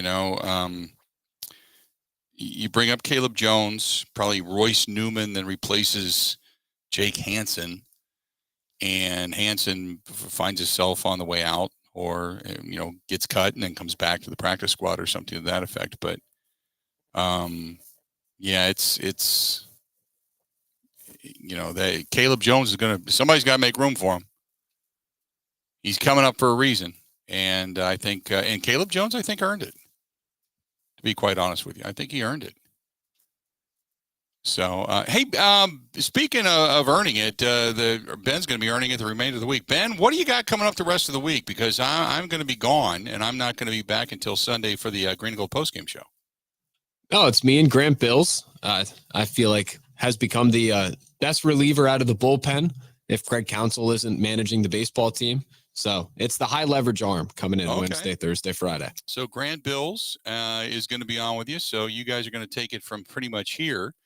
And then if anything exciting happens, maybe I'll give you a shout or maybe do some Facebook Live stuff when I'm up in Tomahawk, because I've got the gig tonight and over at Celebrations, and then heading to Tomahawk, Wisconsin, the beautiful Northwoods. I can't wait. Love the Northwoods of Wisconsin, just stunning. So going to get up there later this evening and then be up there for a few days. And then we're going to be over in Green Bay doing the Green and Gold postgame show. And hopefully that goes off without a hitch. We are at what is considered to be like an undisclosed location this year. We're not doing it in a local pub or eatery there. We are doing it down the street. We've been gifted a home for the Green and Gold postgame show, which is awesome. It comes complete with a parking space. So I'm happy about that. But we are, we got a little concern for the internet situation and our capability. So hopefully everything goes off without a hitch. So be prepared come Sunday night. And it's probably best that we won't have our largest audience of the year on Sunday evening after that game culminates, because people are going to get up for work the next day, and it is a night game. It is Sunday night. Sunday Night Football as the Packers host the Chicago Bears, the still soggy Chicago Bears, I would assume, coming up Sunday. So you've got the Brewers on the road. How big of a series now is this against the Cardinals? I feel like it doesn't have anywhere near the meaning that it would have had the Brewers hung close. I'm kind of like, I'm not yawning because there's still only 2 games back in the wild card hunt, but it seems like the steam has come out of it. But speaking of that, by the way, I know I only got 2 minutes, but and I don't want to, there's no time to do a poll on this, but the Brewers are, talking about, different giveaways and the Giannis bobblehead giveaway and different things coming up and different events and fan appreciation. And the attendance has taken a nosedive. Have you noticed that? Not only just with the Brewers confirming it, but have you noticed that on TV, watching games at American Family Field? It's like when they made the trade for Hader and the team took a dump, people went, to hell with it. I'm going to find other things to do. Have you noticed that, Ben, watching these games? Yeah, a bit. I can also confirm that Giannis bobblehead Sunday, there were many in attendance that went to get the bobblehead, then went home and watched the Packers game. Yep. So, yeah, it's not good. Definitely not good. Yeah, things are not peachy right now, as they say, with the Brewers. So, hopefully the Brewers, I'd love to see the Brewers get in the postseason and just get hot. I don't think it's going to happen, but just for their own sake, get a little steam going into the offseason. Maybe surprise us all and do some damage. Who knows? But Brewers tonight taking on the Cardinals. I'll be listening to it driving northward until we chat again, which is going to be Sunday during the Green and Gold postgame show. Ben Kenny taking you the rest of the way during the week. Hey, welcome again back into the program, and myself back into the hearts and minds of those at WDUZ and the Green Bay area. We are glad to be back. Thanks so much for having us back in.